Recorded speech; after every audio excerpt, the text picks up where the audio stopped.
but entering the retail market was a huge step for us. Like how you want to perceive yourself in the market. It was a very difficult time, I think, for the business. Do you think it's changed how you show up as a leader? And it was honestly the most fun thing I've ever done.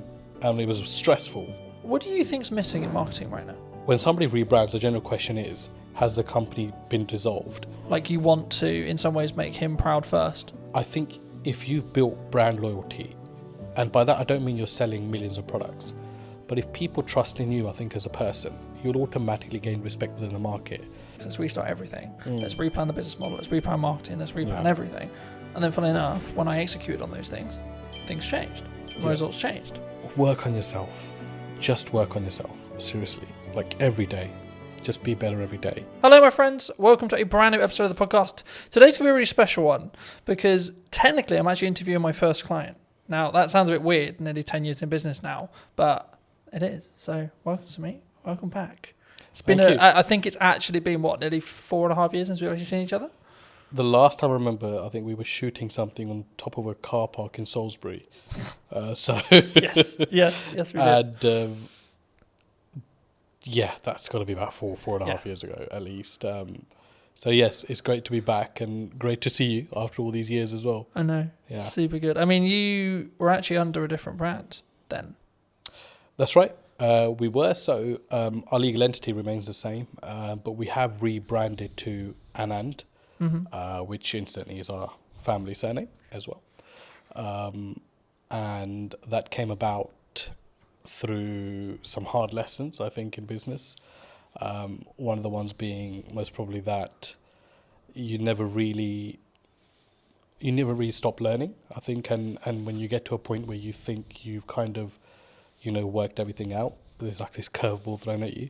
So that was sort of what happened with us as a company. There were some legal obligations that we had to meet, and the old brand no longer resonated or could technically be used moving forward. So I think it all came about because we entered retail as a business. Predominantly we are wholesale and hospitality, but entering the retail market was a huge step for us and sort of at a national airport as well. So when that came about, I mean, it was a huge shock to the system because we had just launched this huge sort of project. There was 2 or 3 in the pipeline, and then all been vetted and all sort of been mustered up with this brand.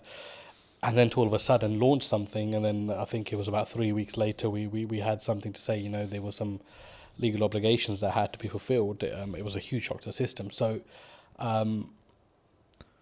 it was a very difficult time, I think, for the business because I think being a director, I always say you have huge responsibilities for your staff and your company. And I think I felt at that time that, this was, do or die kind of thing. It was either we really got this going and sort of made the necessary adjustments.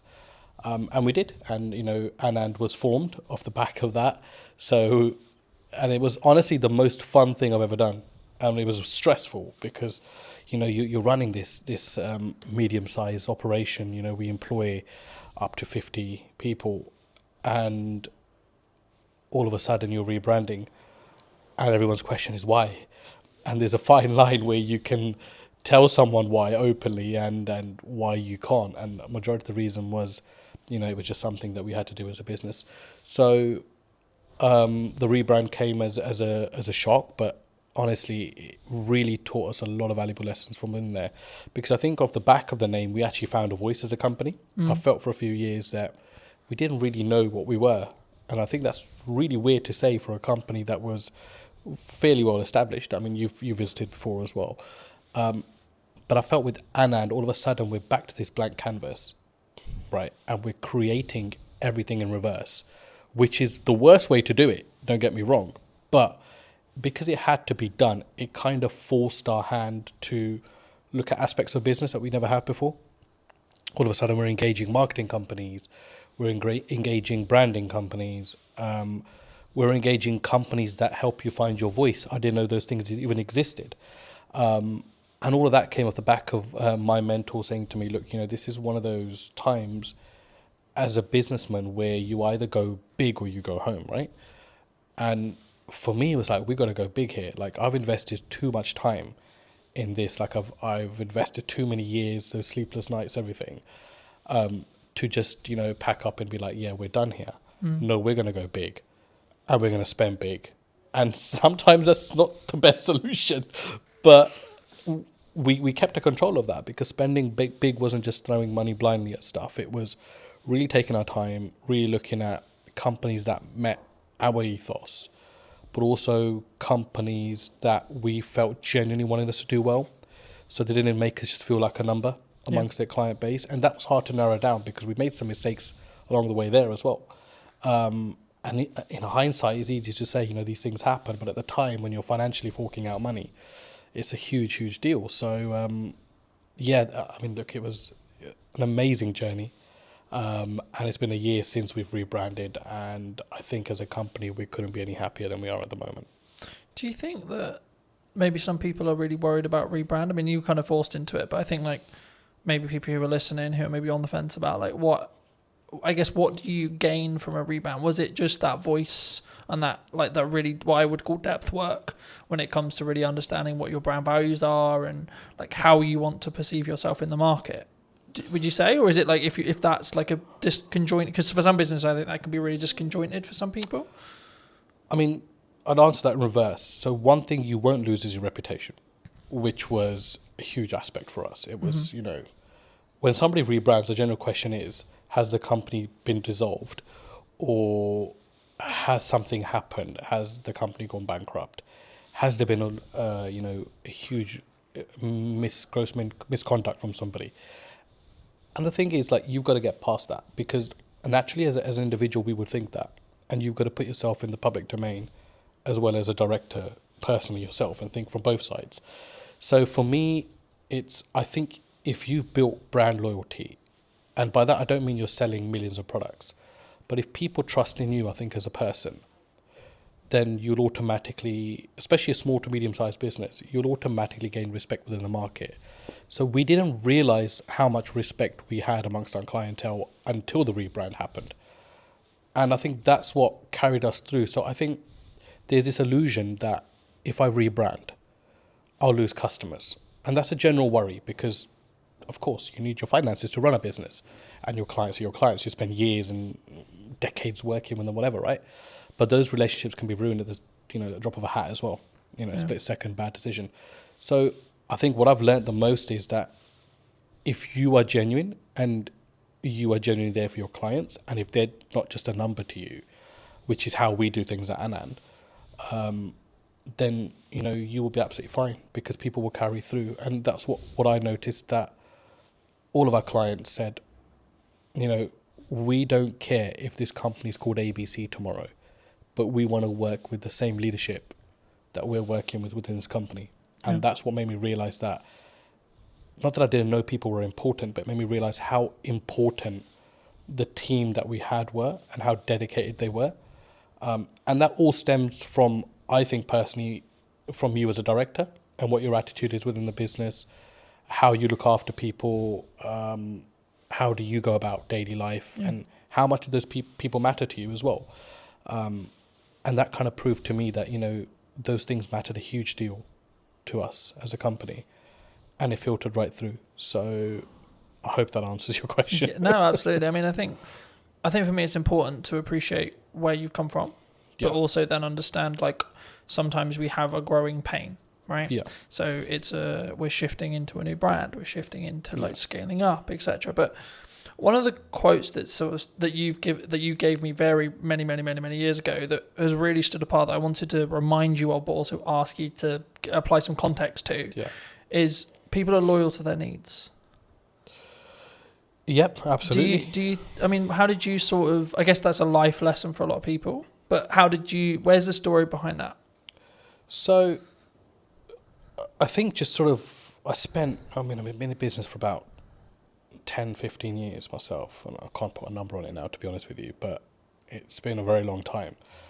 And one of the things that you realize very early on is that it's very much a dog-eat-dog world. Like, as much as, you think you might be out there to set the agenda straight or to start this new, loving relationship with every single person. It never works out that way.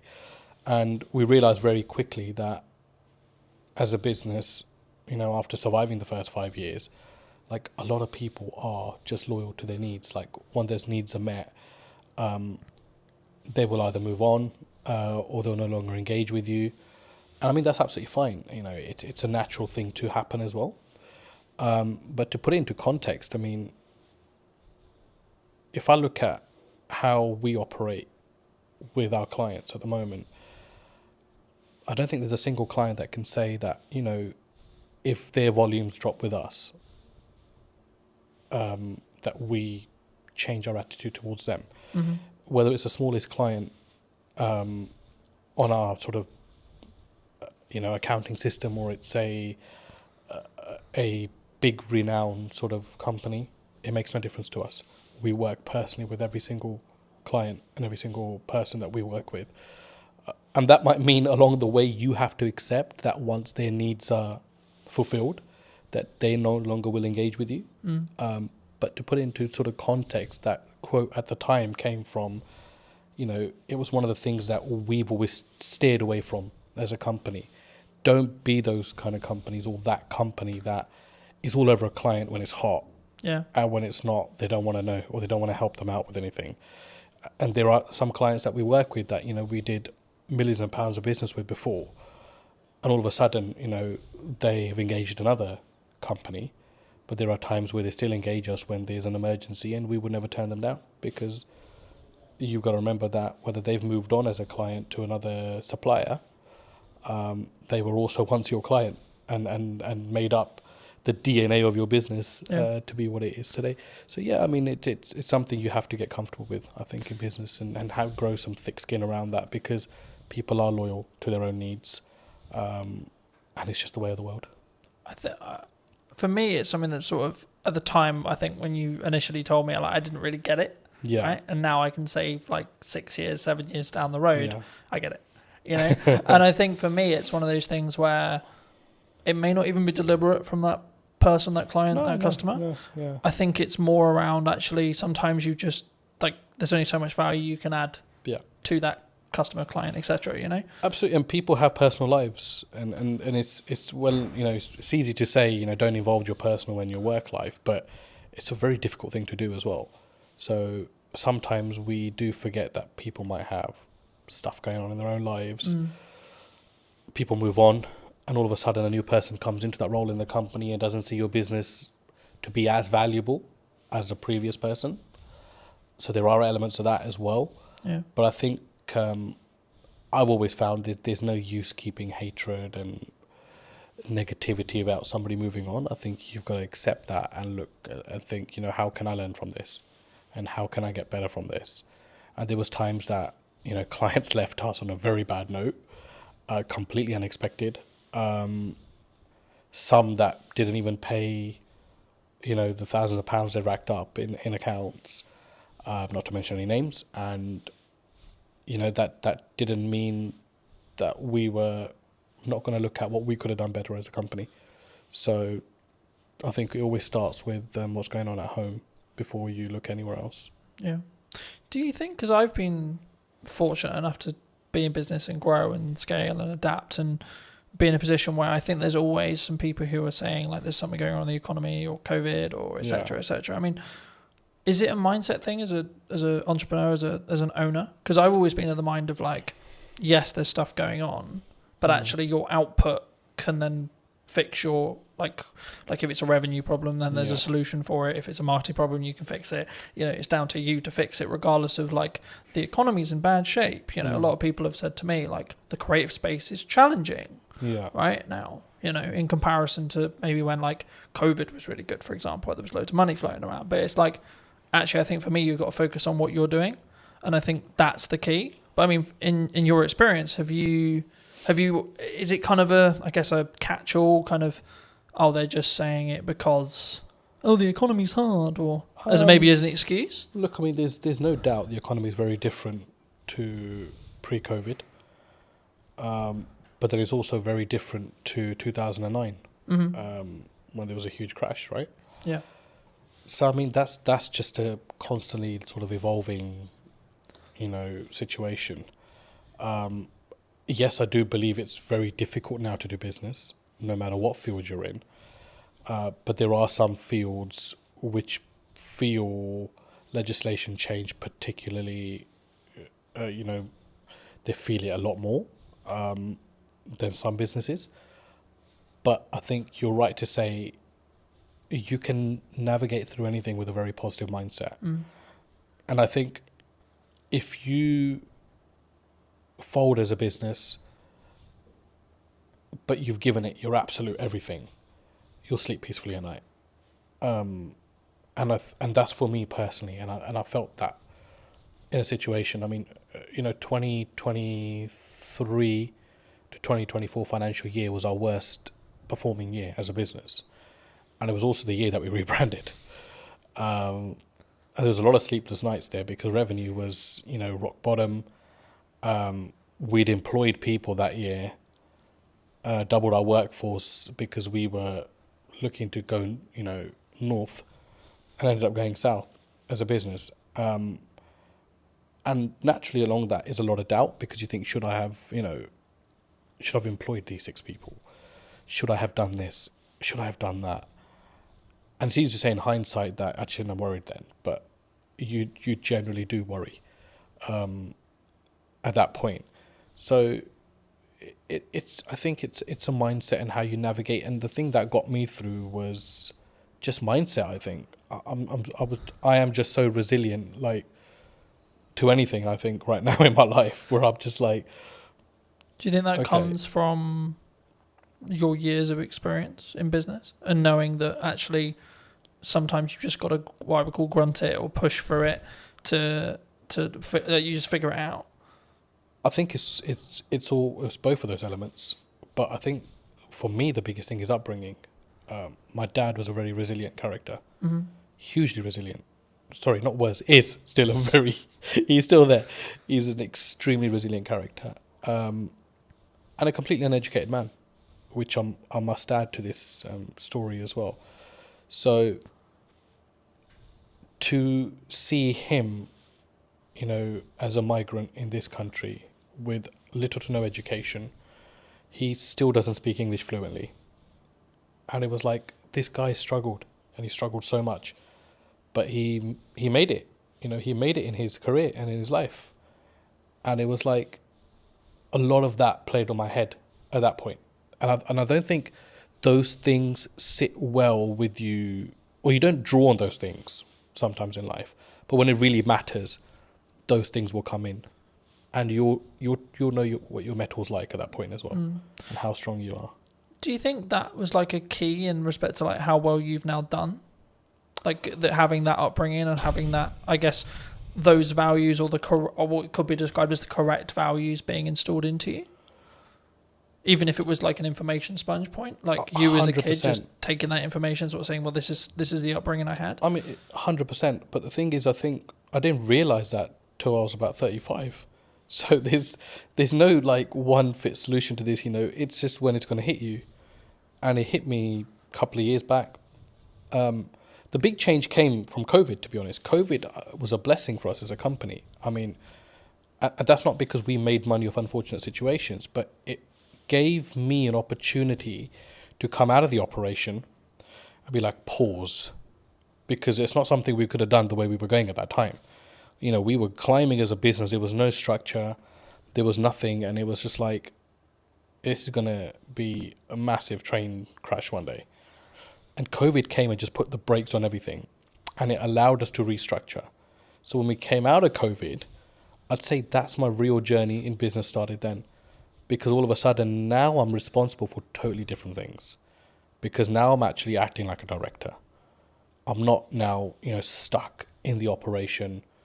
And there were so many things that were falling off the side. So it was about coming in, containing that, and then restructuring the business through that. And then certainly obviously the rebrand came behind it.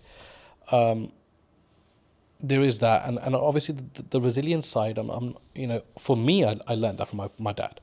And I have huge admiration for the man. And that's to say, I rub shoulders with a lot of businessmen, but I take my dad's advice.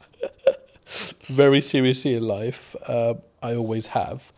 But I don't think you as a child or as an adolescent at the time, like, will particularly understand that.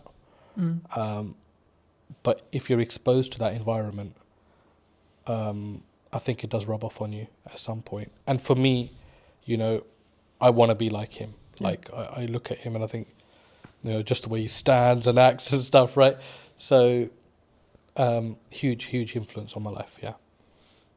Do you think it's changed how you show up as a leader, or even in your marketing maybe as well?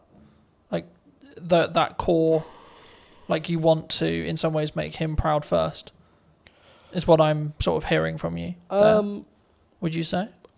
I think I don't really think in that way, to be honest. Like, for me, it's not about making other people proud. Like, I think as long as you know you're on the right journey, I think honesty is very important in business. And I sleep very well at night, no matter what the situation is on the day.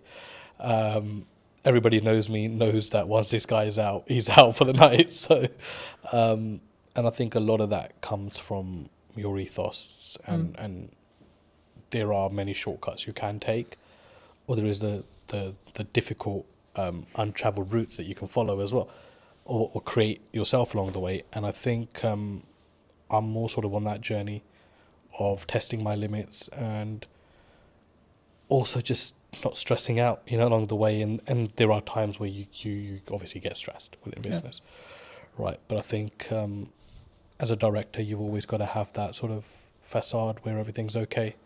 And sometimes it's not, but you need to have that because you need to always give your staff and your company the assurance that you've got it under control, because the buck does stop with you, the director. To install that confidence into the team?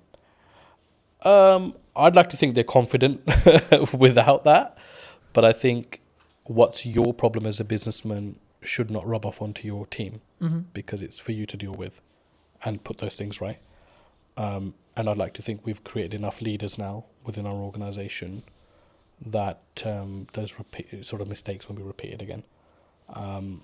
But that, again, is no one's fault. That's your responsibility as an owner or a managing director of a company. As I say, do you think people struggle with taking accountability for themselves? Like when things go wrong in business or when things go wrong, like they're more likely to go, oh, it's your fault, rather than it's my fault and it's what I could have done better. I think it's an easier route these days. And society kind of allows you to get away with that now. Do you know what I mean? But I think in your heart of hearts, you always know when you could have done something better. And I'm that kind of person where even if something has 0% my fault within it, I'd be thinking, what could I have done better? Or what could I have done to negate this issue? Is there anything? Do you think that what makes you stand out though? Because if you're going to say the culture of maybe the country, or like the and on average it's externally. Surely the unique advantage could be, actually it's my fault. How can I do it better? What can I do? I think any great leader, let's go back. I don't consider myself great in any sort of way, or I don't think I stand out in any sort of way there. But one thing I've noted is like great leaders, whether they're businessmen, politicians, war generals, whatever, there's a lot of accountability. There's a lot of responsibility they take. And I don't think you can really take responsibility unless you hold yourself accountable. I know that might not make sense, but in my head it does. So I think that's really true, and I think that you have to take yourself accountability to what goes wrong, right? Like I've spoken in content quite a lot about last year was really hard. Economically, business-wise, etc. Now, I could go down the approach of, well, it was a harder year, and it was financially this, and there was political uncertainty, and this and this and this. Or I could say, well, what am I doing? Yeah, right. Exactly. Like, how am I showing up? How am I leading with value? Am I leading in the right way? What's my office structure like? What's my business structure like? And then what I did was actually go, okay, right. So clearly something isn't working. Right, so let's go back to basics. Let's restart everything. Let's replan the business model. Let's replan marketing. Let's replan everything. And then, funnily enough, when I executed on those things changed. Results changed. So I think for me, especially something that you can't overly control, right? Like who's in the government, what the government policy is, etc., etc. that's why you should focus on you. That's why you should focus on what you're doing and what your key is, I guess, in some ways. But what do you think's missing in marketing right now that people maybe don't look at, or like either what you're doing specifically or maybe what you're seeing as like potential opportunities? What I've seen, because we engaged with a lot of marketing companies before we decided to go with the one we did, it was just like how bad the quality of stuff is out there. And I don't know whether it's just that people settle for, whatever's kind of fed to them, or don't challenge back enough on things. And for us, I was like, no, I don't want to look like a Pret or a Starbucks, because those things are fucking done. Like, I don't want to be that brand. No, I don't care how they're presenting their material. It makes no sense to what we do. And, the comeback from some of the marketing companies was, oh, yeah, but, you're operating in a different domain. Yeah, we're operating in the aviation domain. It's a huge domain to this country. I mean, you saw what happened when aviation shut down with the ash cloud. Yeah. I said, we're operating in a very high marketable area. But I don't need to be another one of these brands. So there's this whole, I think in marketing, they've kind of got these slots in their head. Where, oh, okay, you're in hospitality, so let's just follow the footprint of this company. You're in travel, let's follow the footprint of this. No, it needs to be personal to you as a company. And I think no matter what size you are, I think you've got to have that arrogance and you've got to have that strength to be like, no, this is shit. I'm sorry. Yes, you might be saying to me this is going to cost me £5,000 a month, but I do not value this at £5,000 a month. Like, this content is shit. And it was until we took that stance, we were able to filter out the companies that we actually wanted to work with. And it ended up actually being a company that had absolutely minimal experience in marketing, had a very strong presence in videography. They did some of our content. We sat down and said, we'd love the opportunity to market for you. And I was sold on the directors of that company. And I think that's a huge valuable lesson, that don't just go out into the market and think, I'll go to the marketing agency that does marketing for X, Y, and Z. No, that will not be the necessary fit for your company. You need to find the necessary fit for your company. So overall, I think it's a huge gap in the market there. If somebody's willing to come in a company and work personally with smaller businesses, I think it's a huge market, because everybody wants to catch the big fish. And big fish will potentially have the budgets just to pay and be like, yeah, the campaign didn't really work out. But as a small business, you can't really afford to do that. Every campaign has to work out. And whether you're small, whether you're a medium-sized business like we are, it has to work, because you're paying a lot of money for that to work. So, huge gap in the market. I think there aren't many companies that I would look at and think there's a good reputation there, even though they work with big brands, because they will just consider you a small fish and think that they can pull the wool over your eyes. And I think it's very important, no matter what size you are, that you're the captain of your ship. Yeah. No matter how small it is, how big it is, you've got to lead by example there. And if you have to have the loudest voice, then you've got to have that as well. I'm glad you mentioned video, because I think sometimes people, they're overwhelmed by it, they're concerned by it. Yeah. They're like, well, I mean, why do you use it? Right, was the key, the question there. But I think there's so much that there's from my experience, there's psychology around oh my God, I sound like a dick on camera, or I don't like the sound of my voice, or this is how I look. But there's also then the tactics, or the tech side, right? Now, obviously, if you're bringing in a videographer, you don't need to worry too much about the tech side. But I still think you should, at some principle, you should understand it. I mean, why did you, because you mentioned that you leaned into it. I mean, why did you lean into it? I was obviously introduced to yourself into videography. I didn't have any we know videos get made, but it wasn't something you ever gave, second thought to. For me, it was just kind of like, okay, I need to stop worrying about how I look or sound on camera. Just be genuine to who you are, what you're talking about. If it produces great content, it does. If it doesn't, whatever. it's not the end of the world. And obviously, it was a changing landscape at the time as well. I think all of a sudden, Instagram changed its algorithms, videos, and reels and all these new terms are coming out, and I'm like, what the hell's actually going on?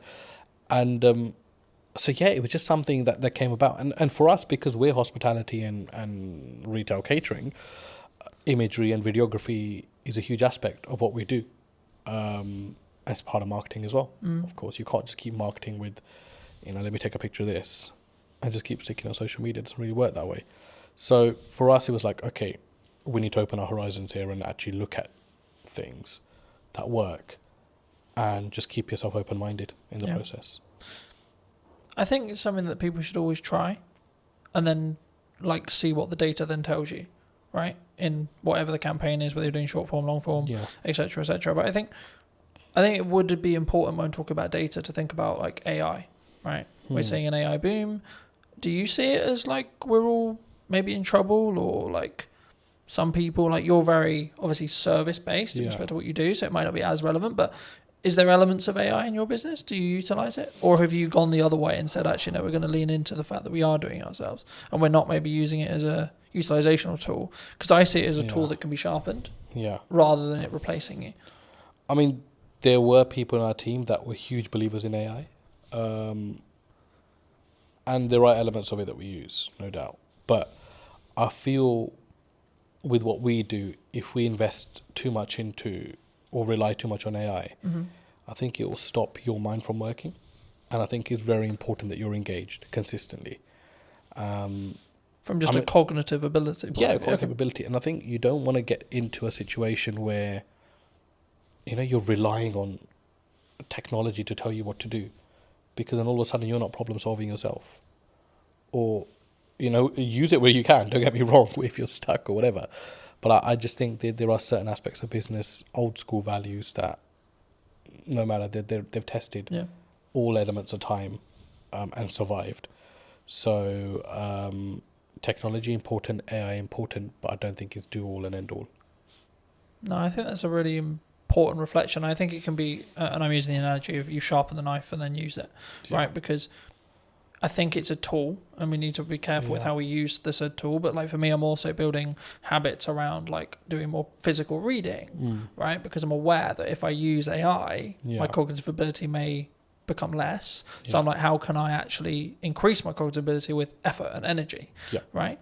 And I think for me, that's the difference, and that's why I think like you can still be sharper. But were you always maybe looking at, like, because I think when we look at maybe the arbitrage, or maybe we're looking at for an advantage as a whole, were you always someone who maybe looked at technology and saw the opportunities it could give? Because I think sometimes people, they sort of put their defense mechanism up and go, no, we're not going to use it. We're not going to do that because it's scary and new. You've got to use technology. It's not, I mean, a side story, but a family friend, I mean, he owns about 20 to 30 industrial units in West London. And he's a landlord on all 30, and he accumulates rent of all 30, is the managing agent of his own estate, charges his own service charges as well. So huge business. And in COVID, he had an issue where his bookkeeper caught pneumonia and was hospitalized. So he called me and said, I need some help with software and accounting. And I remember driving to his place thinking, there's just going to be so much advanced systems here because it's a huge business. So I don't really know what I'm going to be able to advise him on. When I got there, I was completely shocked that he had no accounting system, no software, and he was doing everything manually, to the point where he was even adding up sums on a piece of paper or his ledger, physical ledger.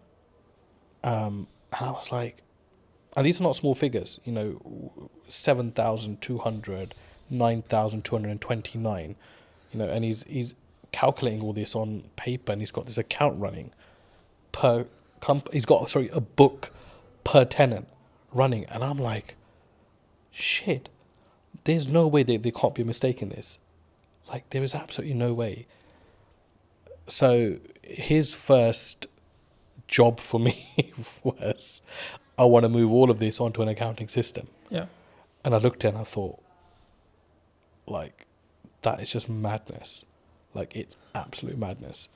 And I remember setting up Zero for him. And I mean, I'm no Zero professional, right? We have a team that runs our accounts and stuff, but he wanted this to be a personal favor. So I remember shifting all of these physical ledgers onto an accounting software, and the sums were wrong by like thousands. So his first comment to me was, I need to recover this £62,000, which is owed to me in rent.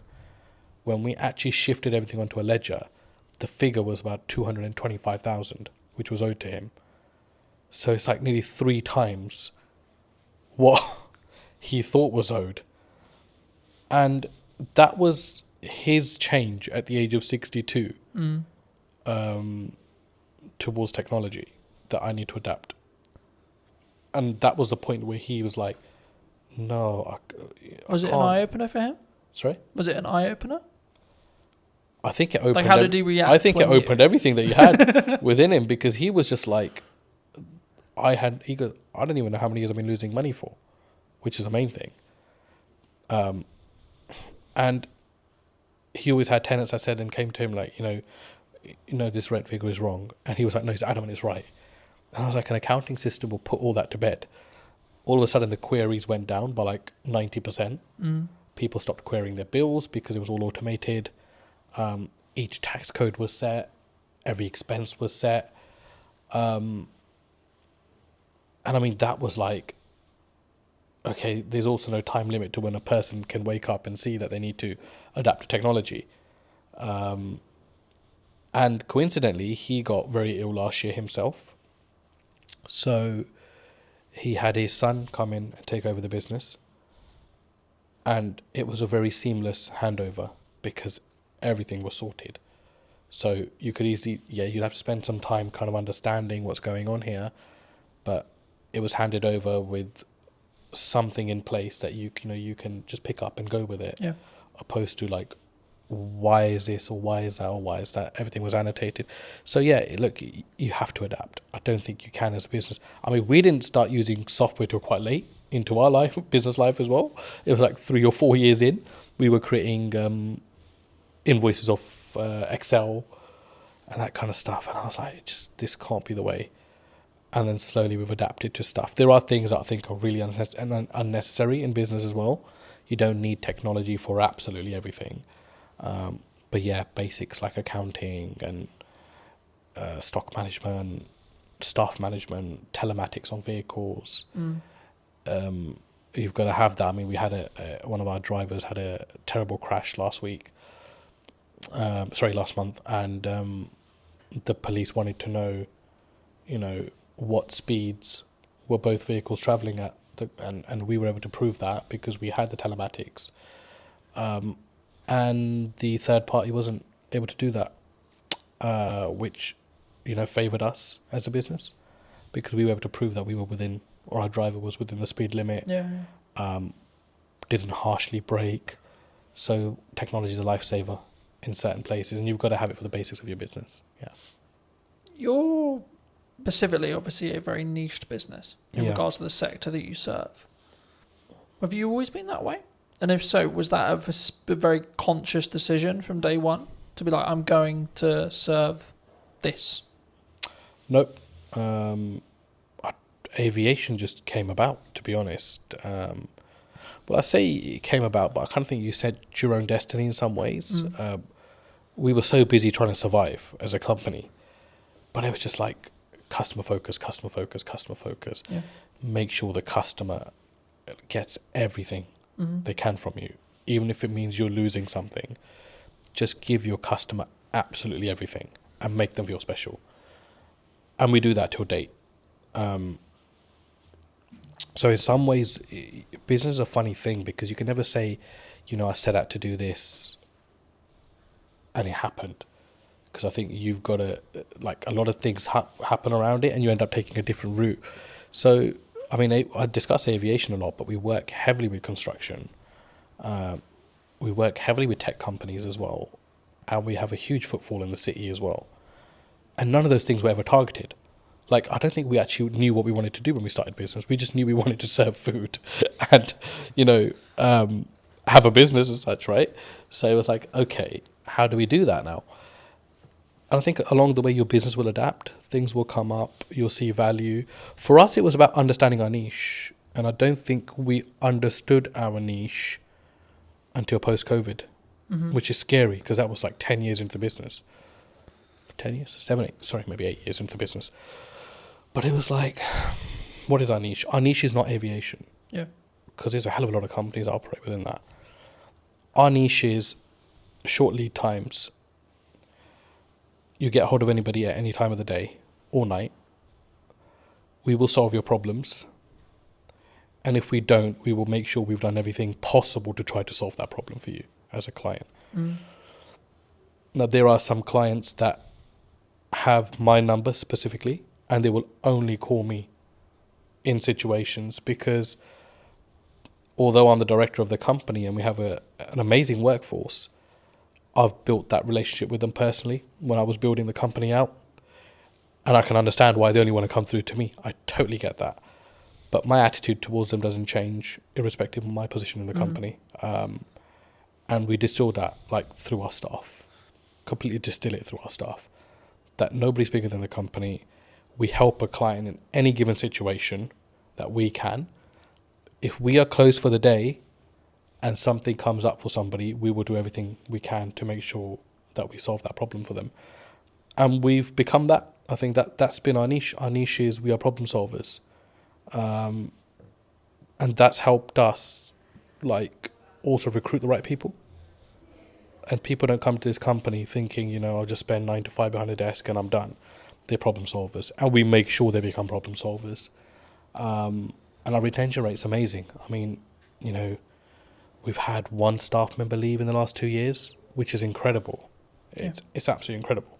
I mean, there are obviously niggles. There are obviously things that, staff feels management can do better or management feels ownership can do better. But I think that's a healthy relationship and it's good to have that open dialogue. But it's so important to treat your staff well. And that doesn't mean just money or pay. I think just an attitude, sometimes just asking people how they are, talking about the football or having a normal conversation makes people realise that actually you're a normal person yourself. Yeah. I was going to say, I mean, I guess in a business your size, is there a level of all the directors are in today kind of like, oh, it's really scary? And then if so, how do you either defuse that or lead with empathy to be like, hey, I'm a human too? I think because I've never really come in like wanting to feel important. I think because I was, working the fields, as you can say, when I first started. I've kept the same attitude now. If someone's a new starter or hasn't been around or hasn't got to know me because of the size of the business now, so they don't probably interact with me as much, they're put to ease by the older staff because they're like, this guy is actually really calm and really chill. Like, he'll come in and be like, let's order some pizza. Or did anybody watch the football or the cricket or whatever? I mean, it's like we have our company WhatsApp groups, and I was at the cricket India-England the other day, and I'm sending in the group chat, a photo of myself at cricket, but that helps people just feel like, I'm not intentionally doing that. I'm just doing that because I've always done these kind of things. And there are staff that say, they don't feel like sometimes that I'm the owner of this company just by how I act, how I am. I'm very relaxed. Mistakes are fine. I think we've always said that, look, it's fine to make a mistake, but don't let it become a repetitive mistake and we're not learning from. So it's that yin and yang. I think you've got to find the balance. For me, it's very hard to be serious with people, especially my day-to-day staff, because I think their life is serious enough without me having to add to it. Our work is serious enough without me having to add to it. So I try to, just be chill around them. If there's problems, I'll take that up with my higher management, and we will deal with it away from our team. But I think it's very important to have that balance as well. Do you think, as a founder, as a director, as a leader, that maybe not you specifically, but those people in the question, leadership founders, they maybe have an ego problem, and if so, like, is that maybe their undoing sometimes? Like they have a massive ego, they care about the car, they care about the house, they're keeping up with the Joneses, Yeah. but they don't necessarily lead with maybe the correct, what I would describe at least as the correct values. And do you Yeah. think that has a strong impact as from a leader, from a founder, from a kind of how you show up for your staff, your employees, your higher management, etc.? I think so. I mean, the people with, if you've got the nice car, the big house, you've made it in some elements in life, and that's amazing for you as a person. I'm really happy for people that are able to do that. But do you think it comes from an insecurity sometimes? From insecurity, did you Like say? they're doing it. Like I've got the car because I don't maybe love myself as much, or like I'm trying to fill a hole potentially in their own self. I think everyone's trying to fill a hole in some way within themselves. I think we all have that. I mean, there isn't a perfect person out there. No, of course. Let's start with that. We all have our blemishes. End of the day, and there are things that we can always improve on. But I've been in business long enough to see both aspects. I've seen people that feel like they need to show their hard work or remind people how hard they've worked by showing possessions. Yeah. And they do that more for others opposed to themselves, which is sad. I think it's quite sad. And I don't mean that in a horrible way, but I genuinely think like I'd hate to be in that position myself as a person. Starting out younger, I was obviously the general perception around business. One day I'll have a really nice car, and I'll wear those clothes, and I'll wear, I'll buy this and I'll buy that. But I think once you're fully invested in your business, all those things would just not matter anymore. Like for me, it doesn't matter right now that I'm wearing discounted Next Aspidrills, or I'm wearing a certain branded top. It matters nothing to me whatsoever. Because is it more about the quality of the person then? I think, or the quality of the founder, the quality of the leader? It's like, what's your higher purpose? Like you've got to think, that's what you've got to think of. And I think if your purpose goes beyond materials, you've got a bigger purpose in life. You're not thinking, I mean, I get absolutely no joy. I mean, I love my car. Don't get me wrong, I love sitting in my car. But if I get a phone call, the problems are still as bad as they would be on a bus or on a train. Yeah. So all of a sudden, that materialistic thing matters in no way. Yeah. Right? So for me, I think it's like, you've got to be like, okay, why am I in this? But what am I about as well as a person? And people lose one of those two aspects somewhere along in the business. They either forget why they're doing what they're doing, or they'll forget who they are. And for me, I can't do that, because I grew up eating dinner on the floor. I never sat on a dining table, because traditionally, my dad grew up, there was no dining tables, in his household in 1960, whatever it was, in India, because he was from a very poor background, post-partition of India, Pakistan. So they grew up sitting on floors and eating. So he distilled that in us. And there are times where we're just out and about and we're having a working lunch, and I'll just sit on the curbside, because I'm totally happy with that. Like, because I don't need to change as a person, I feel, to show my status or to show who I am. Like, for me, I'm another person in this world. Do you think by having that level of humility, level of like humbleness, will keep you, I guess, in some ways empathetic or like connected with every layer of your company in respect to management and the people and the staff, and gives you more, I guess, humanity in respect to how you lead? Absolutely, because you'll be a human before you're anything else. A human that actually feels other people's pain and their situations, opposed to just your own consistently. Yeah. But it's very important for your personal life as well, because, I've got 2 young kids. I was at sports day yesterday with them, and my he's just four now, and he's starting school in September. So yesterday was his sports day, and today's his last day at school. And the parents were all sitting together, and we're talking about schools, and we talked about, where he's going to be schooling and where they're going to be schooling. And it was just like an amazing conversation, because no one's judging everyone, because everyone's on the same footing at this moment in time. Yeah. But you start to get a feel, as life goes on, as you grow older, that it becomes, who's going to the independent school? Who's going to the state school? Oh no, they must have so much money because his or her son's going to the independent, or his or her daughter's going to the independent school. But it matters nothing if you as a person still have humility, Yeah. I think, and it doesn't matter whether you're sending your kids to a certain aspect or spending X amount on yourself, it's how you are as a person and how you treat people.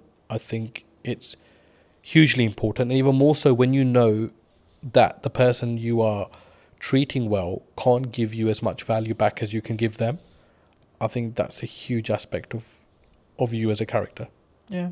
I think also it's a pay it forward mentality to an extent, right? Like I think what you output will also reflect back on you in 3 months, 6 months, 12 months, etc. At some point, it will definitely reflect back on you. Whether you believe in karma, whether etc. Right? Whether maybe don't go about our belief system, but like whatever your belief system is, there's always a crossover there. And I think, especially when we go back to business, I think that's true in marketing as well. Yeah. Right. A lot of the work I'm doing at the moment is actually how can I scale out what I'm doing and then build systems so that it allows me to be more present for clients. So then in turn I can do a better job, which in turn means then when I take on new clients, I can ensure that the quality is the same, right? And actually, I think partly because I will say no to certain projects or certain clients or certain things.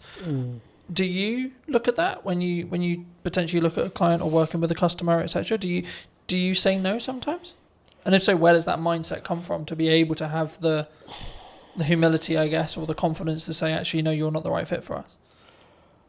I think as a leader, you're responsible for a lot within your organization. And I think you realize that the more you grow as a business.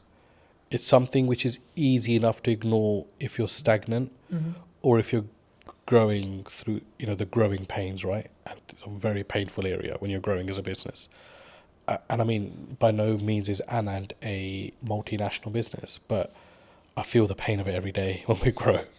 And majority of the time it's financial pain, because the bigger you become, the more restraints you get on your cash flow. And there's times you're thinking, I just want to be small again. I just want to be that business that everything was done on account, payment on receipt or whatever, right? But all of a sudden now we've got payment terms. There's clients that rack up huge bills, but we know we're not going to get the money for 60 days or 30 days.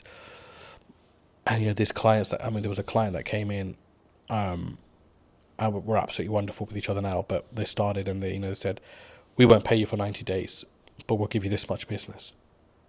And everybody was like, oh, that's an amazing deal to be done. And it was somebody from our team, actually, because when I consulted him, and he said, there's absolutely no point to take this business on, because if this client's going to be giving us £150,000 a month, we won't have that for 90 days. So all of a sudden we would have racked up something like $500,000 in 3 months. Or this business would have racked up $500,000 with us and that's a huge risk, because we only get paid 150,000 out of that 450 after 3 months. Yeah. And then it becomes that again. And then it becomes that again. And if that goes down tomorrow, we're going to be losing $500,000 as a business. And that's not just the revenue, there's the cost that comes with it as well. Yeah, because you have to pay out the cost anyway. Of course. I think sometimes when people look at business, they maybe don't appreciate it, right? They'll see them with the nice car, they'll see them with the new studio, whatever it is. But I look at it and go, oh, that's a lot of money. Yes. My God, that's a lot of costs. Yeah, of course. Right? And I think it's how, I guess in some ways we develop as people to stomach those costs as leaders. Definitely. And I think it's got to be your attitude as well. Yeah. I think you've got to, I do not think that there is a company in the world, I do not think there's a single company in the world that should ever come to you and try to take advantage of the size of your business. Yeah. Or play on the vulnerabilities. But unfortunately they do, because that's the way the world works. And that's where I think you've got to show your mettle. Like, how much do you value yourself as a business? How much do you value your services as a business? But be able to back that up with quality as well, which is a fine line, right? And that doesn't necessarily mean you've got to have the best product in the market, but absolutely deliver on everything that you say you're going to deliver on. If it costs you to deliver on it, you deliver on it irrespective. You don't just shortcut and then leave yourself exposed in the market for having a bad reputation. But I think it's self-belief. But I know that doesn't come when there's no income or little income, because only self-doubt's there at that point. But my last 2 years in particular in business have taught me, gotta value yourself. Yeah. And that doesn't mean you go and shit on people's parade, or you go and mistreat clients, or if somebody comes in trying to bargain with you, that you mistreat them. You've got to hold your firm in a polite way, but you've got to know what your business is about, and you've got to know where you're strong and where you're weak, and you've got to be able to make the right decisions. And sometimes the first decision is not always the best decision. Yeah.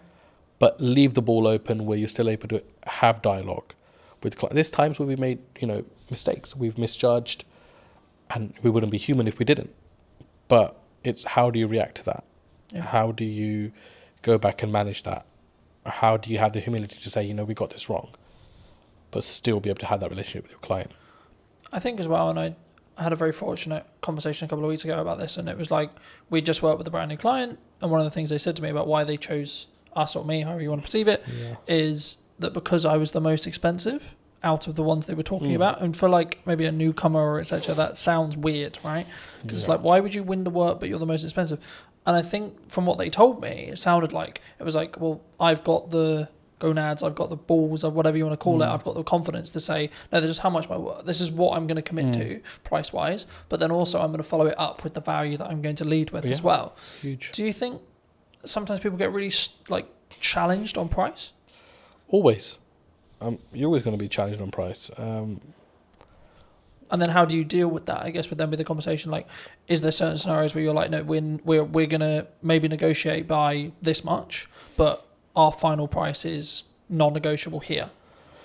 I think there's two ways to do it. I mean, I've been on the opposite end of that spectrum where I've bargained just for the sake of taking on the business, and I've negotiated myself into positions that are like the least favourable in the end.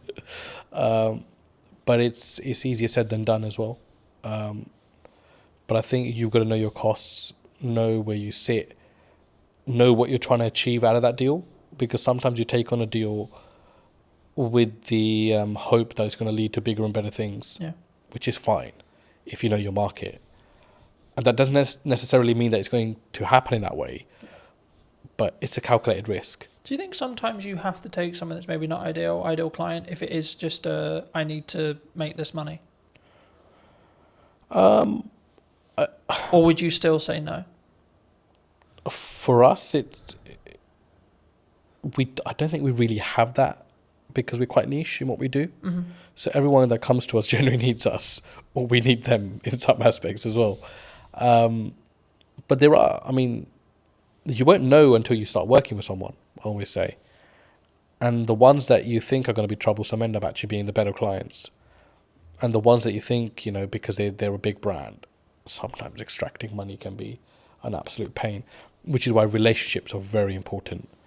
And you've got to go above and beyond. A business deal is not just, here's my service, I've provided it, here's my invoice, you pay it, thank you very much. It's all the stuff in between, the dialogue, the things that you don't cost. It's impossible to cost a project, you know that. Yeah. To the T. You can't do that.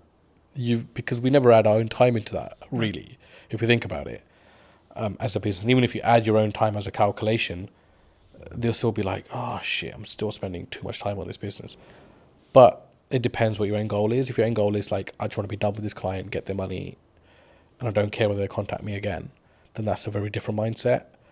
Or if you want to always leave you never know when a client might need you, that's a very different mindset as well. I think when you've done 30 years, you're really invested.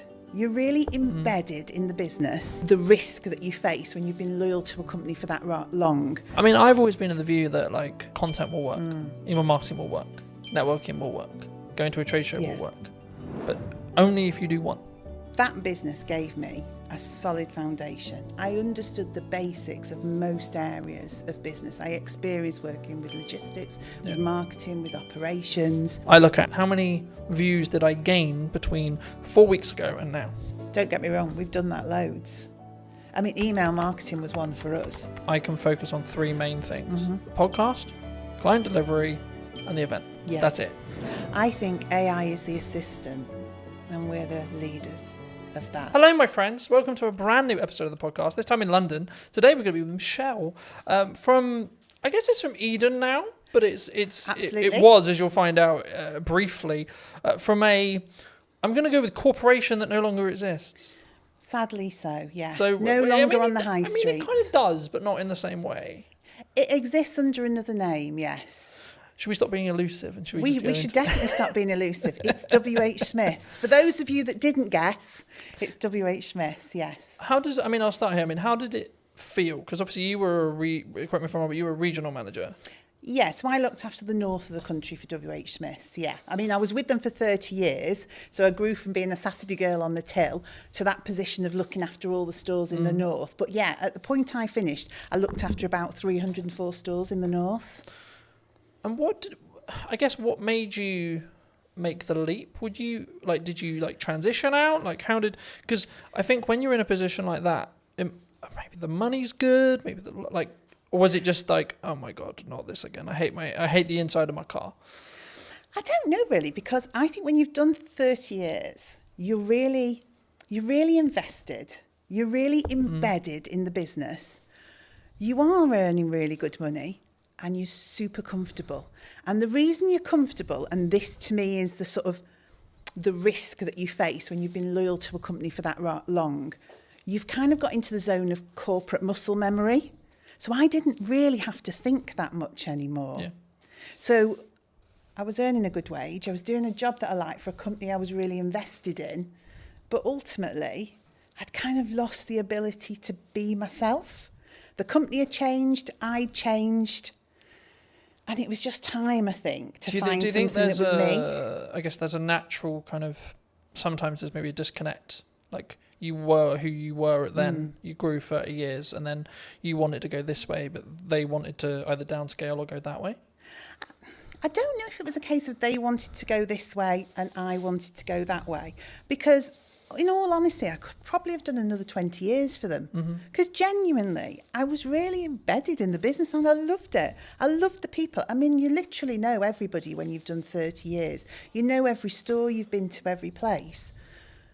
But I just sensed that it wasn't going to be right for me in the future. You know, I think you just get a knowledge of, I've got all this experience, I'm getting my own mind, my own voice more, and that needs to be somewhere else for it to develop and grow. Yeah. It's not going to develop and grow here. Or I can stay and carry on doing what I've always done for another 20 years. So was it, I guess, in some ways a personal development shift for you? Because we were talking just while we were setting up about, you know, the difference that you now have with where you are with Eden. Yeah, I didn't know it at the time. I honestly didn't know it at the time. So it was a leap of faith moment, really. And then the weird thing for me was COVID literally happened on the Friday of the week that I left. So I gardened for about 12 months. So in that period, I really did start to think, well, what's going to work for me now? And do you know what? It is not an easy thing. I now see people going through that same process of leaving something really big and corporate that they know well and then trying to find their way. It's difficult. Do you think that it comes with because we were talking before we started, that I'm going to find it very hard to go into corporate now because I've got the freedom of self-employed. I guess you could say I know what works marketing-wise, especially right now. Yeah. And I would have to fit perfectly into a team culture-wise for it to work.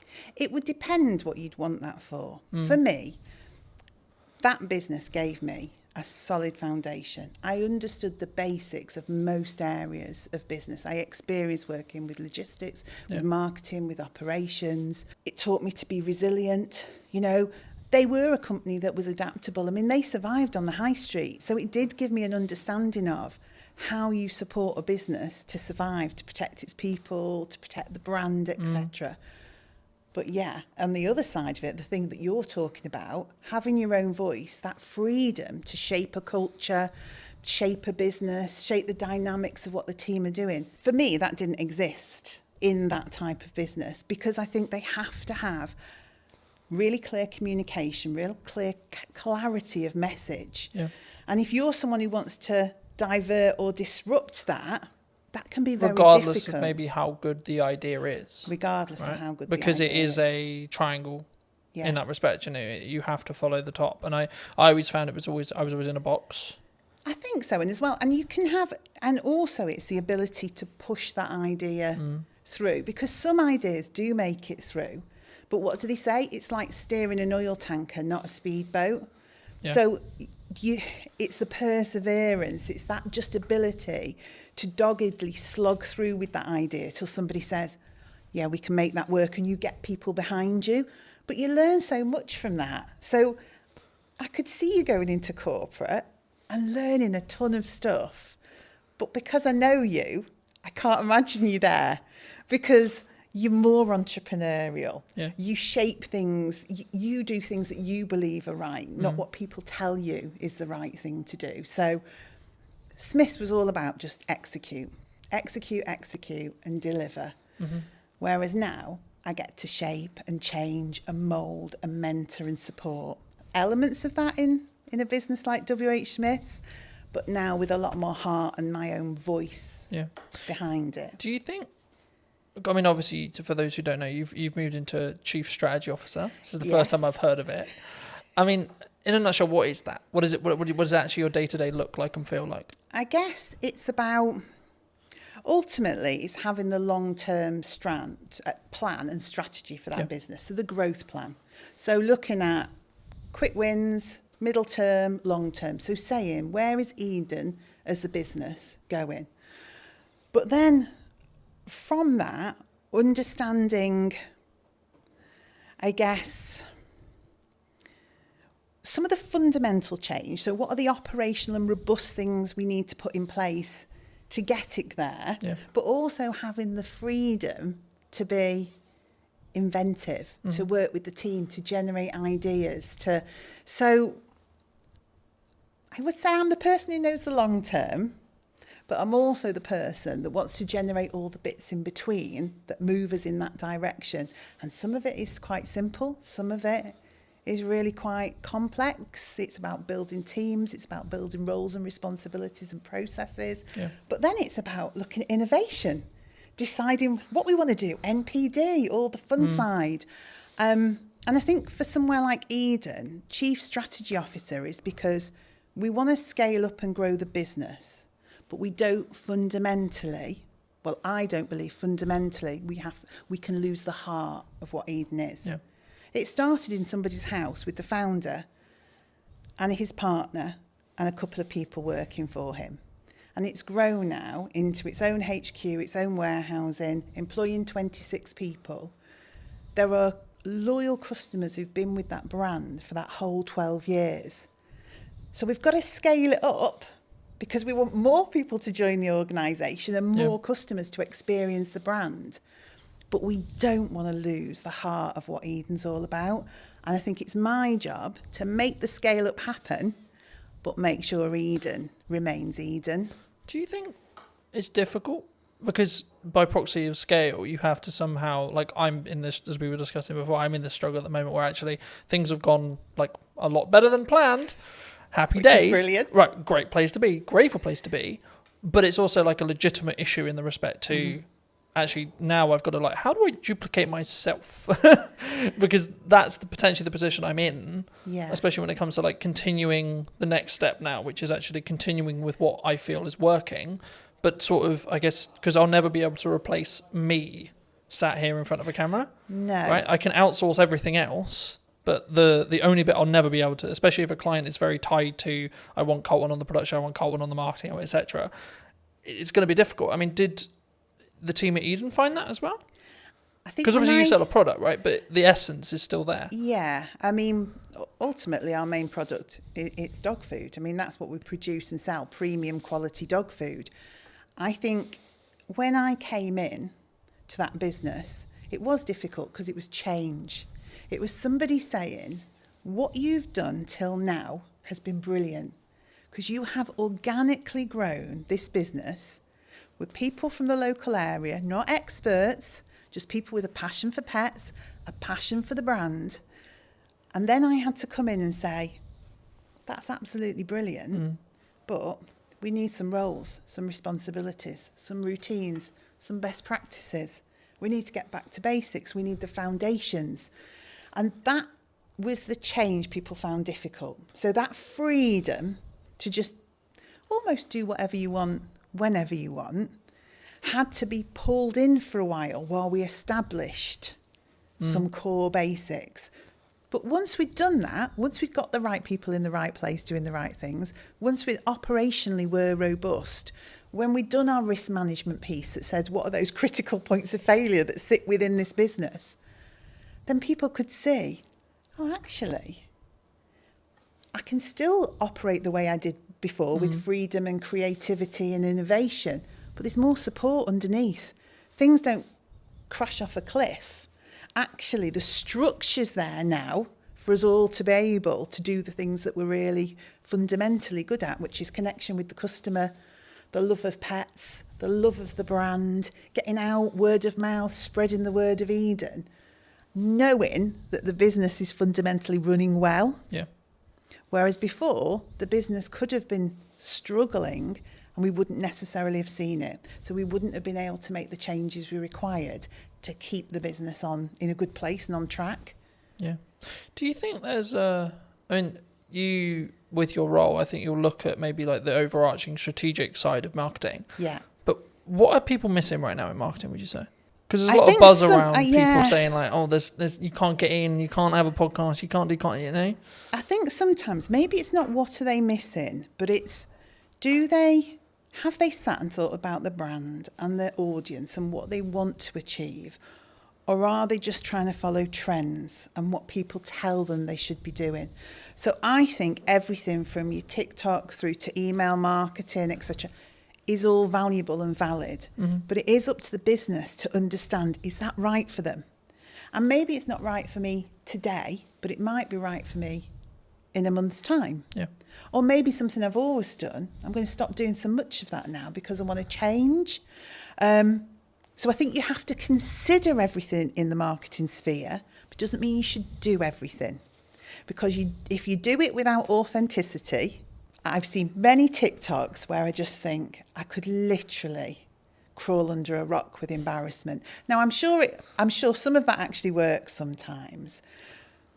But if you're just doing it because you think you have to, I don't think it works. I think for me that's really true. I guess the follow-on question was going to be around like the shiny thing syndrome. So to give you some context, I was out on a run yesterday. Yes. And I was like, hey, I should have like a teaching platform and it should be on a subscription base. I was like, no, Colton, that's a good idea, but no, because I'm focused on like two main things right now for the next, like probably to the end of the year, more likely, which is the podcast, right? And then the event, right? That I alluded to before we started. And the event's in September. So the reality will be like after September, I'll just be planning the next one and continuing with the podcast. Yes. Do you think people run into a challenge when it comes to like, they get some momentum with something and then they go, oh yeah, but this shiny thing over here is really cool. Yeah, and it's and also if you're looking at your competition quite heavily, if you're looking at the marketplace and seeing what people are doing, you don't know if what they're doing is actually successful. But internally, you go, they're doing that. It looks great. I mean, of course it looks great because they make it look great. Yeah. It doesn't mean it works. Doesn't mean it's successful. But it's so true to say you can just be pulled off. I mean, I say to my team, I know it's a really old analogy of all of us pushing the boulder up the hill. If we all run off in different directions, we're going nowhere and probably going to get squashed. Yeah, who's going to get squished? Who's going to get squished? And that's what I say. Look, we've got some key pillars. Let's stay focused on that. Let's consider the opportunities, but don't run off and do it and just leave this hanging over here. And don't get me wrong, we've done that loads. I mean, email marketing was one for us. We wanted to do it. We should have been doing it. We kept running off and doing shows and events and sparkly fun things, never actually nailing some of the fundamentals, because it's more appealing, isn't it, to go to Crufts and meet dogs. Do you think there's a level of ego that comes from that? Like either from a founder or from a team? I don't know whether it's ego or it's what personally turns you on, what your own drive is, what do you fundamentally want to do. People do gravitate towards the things that do it for them, don't they? Yeah. I mean, I've always been in the view that, like, so for example, content will work, email marketing will work, networking will work, going to a trade show will work, but only if you do one.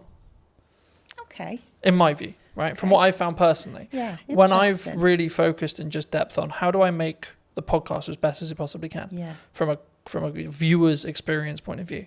That might be how it looks, how it sounds, how I come across.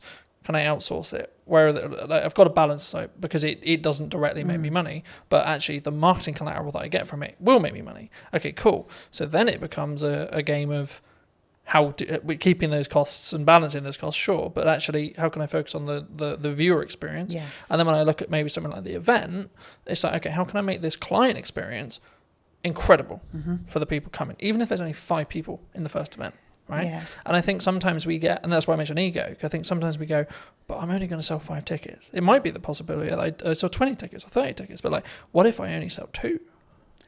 I get that. And it's interesting, isn't it? The business that yourself is in with you, and obviously you're looking to scale up and maybe employ, etc. Whereas now I'm sat with a team of 26. And so we've got the opportunity to do so much more. Yeah. But again, it is that decision on what's really valuable. I mean, and you just touched on something actually that I thought was really interesting.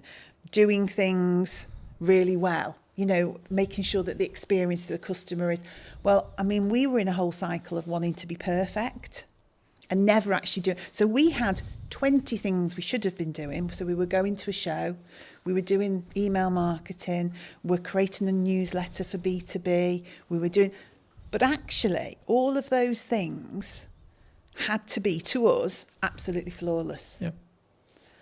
And we were not delivering anything. So now I'm in the world of accept 80% sometimes, but execute and get it out there for the customer and do it consistently. Because I think sometimes, and maybe it is a bit of ego, you want to look at a piece of work you've done or something that you've done that the customers see and comment on. And when you're getting all the praise and, oh, that's so beautiful and that looks amazing and your brand is absolutely, but you've achieved very little, it's not really worth anything. Yeah. All that praise and adulation about something when you could have delivered on 20 things but done them at 80%. No, I completely agree. And there's a very quick psychology study. I've done longer videos on it, but like just very quick synopsis here. There was 2 groups. Sometimes it's pottery, sometimes it's painting, sometimes it's sculpturing, etc. The lecturer says one half can only create one piece across a window of time. Sometimes it's 2 weeks, sometimes it's a month. And the other half can create as many pieces as they like, whatever the metric is, so pottery, painting, etc. And the result of the study was that the group that could repeatedly create something had a better piece objectively than the group that had only that window of time to create the one thing. Completely agree. And that's where done better than perfect is better. Yes. And when I say I'm looking at, like, I think it's a focus point for me on how can I create the journey or the viewer's experience or the customer's experience or the client's experience as a whole to be better across a year, not per episode, not per event, not it's the overarching strategy. So I don't look at this reel got 1,000 views. I look at how many views did I gain between 4 weeks ago and now, right? That's the metric I track, not what when I go into what's working. Sure, I'll look at specific videos, but on average I won't. I just focus on the output and then focus on how can I build each one to be 1% better than the one before. Yeah, and I think we do similar. I would say we start to look at consistency of communication. Are we building a community? Do people feel like we're engaged with them and so that they're engaged with us? So it's a similar sort of metric but in a different way, because if you're brilliant once, those people soon just disappear. But if you're constantly there talking to people, engaging with them, they're able, you're responding to them, then over time that just builds into we call it a community. We're trying to create a community. And we're always trying to draw people in to that community. So the end result is growth. But I think we sometimes get into the world of we need it all to happen in one day, 2 days, 3 days, 4 don't days, we? 10 days, etc. That's me, You know? sometimes. But actually, in reality, if we just focused on, I can't remember the exact quote, but something along the lines of, we underestimate what we can do in a week, but we completely over egg what we can do what we can over egg in a week, but what we can do in a year is really underrepresented mostly. Yeah. And I think for me, actually focusing on that 1% is what that matters overall. Yeah, Because then you're building that compounding effect. You're pushing the snowball down the hill a little bit faster, a little bit faster, a little bit faster, a little bit faster. Yeah, and also I think people can understand more. So if you are constantly jumping from one thing to another, your team just cannot grasp where we're going. They can't grasp the brand. What is the message? What is the strategy? So that continued delivery, that momentum that builds, you onboard the team. And by onboarding the team, you onboard the customer. And particularly in our business, because we've got customers and consumers. So the dog's the consumer. It's the dog we're trying to get to, but it's via that customer.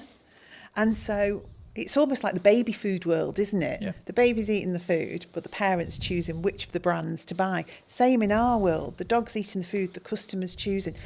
A lot of that comes through trust.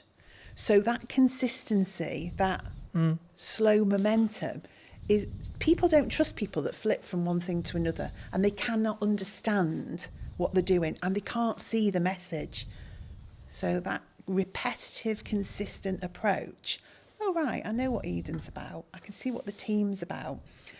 And because we're so accessible as well, a team of 26, we're all working in Stoke-on-Trent.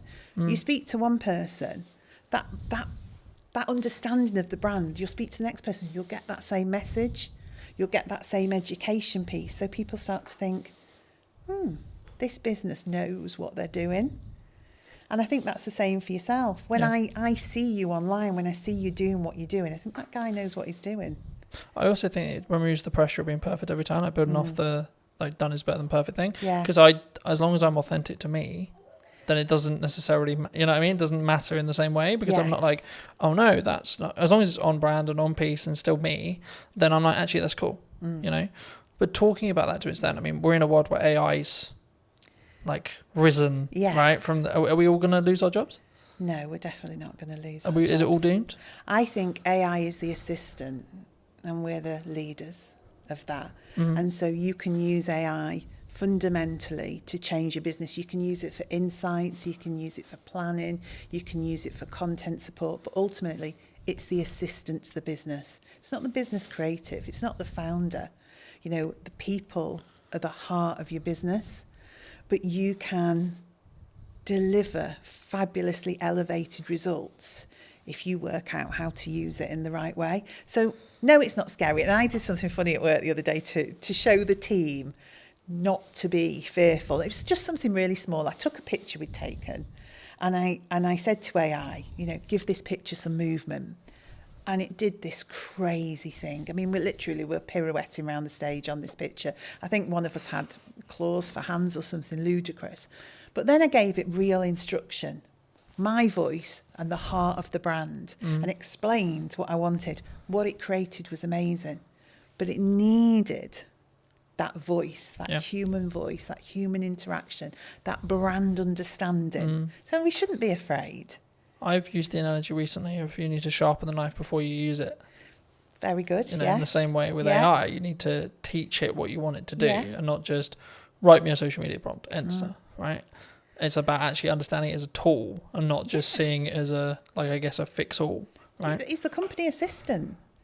It's like your PA. It's part of the business. It's part of your business. It's a tool of the business. But it hasn't become the business. And I would hope some of the more routine tasks that it will support people then to be able to drive more creativity and innovation because they've got the capacity and the space to do that. You know what business is like. Sometimes it's incredibly busy just getting tasks done, just executing things. And then you end up working in the business all the time doing. And you don't step away and think, right, okay, let me listen to the customers. Let me look at what's happening in the marketplace. Let me analyse some of the insights. And when you stop and do that, and I hope AI gives us that, so we can stand back and go, do you know what? this is what we need to do. Because I've had time to think about it because AI is my assistant. Something that I found really interesting, and I'll be curious on your thoughts as I'm bringing it up here. I mean, I'm rapidly approaching the end of Mel Robbins' the 5-second rule. Okay. I don't know if you know it, but it came out a handful of years ago, and the crux of one of the things I read on the way here was procrastination is actually a reaction to stress management. It's nothing to do with like not getting the work done. It's how we cognitively distract ourselves and have that stress break. And it kind of links to the AI thing, because I think the performance, you could say that, especially when you're in C-suite or you're, a chief marketing officer or a chief exec officer or a chief strategic officer, etc., we can be so do. How do you personally balance it, but also allow yourself to have that time to, I guess, think up the more creative ideas, or like have that more synergized approach in respect to actually, no, I'm going to step back now and say, let's look at the problems I may be facing and how I can like strategically fix them, but not with the pressure on having to fix the answer today. And sometimes I'm really bad at it. So if I'm overly excited about stuff, then I'm just do, just as you describe, really. There'll be days that fly by and I'm not quite sure what that day was about. I think there's a point in business though where you have to do that, right? Probably, yeah. Well, you do it because it's necessary, in the moment. But then what I also find, I like to be planned and organised. We were talking about this. I like my notebook. I like to think ahead because I like to show up in the right way. Yeah. I am myself. I'm always the same, but I do give thought to how do I need to show up tomorrow? What are the things that I need to achieve? Am I planned and organised around that? And when I am, that gives me those periods of time to step away with people. Do that for people in the business as well. Say, hang on a minute, let's just stop. Should we just go and grab a coffee, or should we go for a walk? Because we probably just need to think this through a little bit. Is that an environment thing, do you think, as well? Like you need to physically remove yourself from the office, the home, to get a change of scenery? For me it is.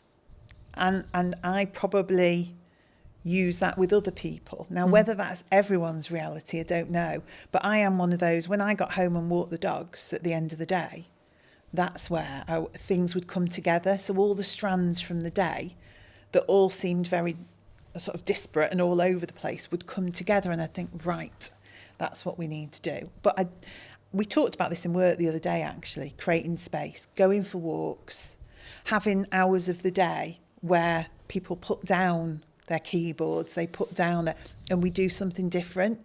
And whether you want to call that a team exercise or just chilling out and having a coffee, but forcing people in a way to have space. Because your natural reaction is you're being paid to do a job.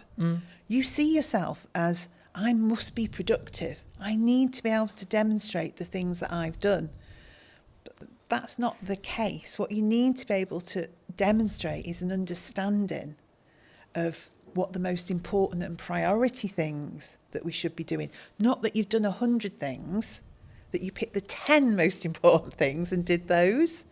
And do those well. And do them well, yeah. But don't do, like we said before, don't do them so well you don't actually deliver on anything. But, do them well. I think you need to personally ask yourself, I mean, I'm looking at it as to say, like, I can focus on 3 main things, right? And that's what I'm really leaning into across 3 months, 3 things. Yes. Right? And it's like, right, the podcast, client delivery, and the event. Yeah. That's it. You've got nothing else. You can't add anything else. And it's not that I don't have other ideas. I do. Yes. But it's actually, if I'm going to get what I want from this and I'm going to make those 1% improvements, I have to focus on those 3 things. So how do you, because to me it's capturing the ideas, isn't it? And that, I think, is the strategically important bit. I think you can, and I believe part of my role is to help people focus on the key things, because I think you are in control of your role and your business, and we've got 26 people there. One of my jobs is to help them prioritise what we need to be looking at and when. But capturing the creativity, not allowing ideas to disappear because we're busy, always making space to go back to things, to reconsider them. And even if in 6 months' time it still isn't right, to reconsider them again.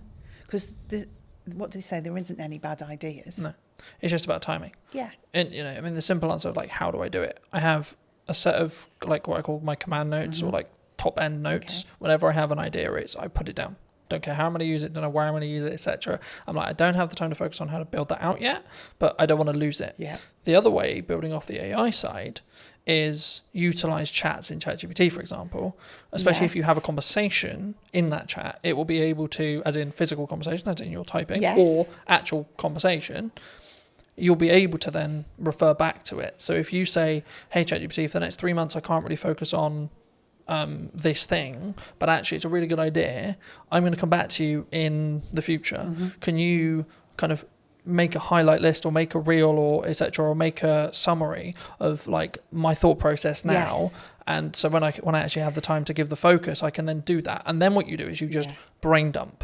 And I love that because I am a notebook. You see my notebook there? I am a notebook girl. If you ask anybody in the office, I mean, I have strategically coloured notebooks. I lost my orange notebook the other day. I thought the business was going to completely go off a cliff because I'd lost the orange notebook. But that's me. I love to capture those notes. I sit in meetings. I listen to people. I'm thinking, oh, good point, good message, good. But I have started using the chat GPT to do just that. So I just sit and chat to it. I say, so-and-so thought of this today. Yeah. In terms of and it seems bizarre at the time. I mean, I did think I was losing my marbles a bit that I'd found this new best friend of ChatGPT. But I did. And I systematically would go through and think, right, idea. Don't lose it. So now I'm developing a combination of my old way of thinking, get it down on paper because that really works for me. But now capture it somewhere where it can't be lost. Yeah. And I think as well, like if you are capturing it either written wise, like some people are really into writing, there's a couple of things I would say, like get a tablet with a pen so you can just write it and it can digitally transcribe it for you, or just get into the habit of taking photos of those pages, because if you give those to ChatGPT, it's probably nearly smart enough from what I've found to actually be able to capture that information and then convert it into like a text format or whatever you want it to do, or even just capture it inside the chat's memory. I like that because I'm a paper and pen girl. I really am. It's meaningful to me to put words on paper. But that might be actually that's how your brain's wired. Yes. And actually that might be your good idea. Yeah. And that's where your ideas flow. But then like in the result where you do lose your notebook, if you're also backing it up through ChatGPT's like chat memory, like you could just have one called idea dump, for example, right? And every single time you write a page in your notebook, take a picture of it. Yeah. And then tell ChatGPT, I'm going to refer back to whatever the note is. Can you bring this content forward whenever I ask for it? And it's how you then, and this is an example of like how to leverage AI rather than being scared of it. Yeah, and I think that is just it. And it's funny that naturally using ChatGPT in that way worked for me. And also that ability then for me to create patterns, trends and insights from it, because I will go back and say, are there any common themes? And I didn't know if it would work or not. You never know if these things are going to work. So can you see any patterns, any common themes, anything that's coming together as one cohesive idea? And it's so good at that in terms of analysing and pulling out insights. Because I would go back, I mean, and this was an arduous task, I'd go back notebook, highlighting things in different colours, pulling strands together, generating one idea from 20 thoughts. AI is really good for that. Yeah.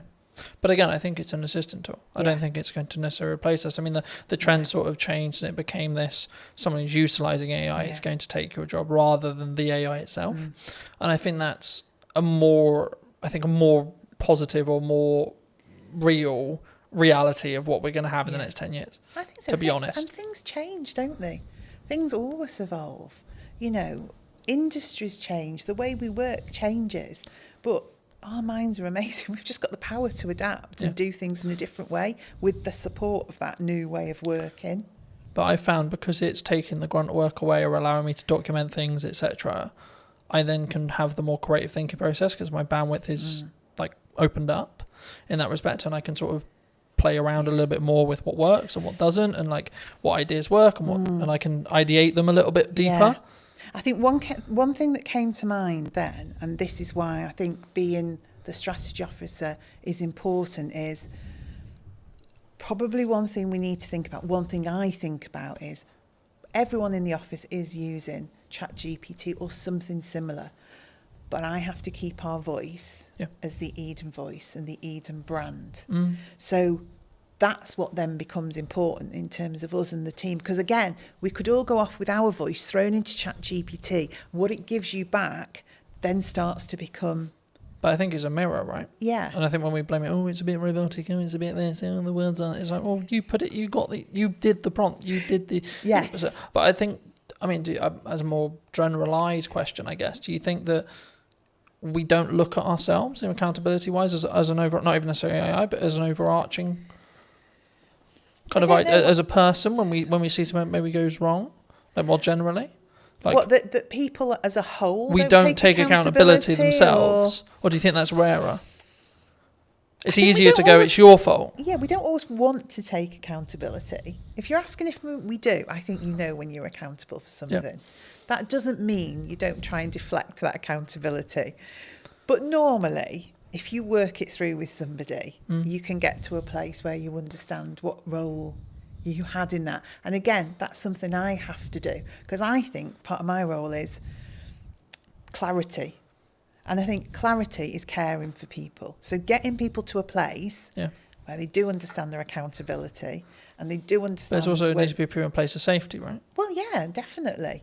But that's how it should be, isn't it? It should be a place where people can make mistakes. Because it isn't like, hands mistakes. up, I made a mistake, oh shit, my job's gone now. No. It's actually, no, hold on, we're all going to make mistakes, and that's okay. How do we learn from it? It's we've made a mistake. You know, we have done... We've put tons of effort. We're relaunching it again, but we did a try before you buy campaign, and we got quite a few little bits wrong in that. Mm-hmm. So that campaign did not deliver as it should have done. Now we've learnt from that and we're relaunching it, but at the time nobody wanted to hands up so I just said, we've made a mistake. This team here, we're the project team. We didn't do it well enough. We weren't aligned. We weren't working together in a way that we were picking some of these things up. So you may have had that ultimate last part responsibility to deliver on that or to create that but actually fundamentally it was a project. Yeah. So we all bear the responsibility. But let's go back and say, what was your part? What was your part? What was your part? So next time we do it, we've got clarity. Yeah. Clarity is a form of kindness. If you don't give people clarity, what you're saying is, I want you to keep making mistakes. So ultimately, at some point in the future, this is going to blow up and you're going to be in a whole heap of trouble. Where it's much better to say, oh, that's not quite right. What can we do about that? Yeah. Or I just want to have a chat with you because I've just noticed.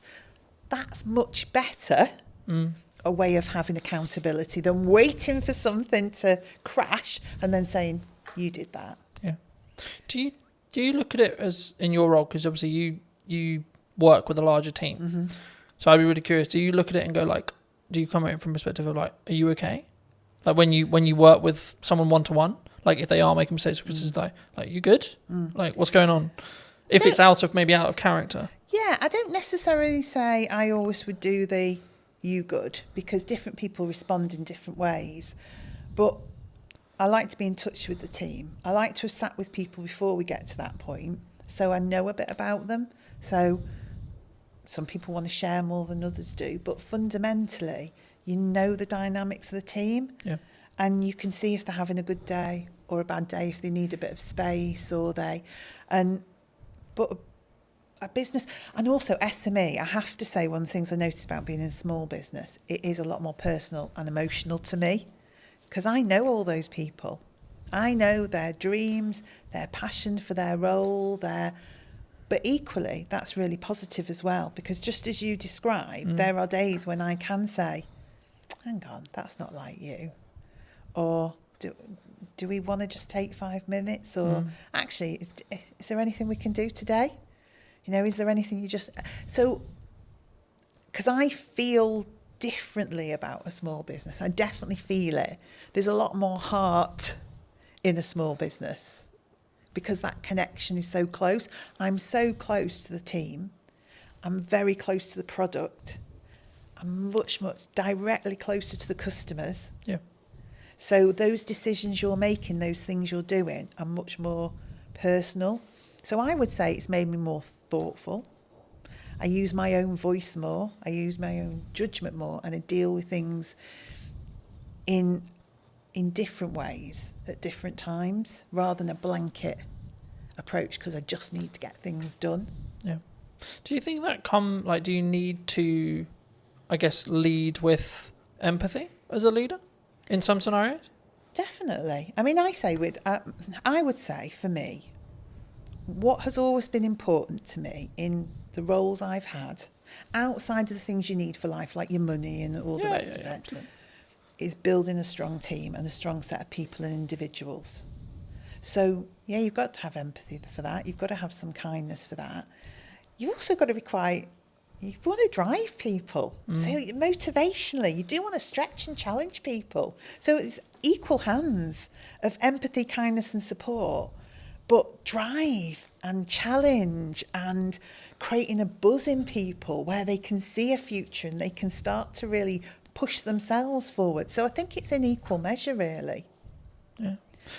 I think sometimes we don't necessarily look at the empathized way of looking at it. I mean, I think we'll wrap up soon, but do you think people are purely just, you're here to do a job? Like, could that be the approach? Like, it can be very, like, I'll use the term like maybe domineering or led or like very pushy in that respect. Like, you're here to do a job, get the job done. It definitely could be, couldn't it? And I think we all have to admit there are times where you just want somebody to get something done. 100%. And actually, is it more of an ebb and flow? Yeah, In some scenarios, you need to lead with candor and you need to lead with empathy. And in other scenarios, you're like, come on. Yeah, because you're also thinking sometimes the mentality of just get it done is because you know what the impact of that is going to be for other people and other things if that isn't done. Yeah. So it is empathetic, but in a different way, because you can see the end result of that not happening. So say we get something wrong. We've got someone who's relying on our food, getting to them on a certain day for their pet, who's always at their food, has a health condition, and logistically we get something wrong. My view is I have to help that person. So in that moment, you just need to get that done. Because we really need to care for that customer, that pet. We have to do the right thing for them. Then we'll stop and say, right, okay, could we have done that differently so we didn't have to get to that point where we had to drive somebody to get that done? Yeah. But there are moments where it's right, but most of the time that's a result of not having done the hard slog in the first place, that you got there. Yeah. For people who may be interested in connecting with you, seeing more of your work, seeing what you're doing at Eden, where's best for people to connect with you?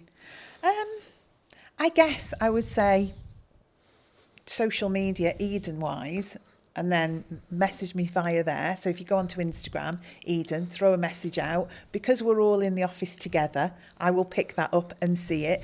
We're so easy to contact. I am on LinkedIn. I have to say it's not my favourite forum. So I'm much happier to see messages come through on that social media platform, and then I'll be in touch. Fabulous. If you were going to talk to the person who was in corporate maybe 10 years ago, 15 years ago, and you give them this advice today, what would you say to them? Gosh. As a final thought. Allow people to have a voice. We all care about business at whatever level we work and are operating in that moment, and let that individual have a voice. That will be my message. Thank you so much for watching. If you did enjoy this episode and would like to see more like it, make sure to be subscribed. Let me know in the comment section down below if you enjoyed it and what your clear takeaway was, and I'll see you very, very soon. Hello my friends, I hope you're well. Welcome to the Old Mill, and today we're going to be doing a brand new podcast talking to Johnny from Taste World and just kind of the Old Mill. Hello Johnny, how are you? How are you? I'm very well, absolutely.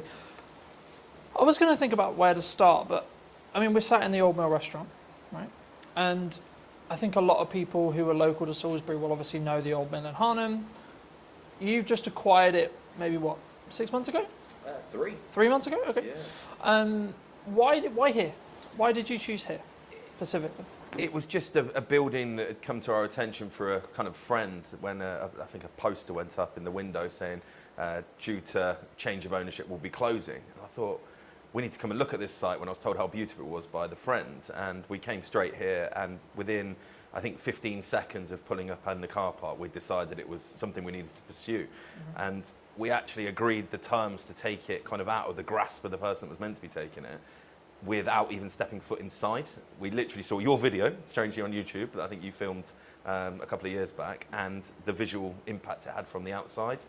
And that was the decision we made. It was just something we almost kind of fell in love with. It's not something I normally do, to be fair. I normally think with my brain, not my heart, but I just fell in love with it. And then when we came inside, it was actually better than we'd imagined, which is always a good thing when you've already made a decision like that. But yeah. So, I mean, we were talking just before we started about the ebbs and flows of hospitality, maybe the ebbs and flows of any business. I mean, in your experience, how have you looked to target, how have you looked to frame creating a business that can be sustained through winter, through slower months, rather than, like, how do you look at that from a hospitality? Because hospitality, in my experience at least, is known for do really well in the summer, do really well at Christmas, but then you have those other areas where it's maybe tipped down a bit. I mean, how do you look at it in your other venues as well, which I'm sure we'll get onto, but either here or in general, how did you strategically think about it? How do you sort of create that demand throughout the year in respect to the sustained revenue? How do you see it? Because I think that's if you can do that with a business, then it will continue to, you'll make more money overall because you're more consistently creating that consistent revenue. Absolutely. And I think the big thing, you just actually used the word there, we talk about a lot in our business, is consistency. Delivering product consistently to the customer, giving consistent service. That helps to kind of get people to come to you more regularly, which obviously helps stem that kind of peaks and troughs you're talking about. Now, obviously with a site like this, I would say we have the best beer garden, cocktail garden, cider garden, whatever you want to describe it as, sat 100 feet from us currently. It is a beautiful spot down by the river, and we get a lot of passing trades from people walking from Harlem obviously into Salisbury. We also get a lot of trade come from Salisbury up just to come to our beer garden. Now, that is something that we aren't going to be able to change necessarily, but what we can do is pivot on that garden and not just make it into a garden. So come September, we are completely covering it over, and it's going to become an event space for probably the next 6 months after that. So all the way through till April.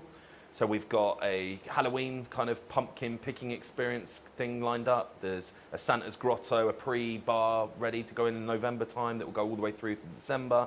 We'll probably have a quiet downtime in January just because the team are going to work really, really hard. And then come February, we're going to do a really cool Valentine's themed month out there. Really cool stuff. Again, we'll share all this on socials when it's finalised. I'm being tentative what I'm saying, not to kind of ruin the marketing spiel when it comes out. But then coming into kind of March, April time, we're going to have obviously a big space where we put Mother's Day out there. So we'll maximise the real peak moments. Mother's Day obviously being the busiest single day in the calendar year. We'll have a potential extra 130 covers out there to what we would normally have. And then we'll have an Easter experience out there. And then we're back ready for the summer. Again, with kind of how we bring people into this space, the beautiful restaurant we're sat in with the river flowing there behind me. I'm sure you can probably pick that up on the mic. It really is a stunning feature of the building. We really want to drive people to want to come here for an experience. So that will come through kind of the level of food that we're trying to aim for, using sustainable local produce. And the big USP is the fact that we are either already or can be 100% gluten-free. So that's something we're really going to be targeting over the next sort of 3 to 6 months, is doing packages wrapped around the bedrooms and dinner experience for those with celiac disease or those avoiding gluten. Now, the figures on that at the minute in the UK is around 6 million. So it's about 10% of the population are either actively avoiding or for medical reasons cannot consume gluten. Now, these people have birthdays every single day of the year, right? So 365 days a year, I've got a potential celiac that I can target with some marketing, go, come and stay at the Old Mill, have an amazing stay in our beautiful bedrooms, and by the way, we can do dinner for you as well, which is celiac safe. So that's something that we really will be pushing hard. As soon as we get the main kind of summer bulk out of the way, wasn't the best time to take a pub like this, kind of going into the busy period already, should we say. So we're very mindful of not trying to overload ourselves. So layers to a cake, layers to an onion, however you want to look at it, we kind of stack on top. When we get one thing right, we'll do the next thing, the next thing, the next thing. So we're hoping if I sat here this time next year, I'd be able to say to you, everything I've just said, we've done it, and it's great. So, do you think there's, I mean, you've mentioned like that being one of your unique selling propositions, but do you think that's one of the reasons why maybe your locations will be successful in comparison to someone else's who maybe isn't thinking that forward ahead, isn't doing those outdoor events, turning in their beer garden into things? Because I think people sometimes they look, because you've got to spend quite a bit of money to do the beer garden stuff, right? It can't be cheap to convert the beer garden semi-consistently and then convert it back, and then I imagine if it works, you'll do it the following year and you'll flip and you'll continue to rotate it. I mean, is that just the nature of the business, would you say? Yeah, I think the age-old sayings, innovate or evaporate, speculate to accumulate. I'm very much on the leading edge of wanting to use tech, for instance. We're using more tech in our business, and we look forward, not backwards. We don't look at why things are bad, we look at how we can be better, and that's something across the whole group. Our senior team, that's all I'm talking about. I'm not cutting wages, I'm increasing sales. I'm not saying how do we get rid of people because times are hard. I'm saying how do we bring more people in for different reasons. What we're also really good at, and if anyone on here is listening is a hospitality owner or manager, we are very good at getting brand deals. So all the cool stuff I've just spoke about, we'll be approaching brands. And so the pre-bar, for instance, will be selling a shed load of Bailey's hot chocolates, I'm sure. So I'll approach Bailey's and say, look, I want some support. They will give you money to support their brands with the right streams and for the right events, similar to your festivals. When you see the big festival bars and stuff like that going on, that's got brand support behind it. And it's having those conversations that really help us, and we're very good at that, to be fair. We've got great relationships with all of our suppliers, both local, national and international, to kind of help with that. Not just the financial costs, but they've got years and years and years of expertise doing similar events, so why would you not lean upon them to kind of help? It might be a supplier they use that can cut some costs that we didn't know about, or just simply going, have you thought about this? Like we had an event a couple of weeks ago that we used Thatcher's, a very local company, obviously from Somerset, but they are fantastic, just gone to #1 cider brand in the UK actually last week, that was announced, and they supported fully. They paid for the live music, and they came down, gave us a load of free stock, and had people down here giving out samples.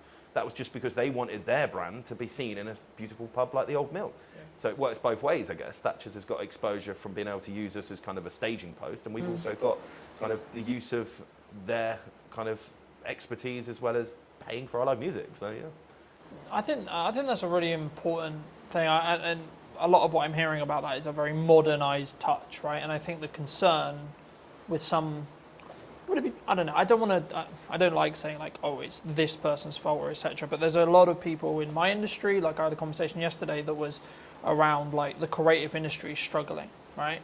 And I've been very honest and very fortunate where actually I'm in a very different place. I'm in a very fortunate place with the kind of work I'm doing and how I'm doing it, and like actually like looking at the bottom line of my business, it's actually doing really well, right? Yeah. So I'm not feeling that, oh, it's difficult, right? Do you think in your experience, has there been like always something going on? Because I always see it as like there's always something happening in geopolitics, there's always something happening in the economy, there's always a concern related to the up and coming budget or the up and coming changes or etc., which of course changes things for businesses, of course it does, right? But is there a perspective, I think, because obviously a lot of your group, a lot of how you work could be perceived as you're very successful, right? You're clearly very good at taking on some sites, making them make money, and then continuing to repeat that process. Is that from a mindset from yourself specifically and the rest of your exec team of we've got to keep being aggressive, we've got to keep moving forward, regardless of what the doom and gloom is, would you say? I think absolutely. What we talk about a lot is that age is on our side. I mean, myself and my exec team are on the right side of 40, shall we say. Apologies to any older listeners listening. So we're there, we've got bags of energy. Now, a lot of the sites that we look at now have had kind of historic landlords, tenants for a long period of time. They're just tired. They don't know where to look. Social media, they don't get it. When I'm saying, why are you not on TikTok? They're like, oh, no, I don't want to do that. They just don't understand that TikTok isn't just for young people now, right? We have spent 0 pennies on paid for advertising, okay? Obviously, we brought you in, you made some amazing content for us, but we've paid absolutely nothing to do it with. We've done all organic. That's because we understand what we're doing. We've been pretty much fully booked here in our rooms and our restaurant and our garden for the last 6 weeks because we understand where to put our energy and our time. We don't put energy and time into something that's not going to give us back reward. So if a conversation starts happening, even at kind of management level within here, I'm like, is that going to actually affect my bottom line? No, stop talking about it then. Because you've got to be so fixated on the numbers that it's almost autistic. I mean, there is definitely traits of autism in me, but sometimes I wake up in the middle of the night and all I'm doing is thinking about those numbers, how we can trim 1-2% on this cost base, how can we then put that money to work in increasing sales? I think the old saying is the good places, the good people will always do well. Doesn't matter what the economy does. I think without blowing your ego too much, the reason you're doing well is because your content's bloody brilliant. There is plenty of people out there doing similar stuff to you that are probably complaining, moaning it's not great. And you look at the quality of their work and it's just not there. They haven't got the adaptability, for instance, without throwing anyone under the bus. We dealt with another content creator doing very similar to yourself. And they were just so slow to react to us. Whereas yourself, Colton, this is what we need to do. Can you be a bit more flexible? Yep, cool, perfect. We can do this, we can do that. And you said yes more than you said no. And that's very much what we talk about in our business. If we can, we will. And I think the customers react to that, right? Yeah. We're not perfect, never perfect. It's not a real word, right? Perfection, I think you can pursue it, but you'll never get there. I think, well, just building off that, I mean, I've always followed the motto of done is better than perfect, because your concept of perfection will always change, right? Yeah. Because if you're growing personally and as a business, your definition of that word will then change by proxy. So you actually you should never hit perfection, so to speak. And that's why I think execution is better to focus on. And that's, I think, why we synergize so well, because I do focus on execution, but also I focus on strong ROI. I'm so glad you mentioned TikTok, because so many people think it's what it was when it was Musical.ly, right? Which was dances. Dancing for kids. You know, kids are social. But I think it's more around the attracting of attention to then make the byproduct be sales, right? Instead of we're going to just look at the pure ROI when it comes to sales of we do this, then we pay it on ads, and then we get a higher return. Because when you do paid ads, you can track that cost a lot because you can see the metrics behind it. When you do organic, it's slightly harder. I mean, how do you look at either TikTok or your content strategy? Because one of the first things we talked about was actually like, you're really strong at marketing, right? So I was like, okay, absolutely fabulous. How can I then add value on top of that? Because I wasn't then going to have you need to post on social media. I wasn't going to, because it was like you had it. I didn't need to have that conversation. With some clients I need to, because they're new to social and we need to get them up to speed. But with you, it was like, okay, cool, what do you want? What do you want us to do? Yeah. I mean, is it just TikTok? Is it just Instagram? Is it socials? Like, how do you tackle marketing from your perspective? I mean, we approach each venue with different purpose. So we've got a competitive gaming venue, for instance. So targeted 21 to 35-year-olds that want to go out and play interactive darts, shuffleboards, that kind of thing. Now, our marketing strategy there, very different to here. We actually use Snapchat still, believe it or not, because we get good, positive interaction on that. We use a lot of TikTok, we use a lot of Instagram, we use a lot of Facebook. Don't do any paid for stuff there, really. It's a lot of get influencers in, come and play some darts, film it, put it on your Instagram for us. That gets us great results. It really, really does. Somewhere like here, where our target base audience is 35 and upwards, we're actually using Nextdoor app. We're using Google. We're using TripAdvisor, because these are all social media platforms. They don't get spoke about, but that's what they are. So we'll have a really strong focus for, say, a month, where we work really, really hard to get lots of reviews focused on TripAdvisor. Not by any other means other than giving great service and just going, guys, really appreciate it. Just leave us a good review. Or a review, sorry. You never tell them what review to leave, of course. An honest review. And yeah, that works really, really well. So then people searching for places to go in Salisbury, we're up there, right? Yeah. The biggest thing we do, I think, is getting the team on board. So we're not a single person marketing company. I am head of marketing, if you want to call myself that, as well as obviously CEO. That's where I like to spend most of my time, because it's where you see the excitement. But I think here we've got 6 social media admins. So they're tasked, right, today's your day. This is the plan. Execute it, because as good as your stuff is, your captured pictures are only going to be live on the day you did it, right? The best stuff we see is what I call the instantaneous, the random stuff. We had a dog swimming in the river yesterday. Unless I ring you up and go, Carl, can you come and snap a picture of the dog that's now swimming in the river? You're never going to get a picture of that. Yeah. We post that online and we get such good interaction. We're not into just posting food. You'll probably see that from our marketing. People get bored of that. I don't want to follow someone that's just showing me a great fish and chips. It'll be the best fish and chips in the world. Once I've seen it 5 times, I'm cool, it's fish and chips. There's only so many ways you can angle it or change the lighting or the backdrop on it, right? So we'll post customers. We've got Doris is coming to celebrate her 70th birthday. Happy birthday to her. That kind of stuff can only come when your team is kind of in with the vision. So we'll do regular monthly catch-ups with all our social media admins. We'll do then probably every 3 months an in-person one. So we'll bring them all in, and it might be yourself I ask next time, right? Can you just come and do a piece on how you get great filming angles, great lighting angles? So they all understand they're never going to be as good as yours. But they don't need to be when we're putting out as much content as we are. Yeah. And I think that is something that I really understood, and probably the biggest thing we change when we take properties. I mean, yes, this is beautiful. Yes, we've spent money on it. Yes, we've elevated it. But circumstantially, this building was beautiful before we took it, right? Why are we now busier than it ever has been? I think because our marketing's better. I think before, when we looked at it, their last post was 2 months previous on their Facebook, on their Instagram. I think we took it in February, end of February. The post that was last on Facebook was advertising Christmas carols. It shows you the difference on where we're at. If you go on our Instagram, our Facebook, our TikTok, our websites are kept up to date to the day, you'll know exactly what we're trying to be, who we are, and then hopefully, when you come in, our social media, our marketing reflects what you then see inside.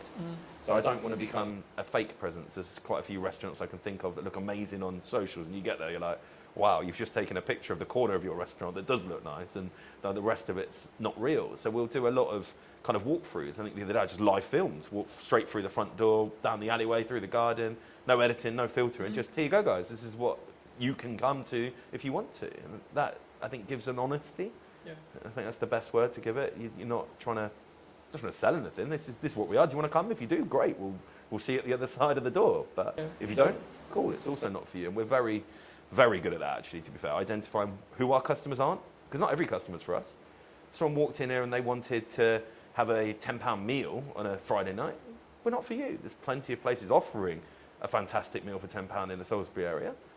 But on the flip side, if you were looking for a fantastic Chateaubriand on a Friday night to enjoy with a fantastic bottle of Malbec, we're the place for you. And you should come here. You're not going to get that if you go to the £10 meal place around the corner. Yeah. So it's understanding where your market pitch is, not trying to be for everybody, because it's impossible, but the people you are for, really being strong at that and having that kind of full team cultural mindset that all of my team will know who we're for within probably a parameter of what age we're aiming for, what service we're aiming for. They'll all know that our USP is gluten-free. And I think that's really, really important, because I can't just sit here now spouting all of this and then not relay that to my team. And again, we're not perfect. We're definitely, particularly in this site, 3 months in, it's nothing. You're really still learning everything at the minute. We're learning our customer base. We're learning our team. Still a weekly training for all of our team. In 6 months, would I expect 99% of customer visits to be at the level I'm talking? Absolutely.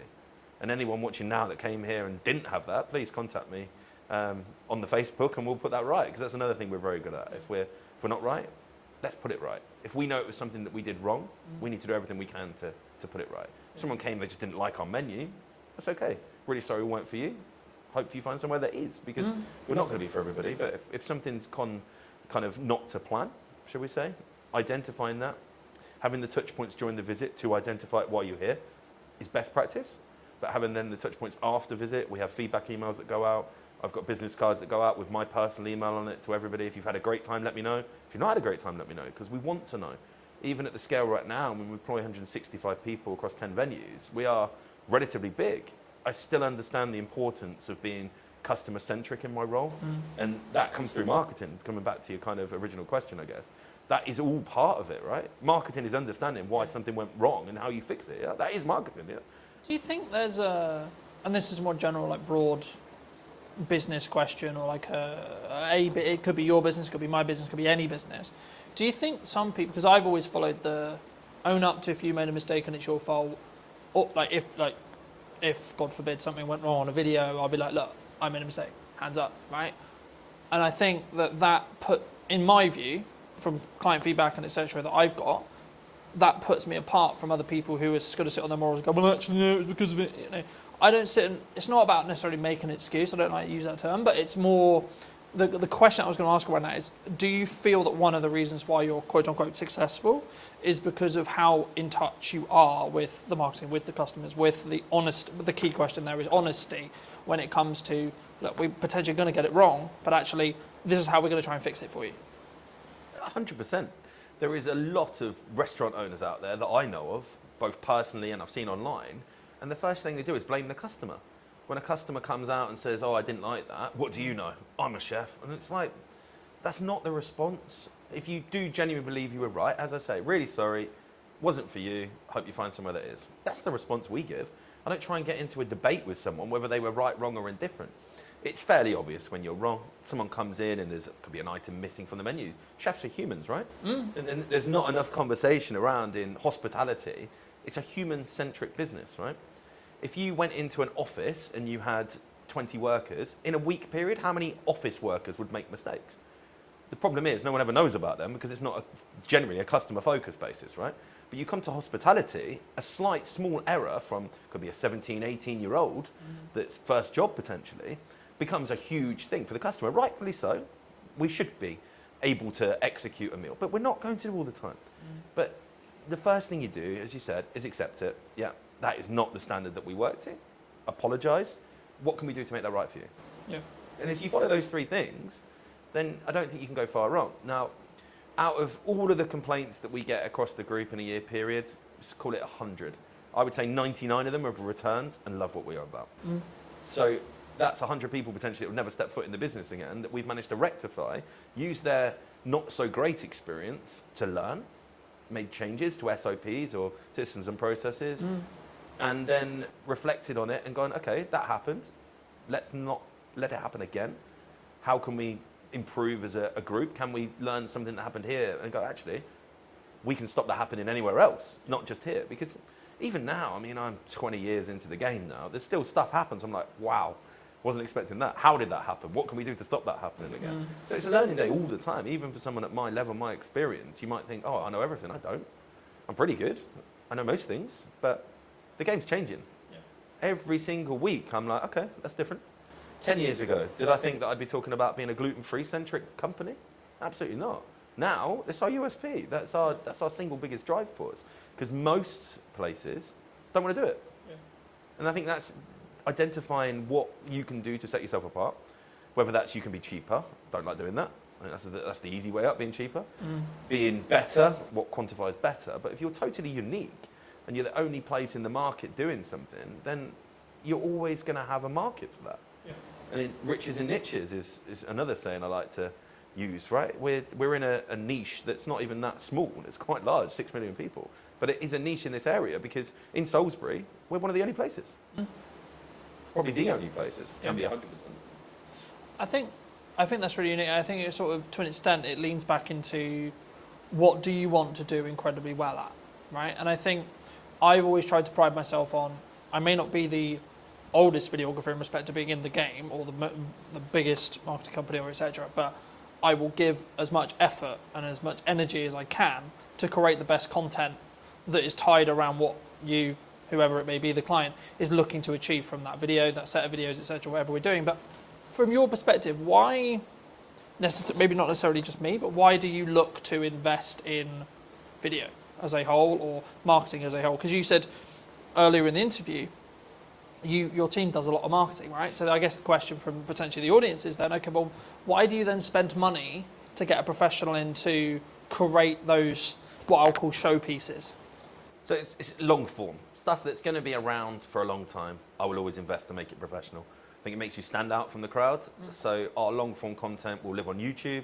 Our long form content will be housed on our website. Our long form content will be posted to the top of our grid, pinned to our grid, technical term there, on our Instagram. So some lands on our Old Mill Salisbury Instagram. Right at the top there will be a pinned post of, oh, okay, that's what that's about, really professional. And I just think it adds to that level of experience. The customer sees, oh, okay, that's a serious place. And I think that's why we do it across our group. From probably the second or third month, we'll get it in. Once we know we're right, we'll get a videographer, a photographer in, and we'll get everything kind of framed up, and then we add it onto our websites, and we've got then a bank portfolio of stuff, like the stuff you've done, we'll cut that down. We'll do 10-second clips every now and again. It just kind of helps remind people that we are, okay, these guys are serious.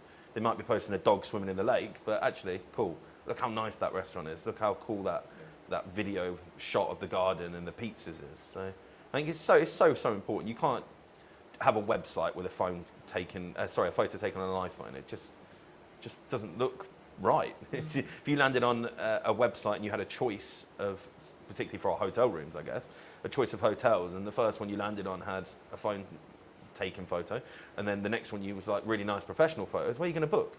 if everything else is the same, you just feel more qualified to Yeah. take that booking, I guess. I think it's I think what we talked about there was a perception thing, right? A lot of when people maybe start out in business or they want a hero video for their website, or especially if they're service based, they maybe want to give their best foot forward, right? And I think that's the perception. And of course it has to be backed up with the sales, it has to be backed up with everything else. But I think we also, sort of what we touched on earlier about the volume of marketing. I mean, we're in a world where AI is a thing and etc. I was going to ask you a little bit about that as well. But I mean, what role do you think volume in regards to output from a marketing point of view actually has? Because a lot of people say to me, oh, you output like too much, right? Now, I can tell you categorically, sat here today, I've won 3 or 4 jobs in the last 4 months related to the fact that I am actually one of the only people who posts for 3 to 4 times a day, 7 days a week. You know, so I know it works because I can show the ROI behind it, because I've won jobs solely off the back of the client telling me you won the job because you're always on I always see you know, in that respect. But just to reiterate the question, what role do you think volume has on marketing as a whole in your industry or in general? It's ever present. As long as That's it's what we go good, for. it should be online. So we don't wait for perfection, we wait for good. So if you take a photo and you go, yep, that's good, so 6, 7 out of 10 quality, it can go online. Now, that, I think people get stuck in, oh, not many people liked it. Now, likes don't pay your bills, okay? And I think that needs to be spoke about so much in our industry particularly, because I hear it all the time. Oh, if I post once a week, I get 100 likes. And if I post 10 times a week, we get 10 on each, so it's the same likes, and I only have to do, I'm like, but you're not looking at who's seen it.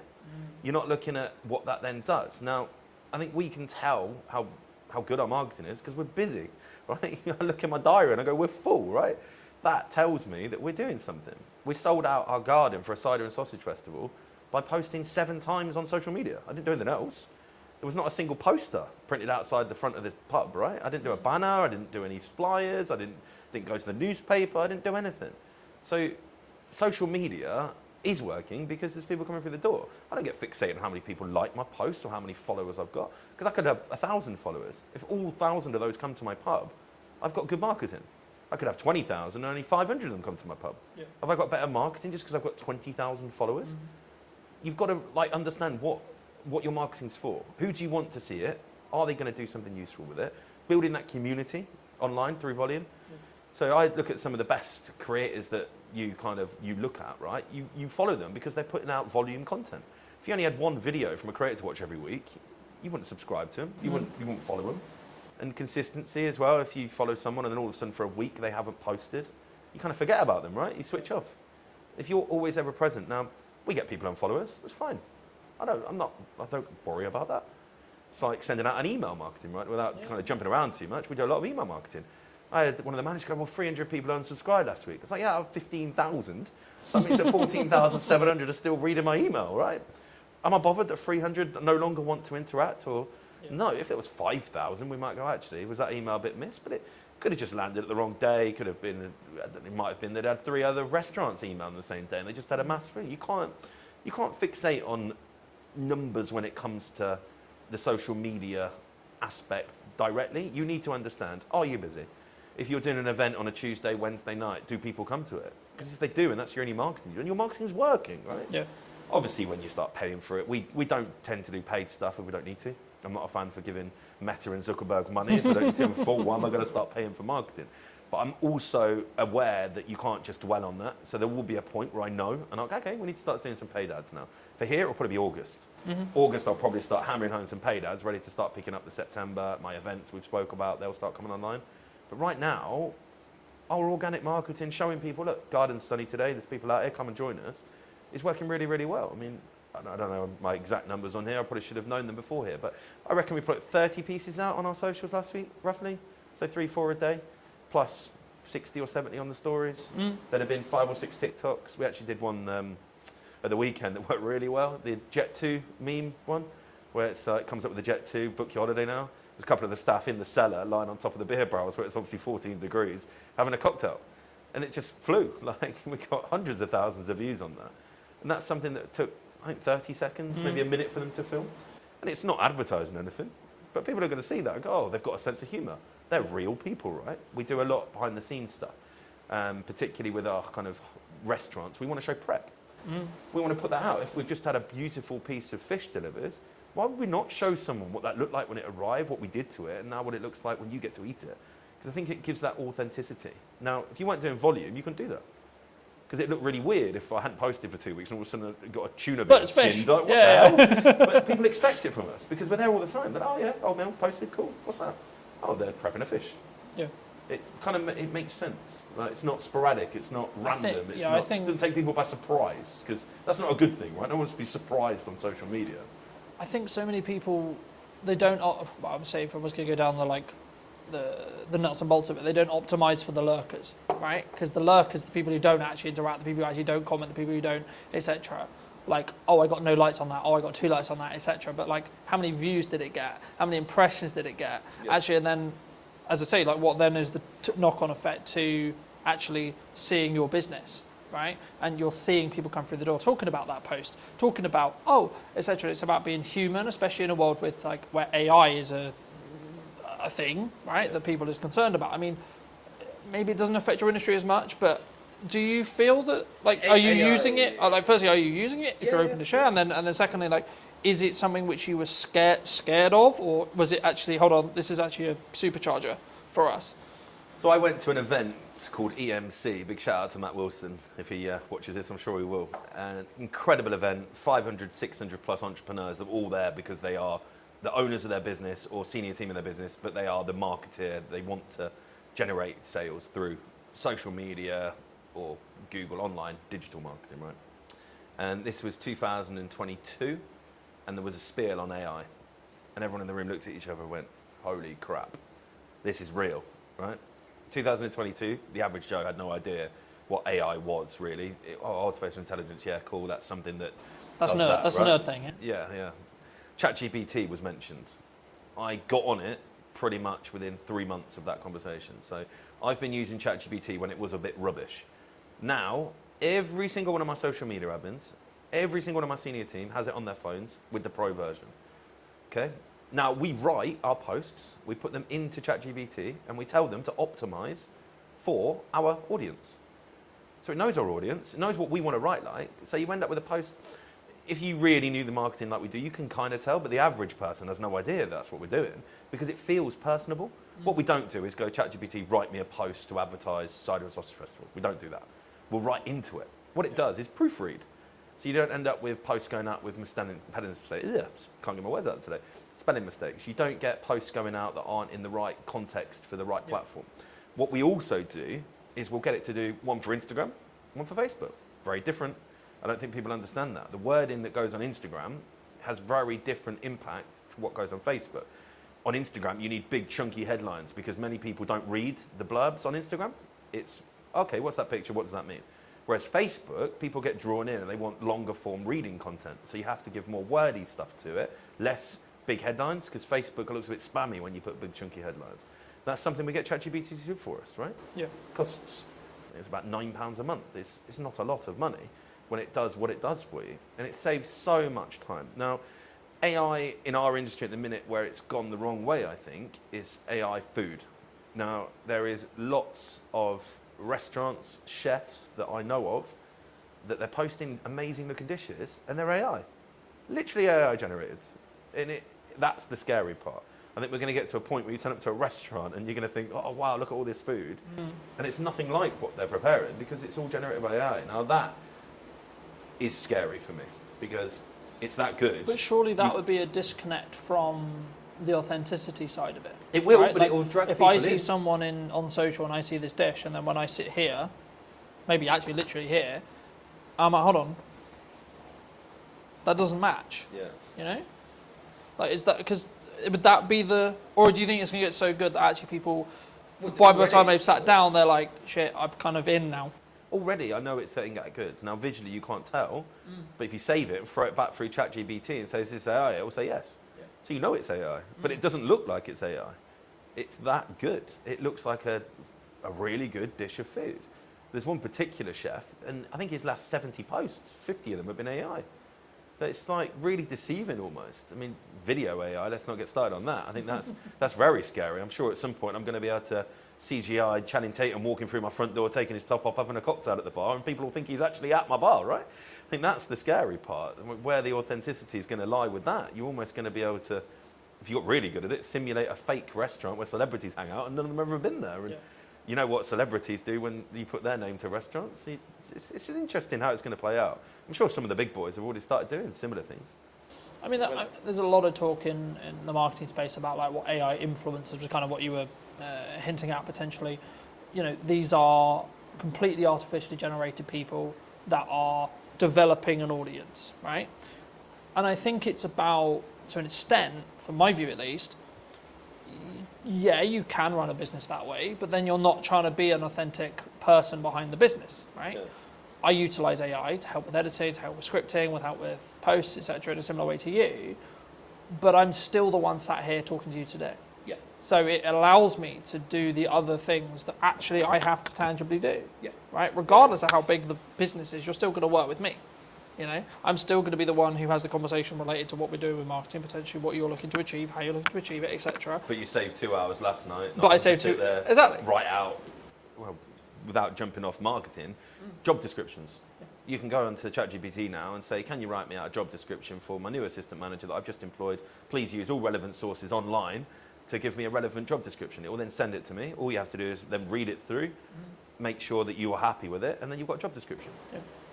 5 years ago, it had taken me 3 hours to write out an assistant manager's job description. We're doing it now in 10 minutes. Yeah. Like, that's the big thing, I think. We're probably slightly more protected as well. Sorry to jump in again, but in hospitality, if you are really good at hospitality, you're never going to replace that with AI. There will be a point in some fast casual food dining settings, a robot will serve you.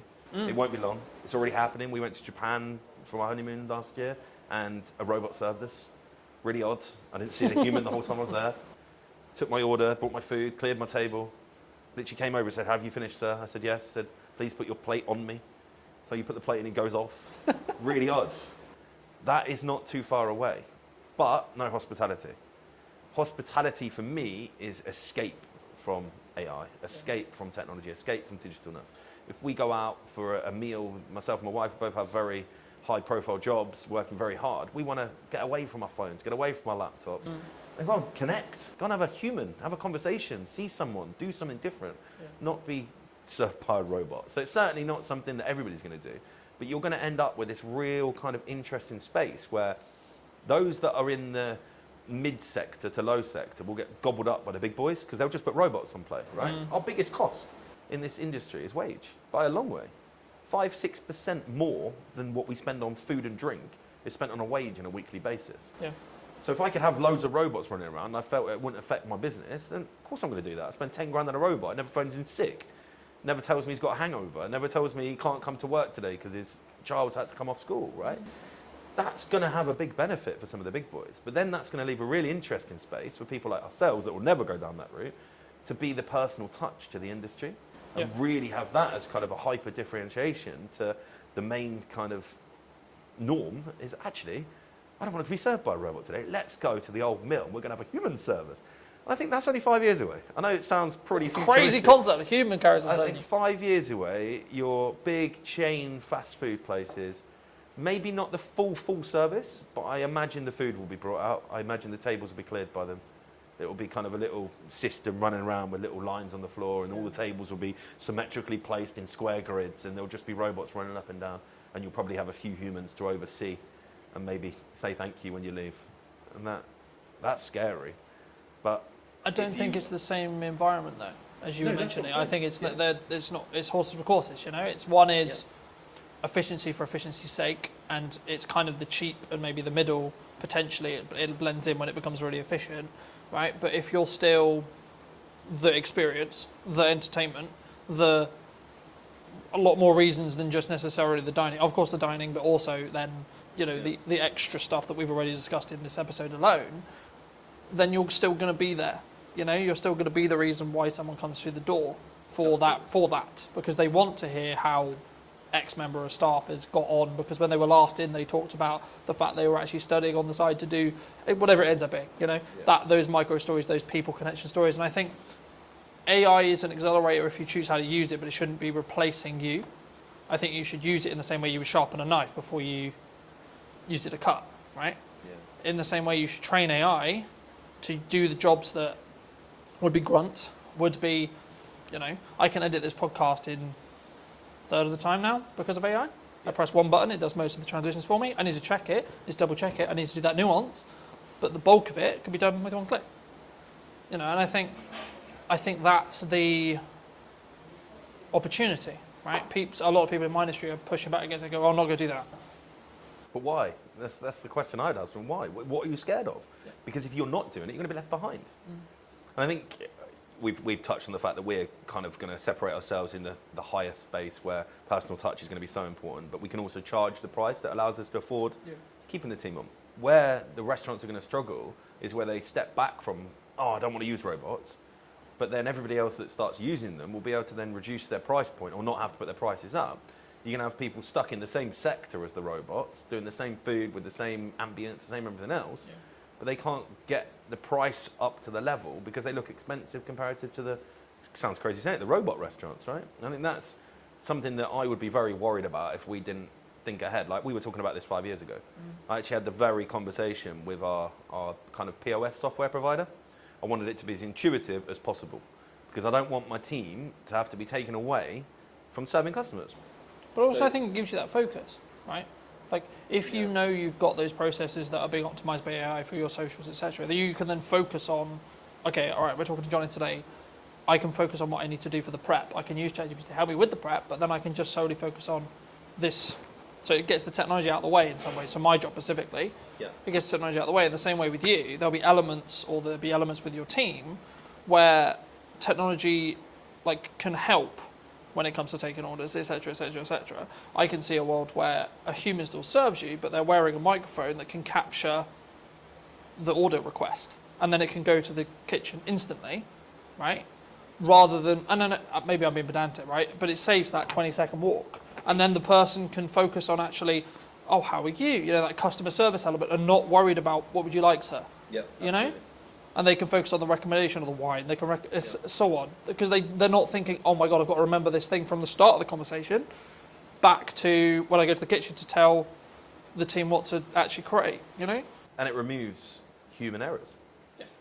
Unfortunately, whether you want to admit it or not, AI makes less mistakes than humans, right? And again, without jumping around, there's a reason why they're looking at AI doctors, right? Because they're going to have information on the medical science in the world, and every doctor that's ever made a thesis on anything is going to be available like that to AI. The best doctor in the world can't do that.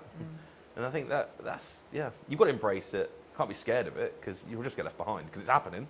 Yeah. I mean, I don't want to go too deep, but when the www boom came in the early 90s, everyone, no, it'll never happen, it'll never happen, it'll never happen. That was a slow process because everyone had to go out and buy computers, you had to have internet, you had to have all of that, right?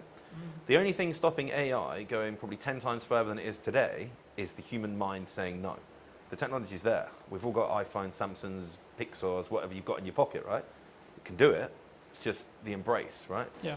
And the more we use it, the more it learns, the more it adapts, the quicker it's going to go. And the improvement in ChatGPT in the last 12 months is scary, right? Yeah. And I think especially in the leading kind of industries, you're going to see a big shift to AI being the only thing they do. And then that will feed down and down and down, right? And we understand it. We've been speaking about it since 2022, right? We've had it there in our back mind. What can we do to improve and, as you say, be more efficient? QR code ordering is something that we use a lot of because it brings back the time. Yeah. If someone's sat in the garden, gets their time back, they don't have to go and stand at the bar and queue. They just order on the QR code, comes onto the till, it's printed, it's paid for, we can take it out to you. Yeah. That saves so much time, right? But also in then, you're actually creating a better customer experience, which in turn means they're more likely to come back, which in turn means they're more likely to enjoy their time. Yeah, so of course, when it works, that's the key factor is you've got to make it intuitive, you've got to make it seamless, you've got to make it easy to use, not friction. It should feel like you're doing them a favour, not the other way around. And I think that is how you frame it. guys, we're using technology because your life's going to be more enjoyable, you're going to have a better experience, not we're lazy, we can't be bothered to serve you. Because it's not that. Like, it's just, yeah, I think using it to your advantage. I mean, you're editing software for your videos, I think it's the prime point there, right? Yeah. Is your video any better now because you say? Probably not. You probably do it the same, right? But you've done it in a third of the time. So now you can do 3 times the work, right? Yeah. You can edit 3 videos in the same period. Yeah, exactly. You know, I'm not in a position where it's a choice of I can do this or this. I can now do this, this, and this because each section takes less time.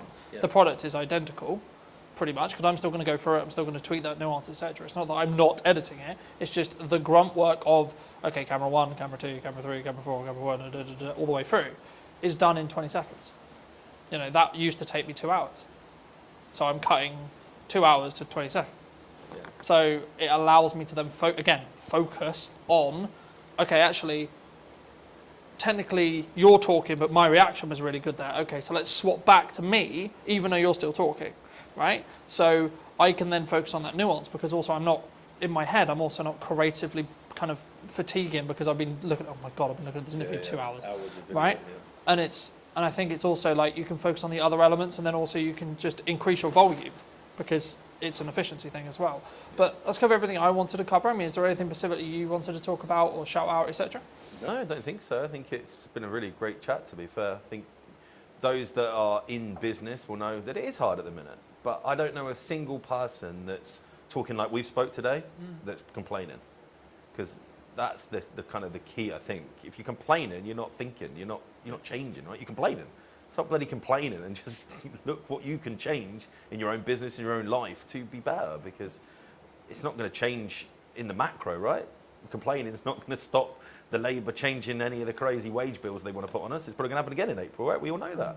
But we're already factoring that in. We're like, okay, what can we do different in 12 months? What can we do different in 6 months, 3 months, 2 months? Not, oh, it's happened, what am I going to do now? Because it's just too late then, right?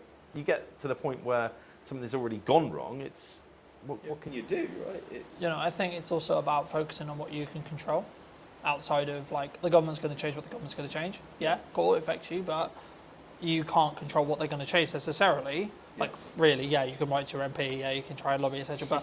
But like tangibly day to day, all you can do is focus on your output, focus on your marketing, and focus on your costs and your sales. Right? They're the 4 sectors of business that you should focus on, and you should continue to focus on those.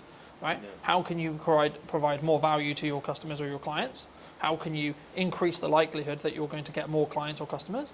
And then how can you retain or make more sales from the ones you have, right? So whether it's adding more value or thinking about a model differently or adding a retainer service, so you've got more, as we just opened the episode with, looking at a returned income rather than project gap, you know, and actually if you've got some retainers, especially as a marketer, then you can take on the odd few projects as well. So then you've got an even better month, but your baseline is going to be at a certain level because of those retainers. But then also it removes the stress, so you can do other elements, like you can focus on your marketing more, you can focus on your systems more, etc.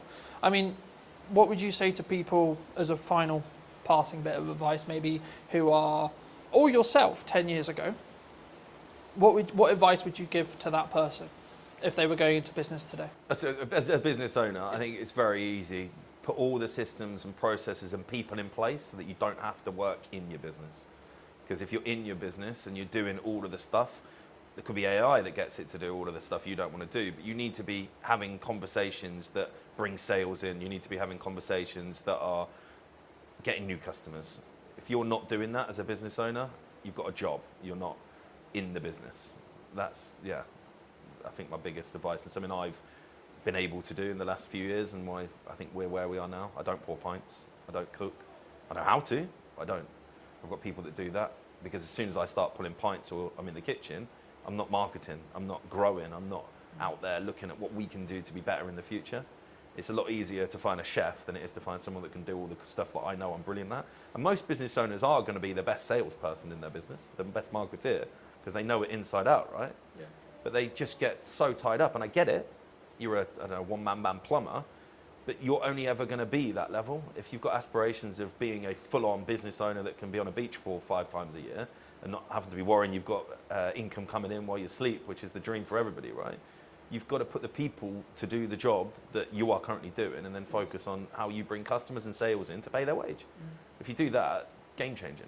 Easier to say when you run a pub because you have to employ people, right? Yeah. I think the biggest challenge, even for yourself, probably, I don't know where your growth map sits, like, it is the biggest challenge for most people is the mindset, oh, I'm going to employ someone, I've got to find their wages every single month. Yeah. But that's ultimately what makes you a business owner.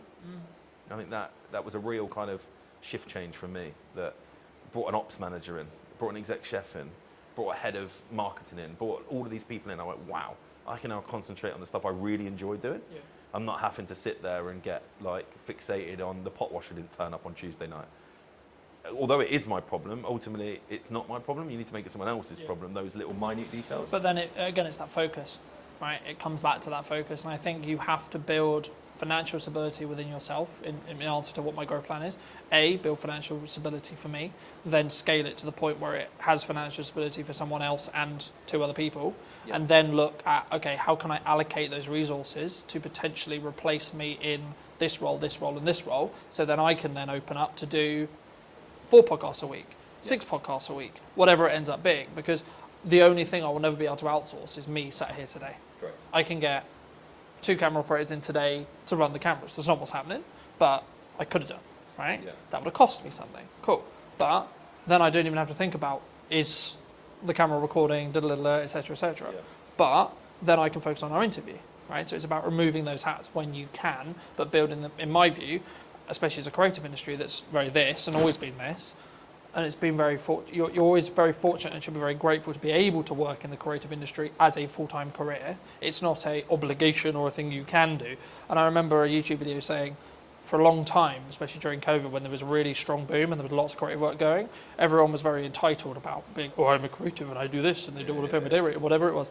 But followers on TikTok. yeah, but now it's actually, I'm grateful to be able to do this for a living, and it's a privilege to be able to do so, not necessarily a thing that is likely, in that respect. Or if you could only do it part-time, okay, cool, be great if you could do it part-time, or etc. And I think it's about your work ethic. It's about how do you control those levers regarding sales.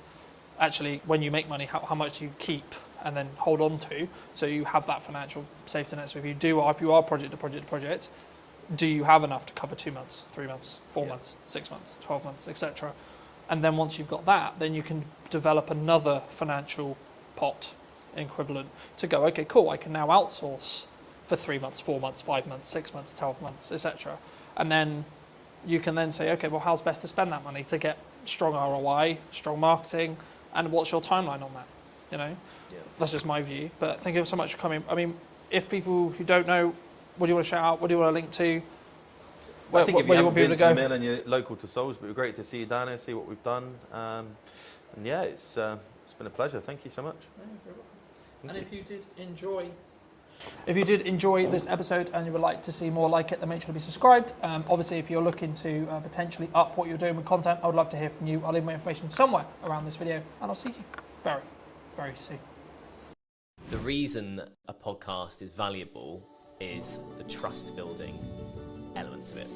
I don't think any other format builds trust in the same way that a podcast does. Sometimes done is better than perfect. If it's a barrier, Talking to people about their own personal relationship with money.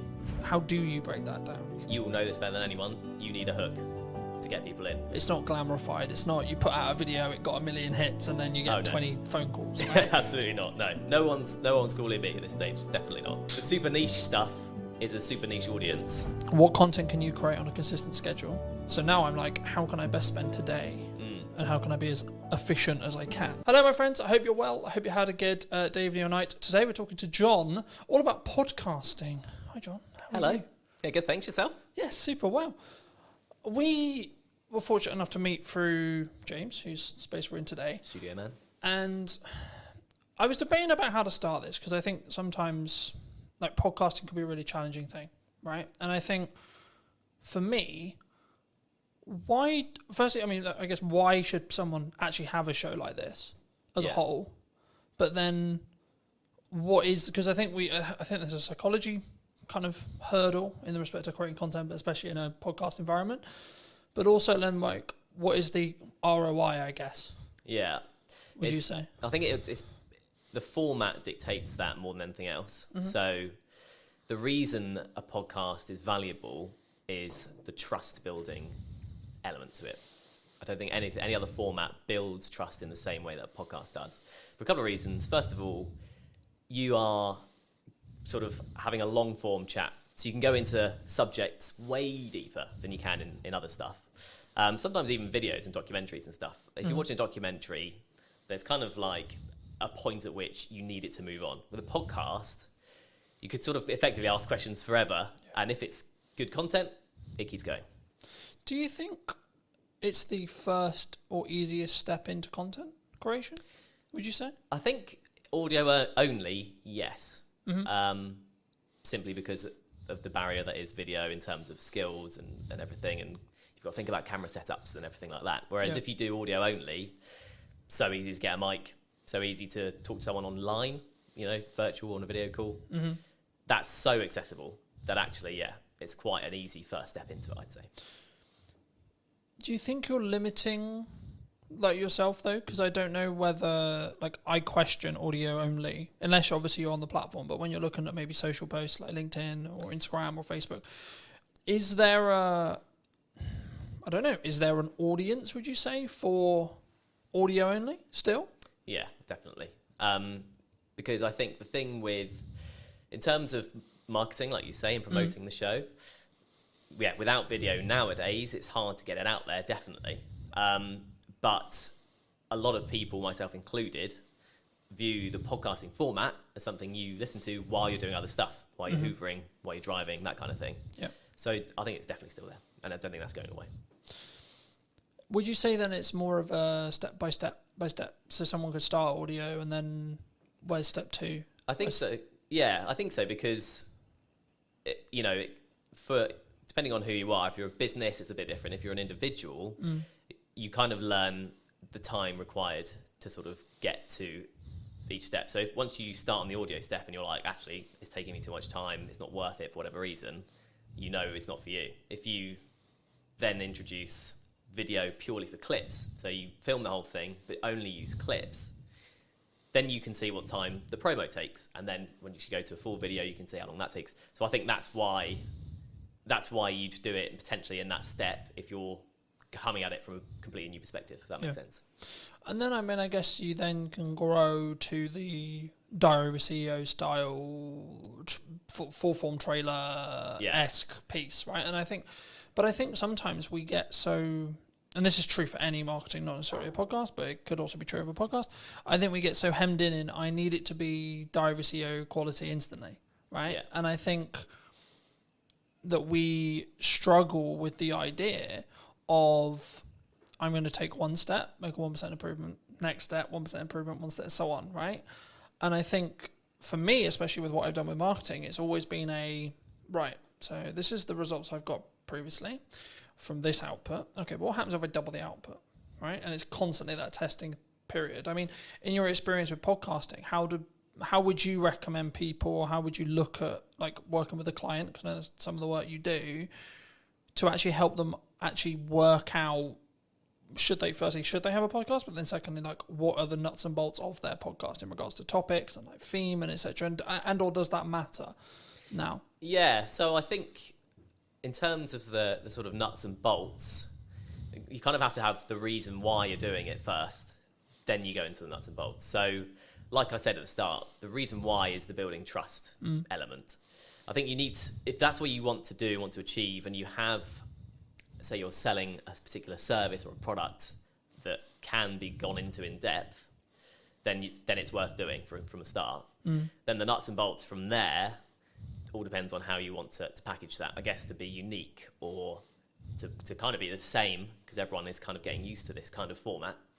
So there's options on the table for sure. I think there's obviously that psychology thing that we've talked about a little bit as well, but I think for me, I didn't overthink it. I was like, I enjoy talking about business, I enjoy talking about content creation, I enjoy talking about marketing. And I've evolved it, and it sort of changed, and depending on the guests will kind of tailor the conversation slightly. But I also don't overthink the conversation, because I trust in myself as an interviewer to ask, I guess, poignant questions, or what naturally comes to my mind. And I think sometimes when we look at content, it's not in this box, right? I watched a video this morning talking about the fact that like one of the reasons why they're not the person in question wasn't on YouTube was because he was constantly concerned about he sells video production, so it has to look good, has to sound good, has to, and I followed the logic of yes, sure, but actually sometimes done is better than perfect if it's a barrier. Do you like how do you, when you look at either, and I'm sure we'll get onto the podcast you're launching, but like when you work with clients or when you're maybe looking at your own podcast, like how do you balance that line of okay, it's done, but actually there's these things that that could be better? Do you hold a podcast back? Would you reshoot a podcast? Like, where's your line? Yeah, I think you'd want to know that before even starting, frankly. If you want it to be polished, and the client's a big company, for example, you want it to be polished, you start from there. That's kind of the level is set effectively. And going on from there, in terms of, if it looks scrappy, there's kind of growing evidence that a scrappier look still appeals on the right platform. I was reading recently about TikTok and how people or watchers or users of TikTok prefer the raw content, the raw sort of footage and stuff. So someone literally picking up their phone and talking, there's no kind of green screen, no one's putting any effects or whatever. If the content looks like that on TikTok, it sells on TikTok. Yeah. Whereas on YouTube, like you were saying, people kind of expect a bit more of a polished thing. But I think authenticity is quite a big thing these days when it comes to content. And like you were saying with your questions and it's coming off the dome and stuff, that's in some ways kind of seen as a more better or nicer to watch compared with a completely polished, you've gone through 20 questions with a fine-tooth comb and you're only asking 10 because they're like the best ones only. It doesn't, like, conversations don't work like that, and that's ultimately what podcasts are. I think that's an important point. I think that there is obviously a line when it comes to like the quality of like, especially if it's what you sell, like what I sell is video production. So there is a line, but I also think that there's an opportunity cost of refilming a conversation that isn't the first one, for example, Absolutely. right? So to give you some context, last week or so, I filmed a podcast with my mum. And that post, me announcing the fact I did it, did really well, which kind of doesn't surprise me to an extent. It doesn't. But there's actually a tech challenge with that podcast because one of the cameras isn't in focus. So my camera isn't in focus. So I was in a position last week, and I think I pretty much made the decision I'm just going to work around it. But I'm in a position where I'm like, the episode is really strong in regards to the content, but it's not perfect video production wise. Do I reshoot it with the potential opportunity that it will feel different and the conversation will maybe come across differently? Or do I work around the fact I've got multiple cameras and I fix it that way? Or do I just go with, okay, it's out of focus. It's not far out of focus, it's maybe an inch, like a tiny amount. But is that an approach some people should take? Do you think they should get out of the way of the content sometimes? Because I could really sit here and lose my shit over the fact that one angle's out of focus, but it is what it is. Yeah. I think the content is what matters most. I think if you try to reshoot it, it's never getting anywhere near the same, especially if it was a good episode. Yeah. And it's your mum, right? So it's personal to you, and it's like an emotional element to it. Yeah. And I know what you mean. You're coming at it kind of from an editor's perspective, and it's just going to annoy you forever. But the average watcher probably won't bother them that much, yeah. I'd say. So actually, if the content's really good, I guess like you say, you could in theory refilm your bits of you could pretend you were there again. Yeah. But unless you're a particularly good actor, it's it's not gonna work. Yeah. So I would say no. I'd say take the hit on the because slightly blurry I image. also look at it from a perspective, from my point of view at least, by saying, okay, well, in the grand scheme of all the episodes I've got in production, that's one episode out of 20, right? This week, I think I'm filming 9 or 10, right? Total. And I think for me, it's the action will always outweigh that, and maybe that one with my mum isn't perfect from a production point of view, but the conversation, the content's really powerful. Yeah. So I think that's the thing people need to focus on. I think that's when, especially when they start, I think they get in the way. They get in their way sometimes, and they're constantly it needs to be £40,000 of production. It needs to be this, and I only use £45,000 because Stephen Bartlett's known for like what he did with Directory CEO and like how he then scaled that to the point he did. But I think we don't look at the journey sometimes that Stephen went on specifically. If we're going to use him as an example, anyone with a big podcast, we don't look at the micro testing that happened through the journey to then get to the point where they're at today. I mean, have you confirmed like where you are with the podcast? Like, where's your podcast? So yeah, yet to officially launch, but all the stuff's going on in the background basically at this point. I've got first bunch of guests booked, got the studio booked, and in terms of the background work, in terms of questions and what I'm thinking of asking and how I want it to look, that's all sort of down in my head. Yeah. So I've got to start it now. I've got the dates booked in, so it's just a case of starting when it starts. Happy days. That's super exciting. I mean, for people who may be interested, I mean, how did you come up with the idea? What is the idea? Like, what are you going to be talking about? Like, where's that? And I think it's really important to also highlight, and something I try to do is like collaborate with other people rather than, because some maybe will be watching this and go, but Colton, that could be like technically you're a competitor in some ways, right? Yeah. But I'm like, no, actually, because I think we can both work together to actually create a better show as a whole, right? And lean into each other's skills where it makes sense. But I mean, just to reiterate the question, I mean, where, what, and how is your podcast going to be about? Yeah, so it's called How Do You Money? And that's the idea. That's the sort of opening question somewhat. So it doesn't actually make grammatical sense, obviously. But I think most people can get from that. It's talking to people about their own personal relationship with money. Strictly not an advice show, because I'm not an expert with money. And it's purely human interest. So I'm going to talk to people about their money habits. Things like how often do they check their banking app? Mm-hmm. When you ask people these questions in day-to-day conversation, it's amazing how different the answers are. How people in relationships deal with money between them. Everyone does it differently. And so like the crux is that twofold. First of all, in the UK, we're just not taught what to do with money in school. College, university, whatever. Do you think we should? Yes, Like absolutely. that should be in school? Absolutely, yeah. Because it's a fundamental life skill. As you know, we had a short conversation about money at the start. Yeah, absolutely. So yeah, I think it definitely should be. But at the moment it's not, right? And so I think as a result, two things happen. Number one, everyone makes up their own way. Second of all, people are too scared to talk about it because there's no official guidelines Do you think from the start. Do you think that's an insecurity? Do you think like if I say that I nearly lost the business in 2024 or previously, that you're going to judge me? Do you think it comes from that? Absolutely, yeah. Do you think that I'm going to think that you think I'm a failure? I think that's a big part of it, definitely. And then let's flip it. Do you? Absolutely not. No.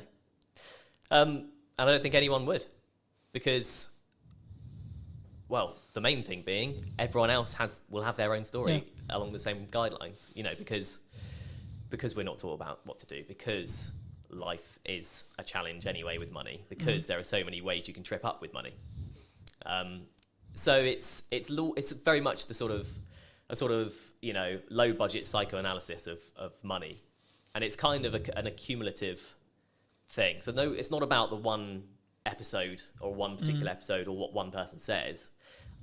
My idea about it is looking back at the first 10 episodes and seeing all the different answers. I've got a killer question that I ask at the start of this podcast that everyone will definitely have a different answer. It's a one-word question. Okay. One-word answer. And I hope that kind of sets the tone for how the rest of it is going to be. Yeah. I mean, looking at your planning stage then for your show, I'm curious because obviously I plan mine in the way I do it. How have you looked to plan it? Do you completely pre-plan it? Do you have an idea or questions in your head? Obviously, you've already said you have the opening question there. I mean, what do you have the rest of it? Like, just break most of the audience's case, but also I'm curious as well. I mean, like, how do you break that down? Like, how have you broken that down? So I have kind of set it into 3 or 4 kind of different sets of questions that relate to specific things. So, like, I'll have 4 main topics, let's say, and then questions that come underneath that. One of my sections is clickbait questions. Okay, fair enough. Just being really honest about it. But are you doing that for the clip that you're going to extract from the show? So partly to do with that, yeah, Okay. absolutely. You will know this better than anyone. You need a hook to get people in. Yeah. That's just the reality. Yeah, 100%. But as well as that, those questions often come up with the best answers. There's a reason they're clickbait questions, because they're the big questions. But it can't just be all of that, because it's like me going to you, what's the biggest mistake you've ever made with money? What's the best thing you've ever done with money? What's the worst problem you've ever got? Do you know what I mean? It doesn't, that's not a podcast. It doesn't work as a format in any interview or anything. So that's one section, for example.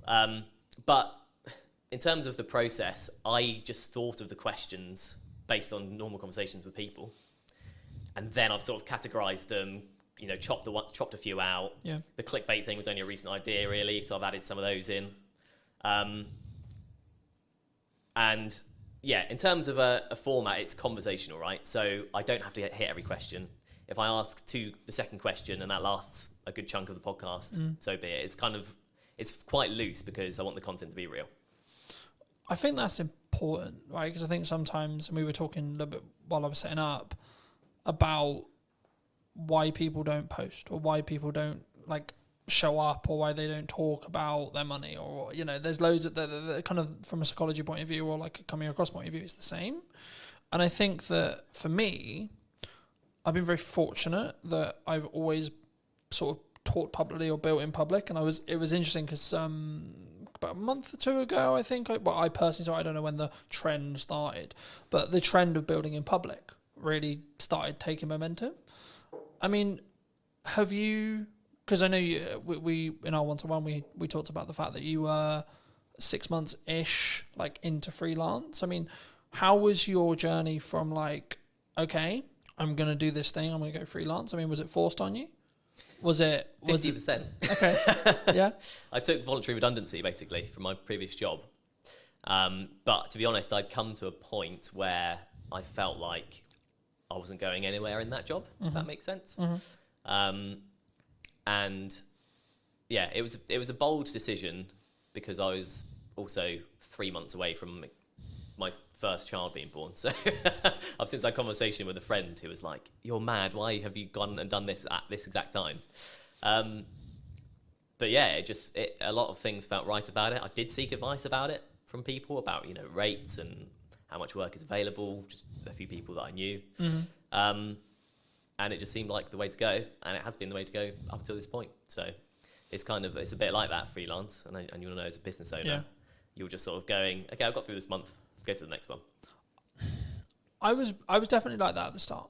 Right, I've been very fortunate. I've talked quite openly about the fact that 2024 was quite rough, but I blame myself on why it was quite rough. Yeah, because I wasn't showing up as it's in the correct marketing to actually get the output I wanted, but also in volume, I don't think. Yeah. I think if now I look in hindsight about what I was doing and like what went wrong, quote unquote, and I could sit in the respect of maybe a victimized mentality of saying, well, the economy was hard and there was this issue and then etc. But like as we were discussing before, I think you're an example of this at 6 months in, but I'm maybe an example of this year. You have to have a strong business model. Something that I've tweaked in the business model now is a more recurring revenue model. So we'll work with people on a monthly returning like payment plan. Nice. Or like, and it's not like that's not the only thing I do, but I still do project work. But like for me, it was always a matter of, from looking at a business point of view, of how do I squish those troughs, right? And also squish those peaks in proxy to an extent. But it's basically having a flat line. I know categorically I'm going to have X amount coming in. And then how do I design a business that allows me to do that? But then also, what marketing does that business need to then show to other clients that I know I'm talking about?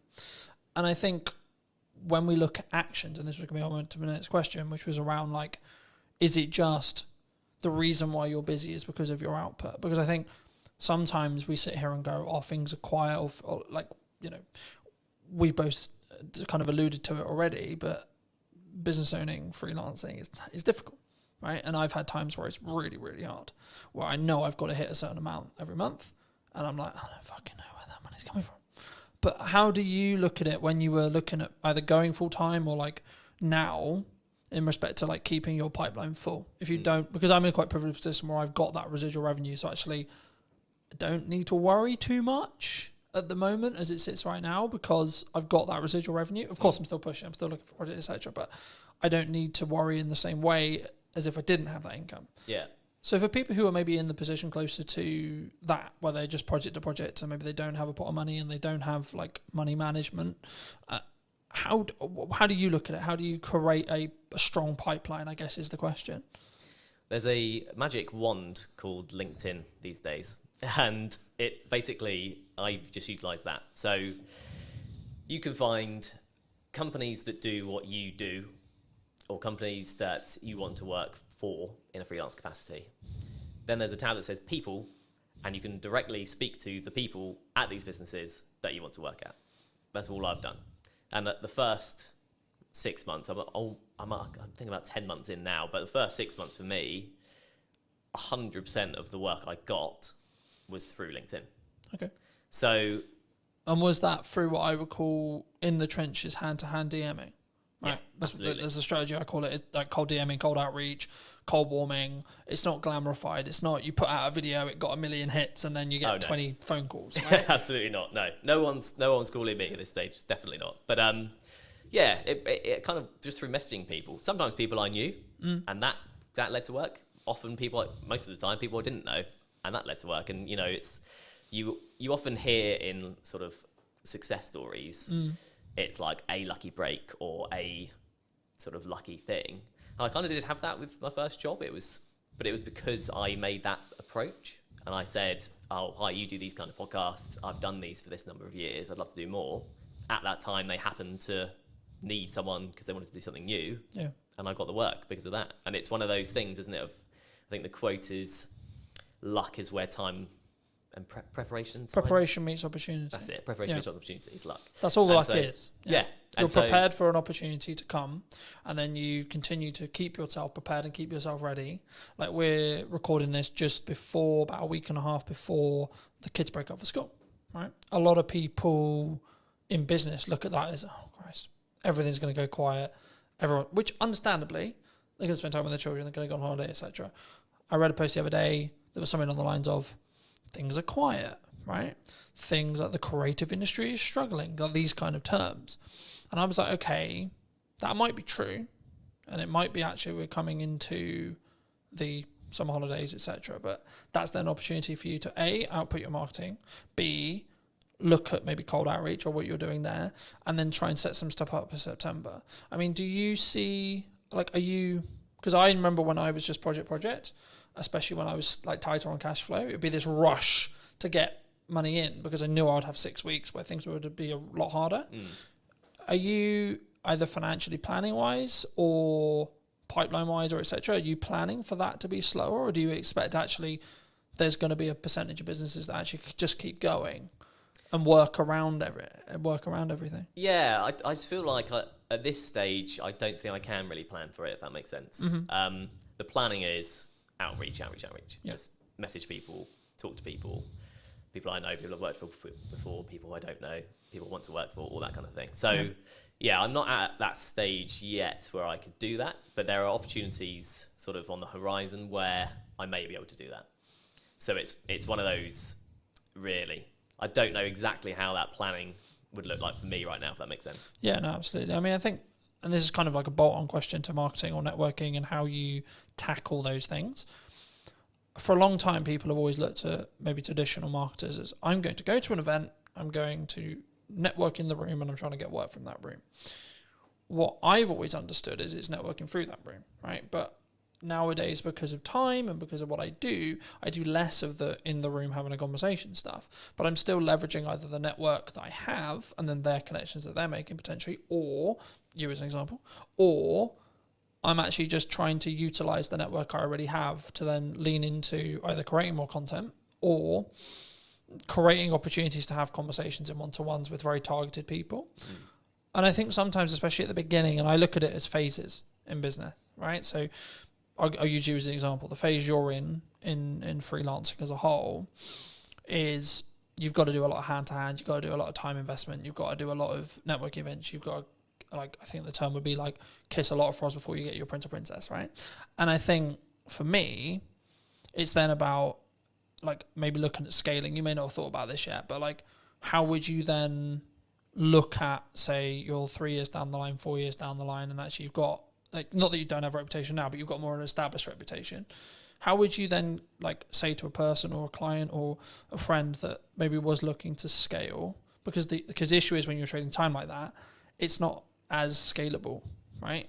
You can scale the unscalable by just working really hard and working smart, sure.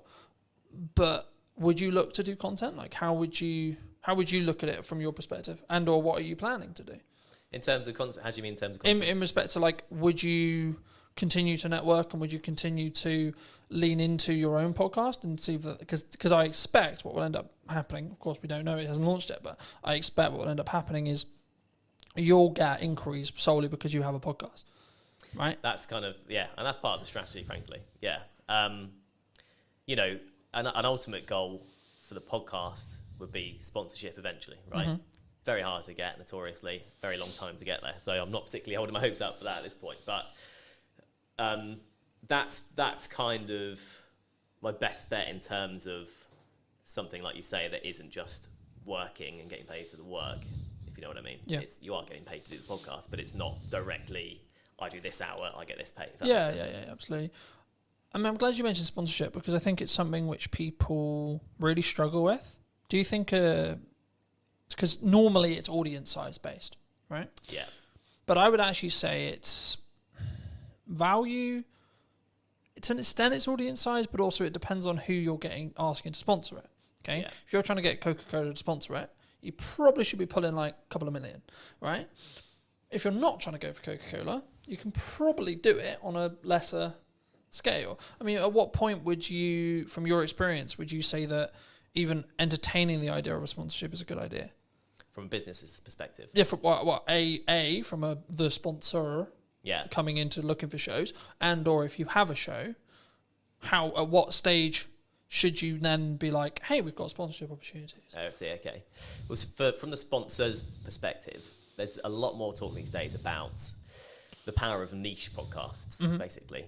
Mine isn't very niche, so maybe I've missed the mark there and I have to relook at it. But the super niche stuff is a super niche audience, and super niche stuff brings a super dedicated audience in a lot of cases. Because if you love barefoot shoes, I'm particularly interested in them, you're looking about barefoot shoe stuff all the time. People look about, how to strengthen your feet, what to do with toe spaces. You can go into mad detail and mad depth. And if you're a barefoot shoe brand and there's a podcast with 1,000 dedicated fans, you can put yourself in front of 1,000 dedicated fans. It doesn't sound like huge fry, compared to small fry, but it's dedicated people that if they like your brand will keep coming back. So it's kind of like a repeat customer concept. And also it's super niche. So if you're a barefoot brand and you go on the biggest podcast that's out there, you'll get lost among the noise of, the big brands like Coca-Cola. Yeah. So I feel like it's for a business, you want to look at the niche communities that you want to target. And then once you're in there, you're in there. As a show then? As a show, I think you have to know what you are able to do with the show. If you're committed to it week in, week out, because I think sort of weekly is what you need to be doing really for it to be worth sponsoring, maybe bi-weekly. Yeah, you could go for it from day one. I could be chasing it now, but I haven't got anything to show. I can't say, here's the podcast. I can say, here's the idea. Yeah. I think if you have something that it looks good and sounds good and the content is good and a community are reacting to it or people are reacting to it or you're getting good amount of, if there's a value proposition in there, you're ready to sort of offer it up as long as you're committed to keep it going. Because then otherwise there isn't a sponsorable thing, right? Yeah. Do you think, I'm glad you mentioned like rhythm is what I call rhythm of shows. Do you think that you kind of alluded to it maybe weekly or bi-weekly, like, because I know there's some people who maybe listen who are like, I can only do once a month. Yeah. Right? Would you say that would stop them doing a show, or do they need to organise filming in such a way or producing in such a way where when they launch, they've actually got enough to do weekly, for example? Yeah, I think it kind of probably depends on the the content, what the podcast is about. There's a lot of complicated algorithm stuff with YouTube and stuff. You definitely know more than me about that. But that kind of dictates that you need things to be weekly or you get lost. That's what I've sort of read. I think the buzzword we could use here would be you have to be consistent, right? You have to commit to what you're saying. For me, I do weekly because it can work. And how I do that behind the curtain-esque is I just film a shit ton. Yeah. So then I've constantly got content, right? So for me, I've kind of got content buckets. Like, so I'll have stuff that's just me involved. For that, I'm about 6 weeks ahead of schedule in respect to like what I'm editing, in respect to what I'm filming. And then from a podcast point of view, as I alluded to earlier, I'm filming 7 episodes this week. But 7 episodes won't go live this week. No, right? Of course not. In the first week, when I relaunched the show, 7 episodes, like close to 7 episodes did go live, but that was a deliberate marketing plan that was, we're going to push the podcast really hard. Now, I'm doing clip generation through AI. I'm doing clip generation with me, and it's a yes and strategy rather than a yes or strategy. Because I think so many people, they look at, we could use ops clips, we could use an editor, we could use this, and they don't say, what if we do and, right?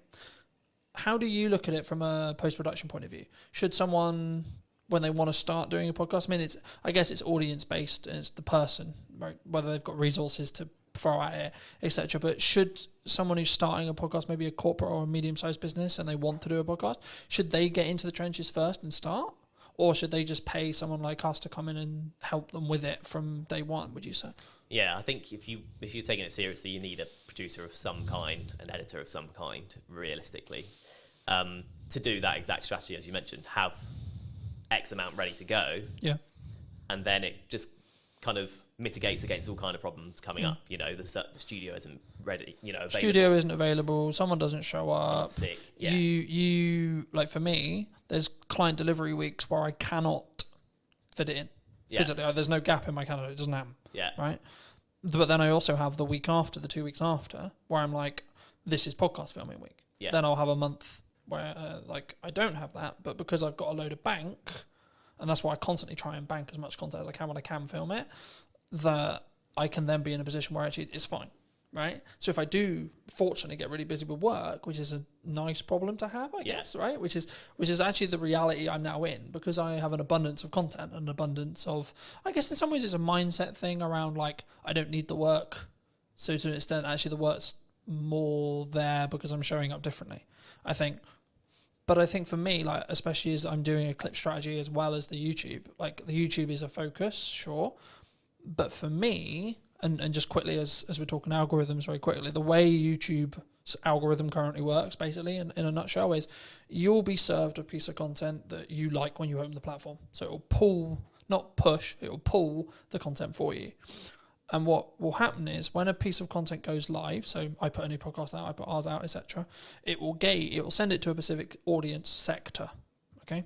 And then it will say, okay, cool, this audience sector watched X amount, Y amount, it got number of views, etc. If that is, and the threshold changes, right, and it's the unknown bit of the algorithm, but if it hits above a certain threshold, it will then be served to a similar sized new audience.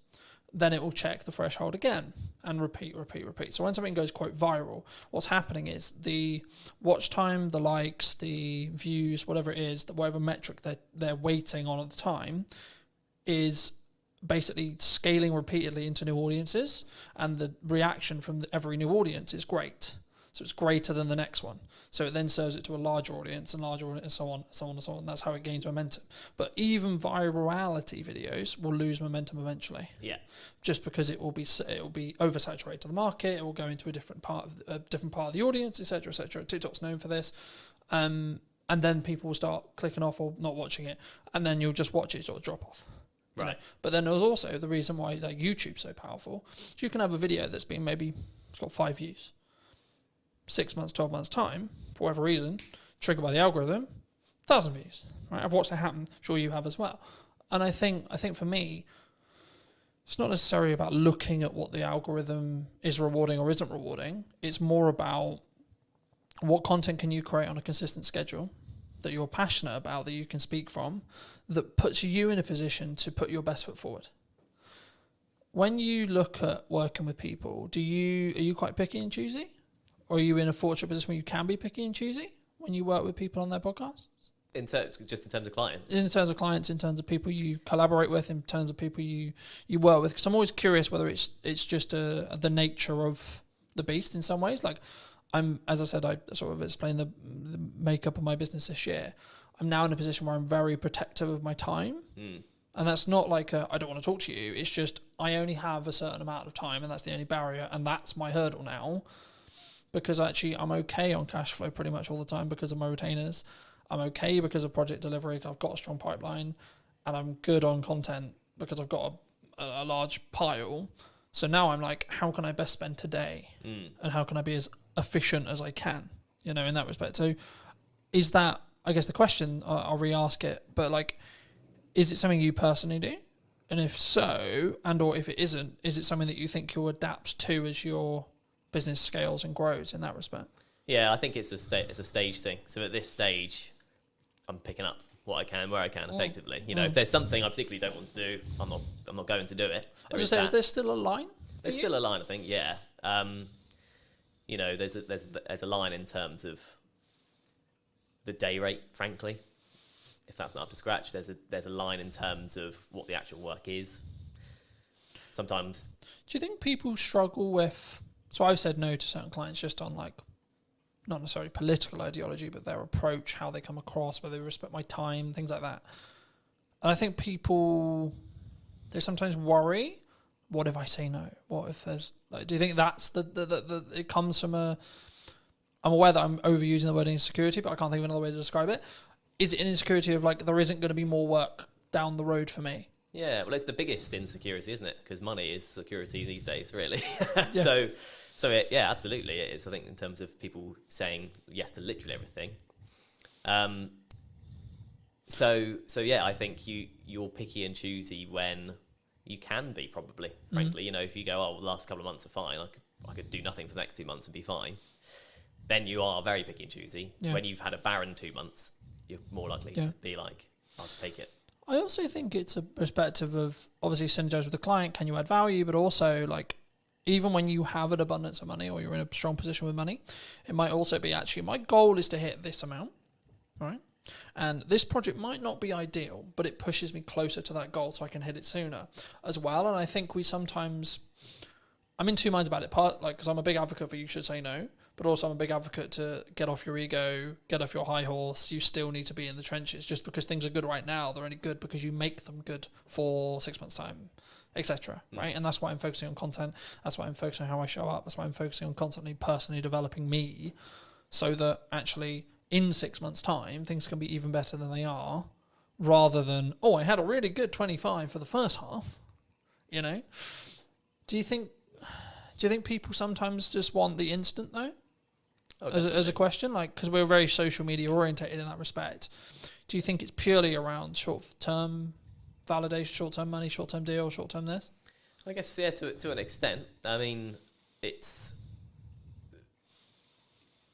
if you're in a situation where I need money now, everything else will go out the window for some people, depending on your circumstances. This is the crux of it, is it depends on your circumstances. If you're comfortable for a while, then you'll be fine. Otherwise, probably you will just snap up the short-term things. But I think, in terms of what you're saying, I think... Of course it's nuance, right? Because it's like, if my back's against the wall, then I need to go and do what I call hand-to-hand outreach, right? Which is I need to come up with an offer and I need to go to my network and I need to sell it and I need to sell it quick. Yeah. Right? But if I'm not in that position, I can then take my foot off that. I can step back and I can say, okay, actually, let's play the mid to long game now. Yeah. And that's what I try to do in my content all the time. It's not direct sales. It's not this. It's actually, hey, have you thought about doing this? Hey, da-da-da. But as a society, as like starting creators, as freelancers, as video people, whatever you want to call it, have you noticed that people are more, they want short term? And they don't really have, I guess, the patience to look at where you're going to be in a year? Yeah. I think that's a reality. I mean, I would have been quite sort of downbeaten if I'd had a different first 6 months to it. You kind of have to go through the journey to understand what the journey is. Yeah. Right. So with clients, with people approaching you, and you will have experienced this as well. You have 100 people you message, Yep. 30 reply, Yep. 10 say they'll have a call with you, one person gives you work. And if you think of it, if you go into it with that mindset, you'll live by that mindset, right? Yeah. So you'll keep doing it, and you'll Yeah. keep getting work because you've played the numbers game effectively. You know, you've hit as many people as you can. Eventually, something's going to come up. You've done the rep, so to speak. Yeah. Yeah. Yeah. I think, I was going to ask you, it was about speed of delivery, speed of output, speed of execution. Do you think that's maybe a nature of why someone's more successful than someone who's, I'll do that tomorrow? From a mindset point of view, do you think? So I'll give you an example. Like for me, when I came up with the idea to relaunch the podcast in the format that it was, so on location, in person, and or remote. And then within a week, I had filmed 3 episodes of the idea. Within 4 or 5 days, the first one was out. Because I didn't let myself get into that will be on the to-do list for next year. That will be on to-do list for next summer. That will be on the to-do list for 3 months' time. Because I knew I'm only going to get the results. I'm only going to start getting the data if I start outputting. Yeah. Right. And now it's becoming actually a core part of the marketing strategy for the next 6 months to a year. But that's because I've gained a load of momentum with it.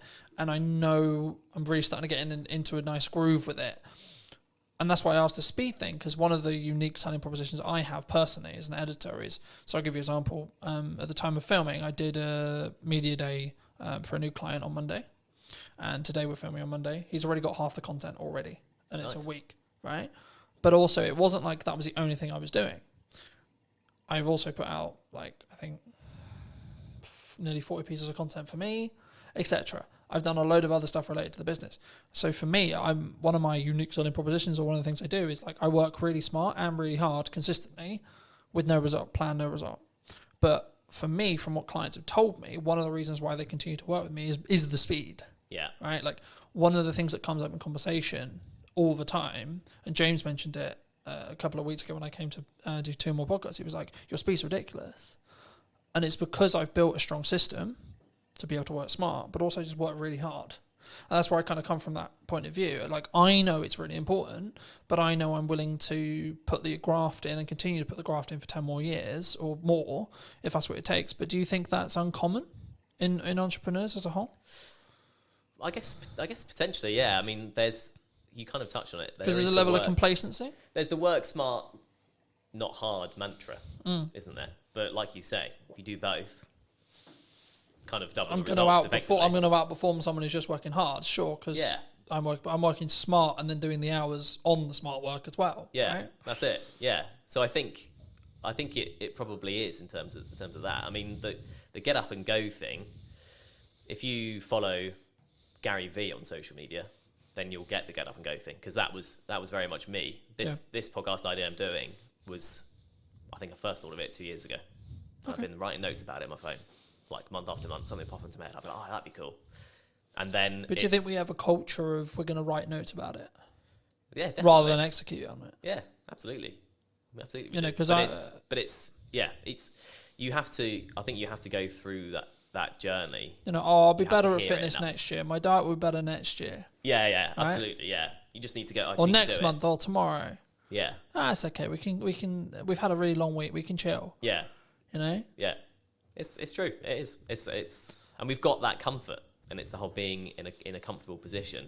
You don't grow in comfort. You have to be in discomfort. But actually, saying yes to things, you've got your yes and kind of mantra. Yeah. So just saying yes to things opens up. You realise, oh yeah, I can do this. Like, if you just go, I'm just going to do it, and actually plan it. Like, whether that's setting a reminder, put it in the calendar, write down, you know, on your fridge, this is what you need to do today. Whatever, however you do it. Something I just building off that briefly.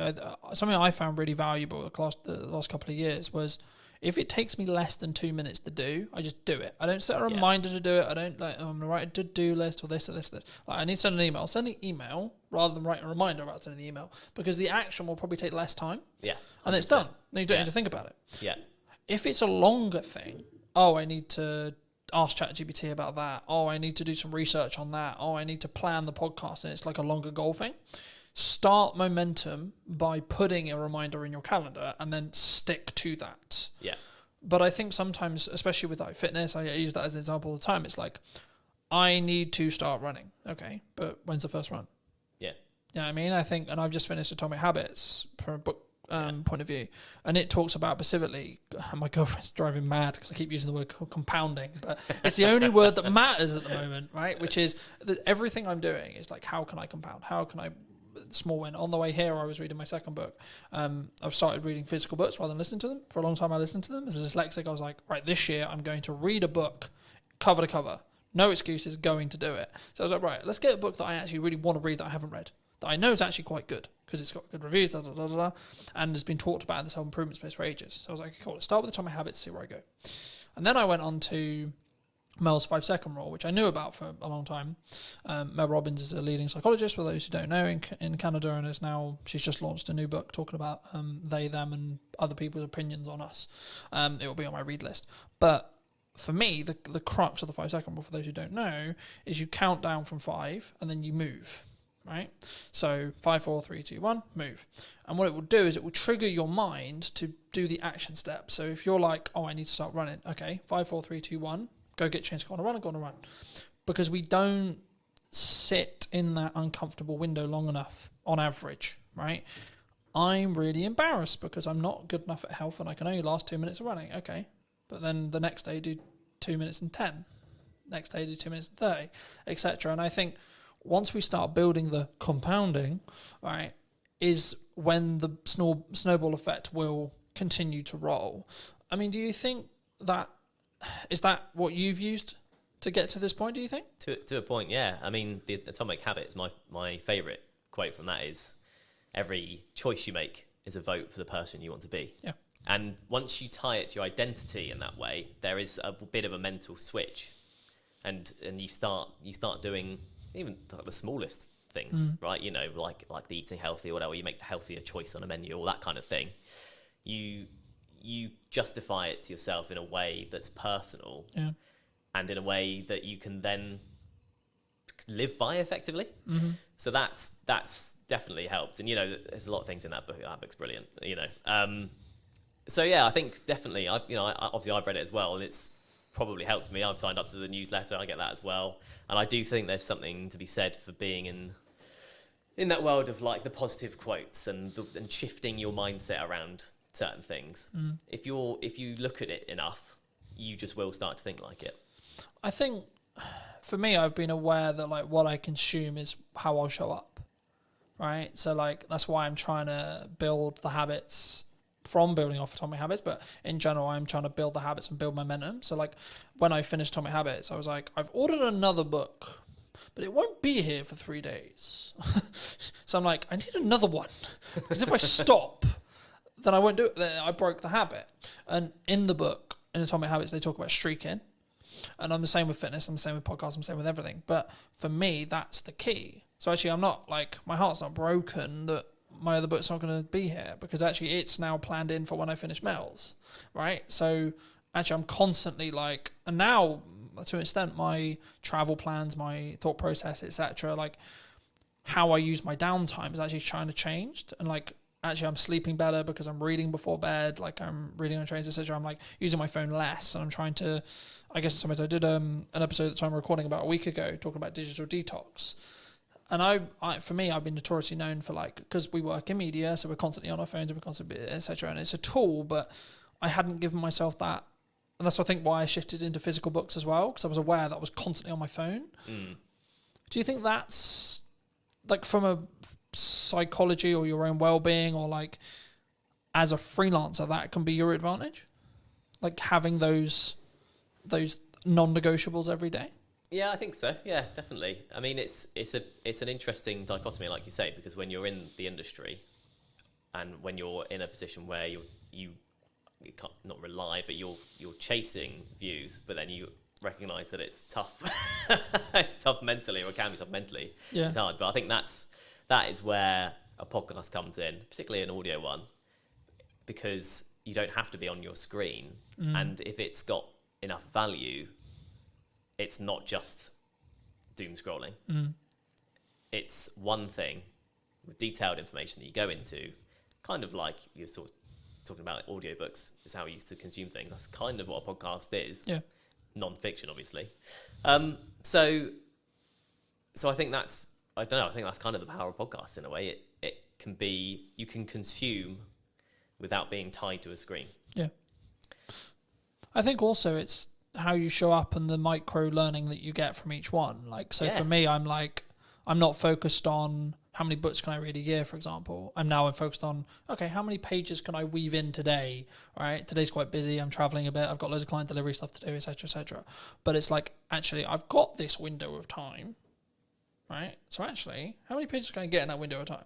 Okay, cool. Gamify it. And then I'm also, to an extent, I'm rewiring the habits that I had. So previously when I would travel, I'd be constantly on my phone or constantly like listening to music or watching YouTube videos, which is not a bad thing as long as it's educational, sure.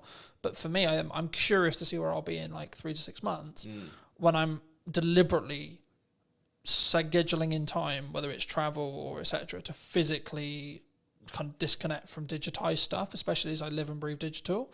And that's why I thought I'd mention it, because like for me, that's something I don't think we think about when we look at the podcast as well. Because I think what you'll find, and I'll be curious to see if we do an interview in a year about whether your money management skills is like compounded really, really hard because you're constantly talking about money, right? I found I'm becoming an infinitely better marketer because I'm constantly talking about marketing, right? So I noticed little things like, hold on, I said that thing in the podcast, but I'm not doing it with my own content, right? So you mentioned hooks earlier. I'm not doing strong enough hooks on the ones I'm editing. Okay, how do we do that? How do we fix that? So now I'm focused more on how do I create a really strong captivating hook? That will probably grow into how do I create a micro trailer? Yeah. I expect as an editor, but also the knock-on effect for my clients will be they'll get a better product. Yeah. Which in turn means I'll be able to charge more, which in turn means I'll have more money to either give myself a longer buffer or outsource to do other things and scale the business that way. Do you think, like, I don't want to specifically like steal in some ways a lot of your podcast, but if you could rate yourself on money management right now, where would you rate yourself? 10 being incredibly good, you know where every single pound's going. 1 being, I've got no idea what's in my bank account. Yeah. There's a psychology fact about ask someone for a number between 1 and 10, everyone says 7. But that's kind of where I'm tempted to land on that, really. You know, I've been on my own journey with it, definitely. And, you know, I married an accountant, so that's helped me quite a lot. And, you know, just being in a relationship, she's super savvy. She's closer to the 10 mark than, you know, most people I know. But just being with her has helped me probably come up from a 5, frankly. Okay. In your 20s, you're in like a 3, you know, generally speaking. Yeah, there's a question that is going to be on the podcast, which is how often do you check your bank account every day? And in my 20s, it was as little as possible because I just didn't want to know. You push it away, right? You go... Does that come from you were anxious about it? 100%. I was at university, but it's Shit, how much money have I spent? exactly, yeah. How much has gone on beer? I don't want to know. How much I spent last night? I don't want to know. So I don't remember last night, but I remember there was a card involved. Shit. Yeah, Shit. exactly. But once you sort of learn to look at it regularly, it empowers you. I've found empowers you because you go, okay, well actually I'm in control rather than just letting it all just slip and hope for the best. Yeah, and if it's overdraft, it's overdraft. So I've kind of been on that journey, which is a small thing. I'm not trying to claim I've been on an epic money journey. Nothing dramatic's happened either way for me, but that one thing, kind of going back to the mindset thing, has helped massively. But again, you ask everyone. I'll ask you, how often do you check yours?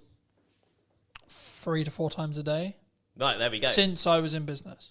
Right. For business, same as you. Just hide away Fucking from never it. fucking terrified of it, right? That's it. In business where I know I've got to pay for shit and I need to work out where that money's coming from all the time. And I'm doing a technique at the moment where I'll hide a significant amount. Whenever I get paid, I hide a significant amount of my money away into an account that happens to have 4.1% on it. Happy days. Yeah. But it's actually the point of I deliberately, yes, I'm doing well, but I deliberately live on a lot less. Yeah. And I deliberately keep, in regards to what I see every day when I check my bank account, a lot less because it allows me to keep pushing forward and keep thinking I need to find another way to invoice something or have more money coming in, A, but also B, when there is an emergency, I can go, I'm actually good. Yeah. You know, I can fix that problem. Hidden account will fix. Yeah, because so this is an example of how I use AI. AI is currently tracking for me the books I'm reading, what my takeaways are, how much am I showing up, what my fitness is, where my money is being allocated and how and why, and how well that's doing and how in line I am with the goals. How the podcast is doing, how many episodes I've filmed, how many episodes have gone out, what views are going on, what views are likely to happen in the future, because it can extrapolate the data from, okay, you're here now, and then in 6 months I think you'll be here. You're following the growth rate. So people, and I wanted to talk briefly, and I'm aware of time, so I think we'll wrap up soon, but I wanted to talk a little bit about AI with you. Yeah. Because I think it's, people are either going to use it to be more efficient and have a lot of those things being monitored for them, as I mentioned, or they're going to sit on the moral of, I don't want to. You know what I mean? Yeah. I'm not doing it because it's the world's over. Yeah. You know, and we're all going to lose our jobs. Do you think we're all going to lose our jobs? Not necessarily, is what I'd say. I think it still has to come quite a long way, because, and you know, people will reference the manual jobs of, you know, an AI won't fix your sink. Yeah. Maybe a robot with an AI brain could do one day. Mm-hmm. But actually, anything that involves a human at this point, largely, you need to be able to talk to someone about. Yeah. And you can have a conversation with AI, but it's slow, like, compared to talking to a human. If you just want to get to the bottom of a problem, because of the way LLMs work and how they're programmed, you can't get there quick enough. Yeah. You can't relate in the same way. You can't. It also has ask, a "Oh, why don't bias you do this?" towards being positive as well. So if you want constructive criticism on something, it's not very good at that. Yeah, Right. exactly. But I always use it. I've used the analogy recently of, like, you need to sharpen a knife to be able to cut something, right? Yeah. So you need to sharpen the AI, tell it what you want. And that's what I mean. When it comes to data analytics, which is everything I basically just discussed of how I use it, it's actually really good. Yeah, absolutely. Because all I'm getting it to do is do the thinking for me. Yeah. But I'm also aware that I may lose my cognitive ability. That's also why I shifted to reading physical books. Yeah. Because it keeps my cognitive ability high. Yeah. Right? So actually I've got the best of both worlds now. Because I'm building more time, because I'm being more efficient, to then utilize my brain more in tasks which are more challenging, you could say, to then be able to utilize AI better, and the snowball effect goes that way. Yeah. You know? Do you think people are naturally scared of it because it's the new thing? I think there's an element of that, yeah. But I think it's seeped into normality. So This feels weird. I'm not used to being this side. I'm sorry. You're sorry. fine. You're good. It does feel weird when you're on the wrong side, doesn't it? It's like what? Well, hello, my friends. Welcome to a brand new podcast today in James's studio. Today I'm going to be with Maddie, talking about her new book, talking about neurodiversity, money, etc. Hi, Maddie. How are you? Hey, thanks for having me. It's lovely to be here. It's good, isn't it? The second time on your podcast. I as know. well. I know. Love it. And you also, while I was setting up, you reminded me that it's been a year since we has last been- spoke, it's been and a that's year. nuts. That is We have absolutely. spoken a little bit in between then. It's Yes, not like but I've totally ignored you. Hey, people are busy. It's all good. For people who don't know, Yes. what do you do? So I like to call myself a multi-potentialite. So for people who don't, That's a sentence. it is, yeah. For people who don't know what that means, it means that I am a jack of all trades, and instead of being master of none, I'm actually quite good at some of them. So I am an ADHD money and business coach. I am a visibility strategist. I'm a speaker. I am a app owner. I'm a wellbeing platform owner. I also am an author of a Amazon best-selling #1 book, Mad About Money. I think that is about it. Oh, mum as well, dog owner, crazy Wonderful. person. Wonderful. I'm a neurodivergent with every single neurodivergent presentation that there possibly could be available. It's funny, right? I did a podcast yesterday, and the crux of the conversation afterwards, we ended up talking for an hour afterwards. Cheers, Johnny. Appreciate the conversation. Was basically like everyone's like, oh, you need to niche, right? I wasn't actually going to start here, but as you mentioned it, we'll start here, right? It's my favourite topic. Why do we not? Because I've always been in the world of like, I could niche, but I don't want to. Yep, that's exactly Right? where I am. Like I could, and I could make probably a lot more money if I did, maybe, right? Arguably that's what everyone who's into niching will tell me. But for me, I'm like, yeah, but tell that to wedding videographers during COVID, for example. Right? Yes, exactly. How'd that work out? I'm a big fan of like not putting all your eggs in one basket. But also, as a neurodivergent, I need to make sure that my brain is entertained. And if I have to stick and do one thing, I'd get really fucking bored all the time. So I do things in a variety of ways. So the way I describe my business to people is I have an A side and a B side. Like, think about like cassette tapes, only your soundtrack. When you are a cassette tape, you have a side and you have another side and you can flip it.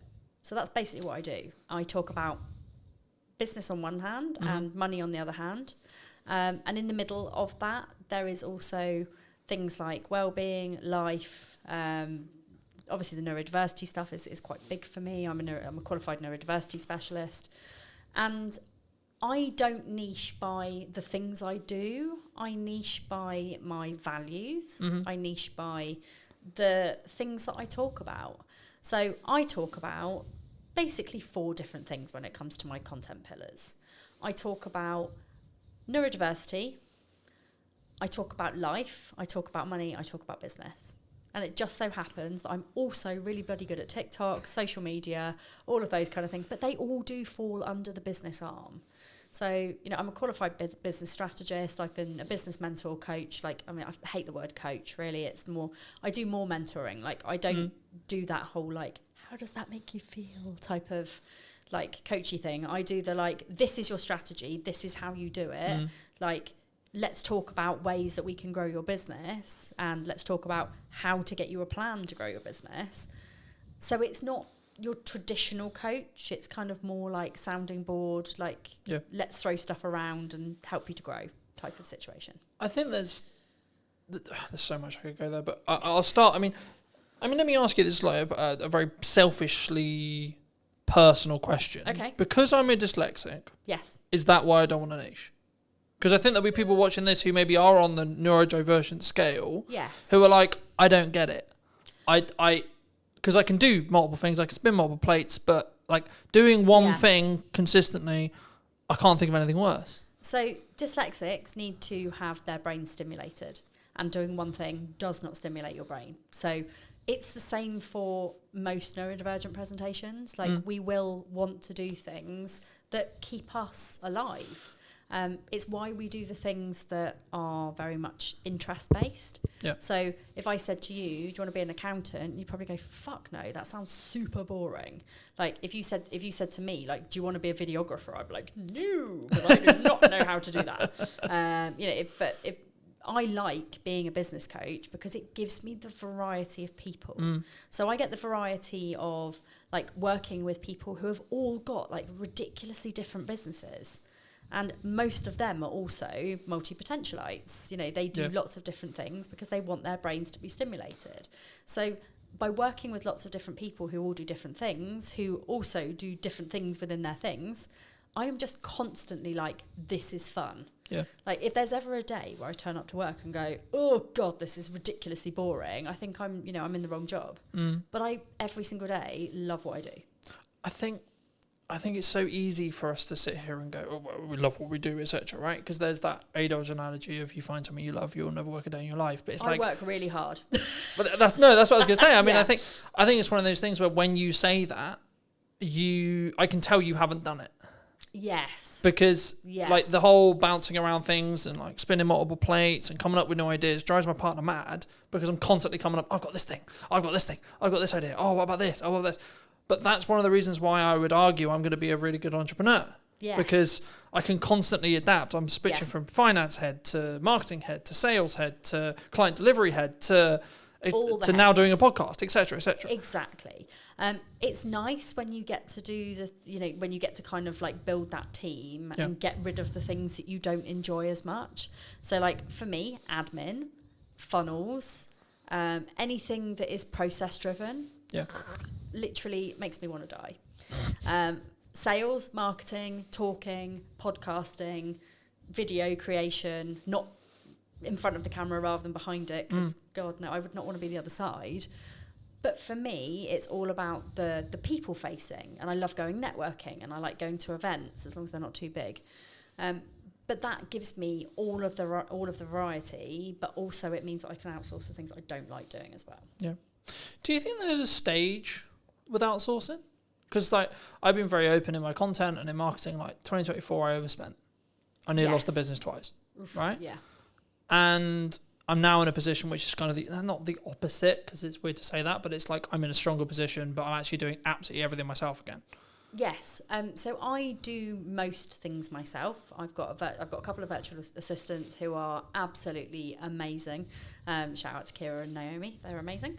But yeah, I think one of the things that I did super early on in my business, so like even with my previous business, was that I outsourced the things that I don't enjoy doing first. Yep. Because if you have to do all of those boring tasks, they never get done. And actually, they're quite important tasks, like scheduling emails, paying your invoices, like creating invoices. If I didn't have somebody creating my invoices, I would never make any more. I'd never make any money. And I've just been in a little handover with my 2 virtual assistants.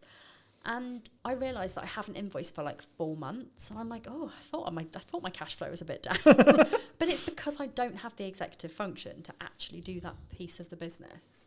So it's not that I don't think it's important. It's just that my brain goes, no, you don't like me, so I'm not gonna be a friend. Mm. Do you think there's it's not even bored. I think it's because I was going to link this into TikTok, because I know that's a lot of what you do and a lot of what you teach, and so it'd be wrong of me not to talk about it. But do you think there's a level of people who are concerned about being on video? They're concerned about doing marketing, Absolutely. especially if they don't know what they're doing, because they're like, what if someone? It's not, from my experience at least. It's what if X person thinks I'm a dick? What if they think da? Absolutely, and there's a lot of confidence building that goes on in the background with that, especially when people are new in business, because showing up and doing videos, like, you're going to get your friends judging, you're going to get your parents judging, like, why are you doing this? Why don't you go get a proper job?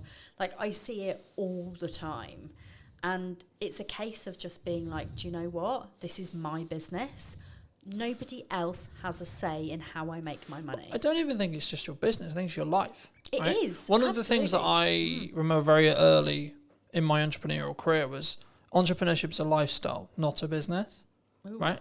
It's not, because for me, I have new ideas. I like, again, much to my partner's annoyance at times, I will be working at night. Like, I was answering text messages and emails at 10 o'clock last night. Yeah. Right? But also, I used to do that.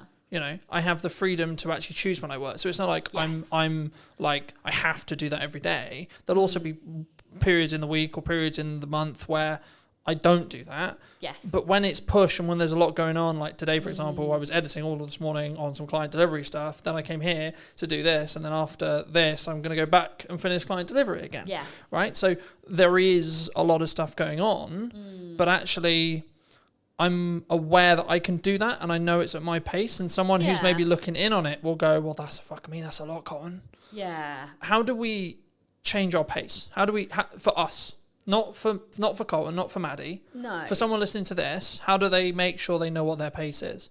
So I would say you have to really know yourself. You have to know your own boundaries.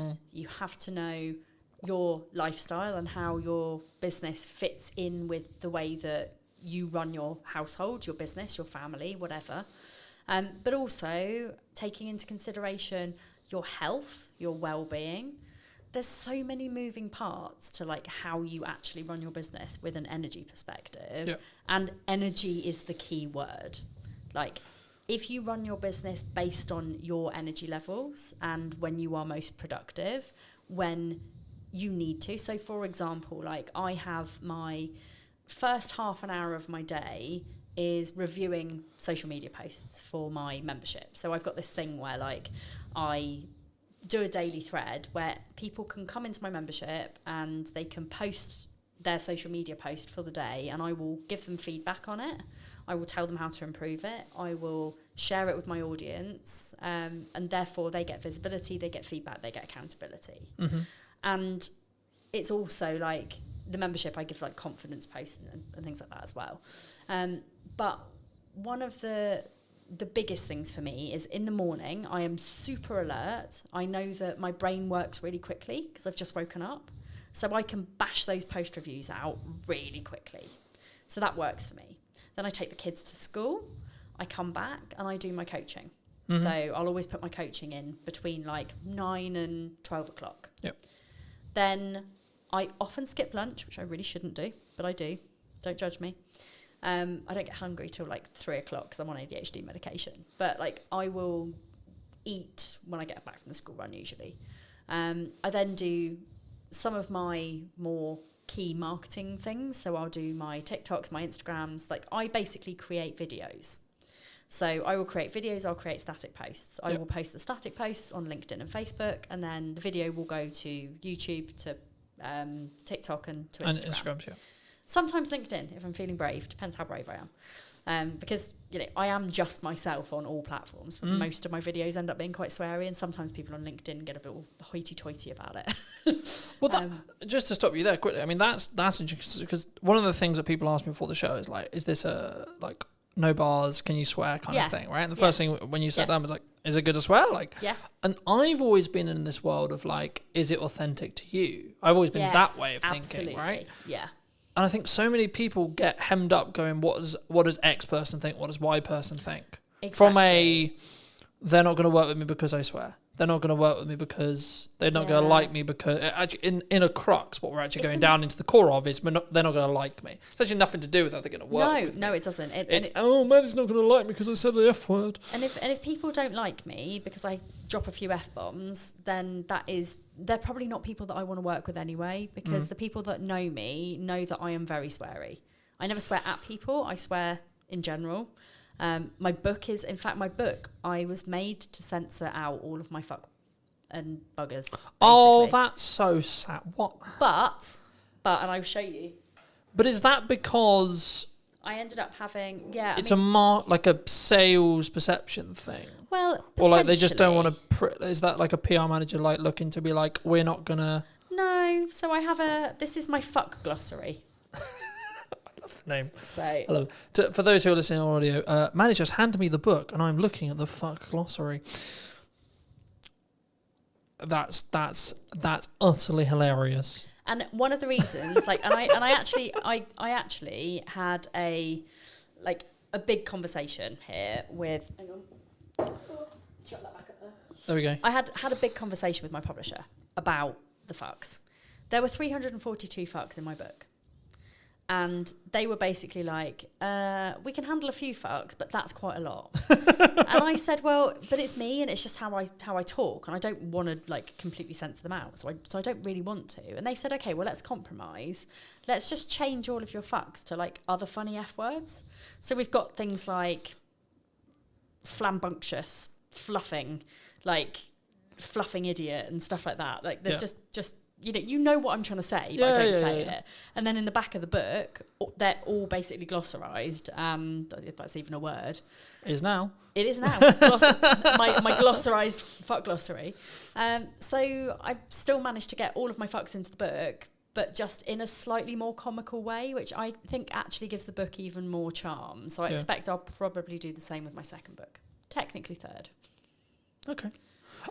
I think, and to reiterate for people who are listening, I think it comes from a place of they're not going to like me, right? Yes. Especially on social, right? I think it's they're not going to like me. Oh my God, what are they possibly going to think if I swear? It's the same thing when they put the first video out, burst out, etc. It's a confidence issue. Yes. But my counter argument to that, in my view, it's how I run my life, is okay, maybe they're just the wrong people to me. And I'm very much of the opinion that if you show up authentically online, you show up as the person who you're meant to be, unadulterated, unfiltered, like whatever you need to show up as, the people who will gravitate towards you will be your people. Yeah. And LinkedIn is like, and I do share my videos and I do swear on LinkedIn. People do know that that's for me. The only thing that I do worry about is that our corporate's going to book me to come and speak to their employees if they think that I'm just going to swear all the time.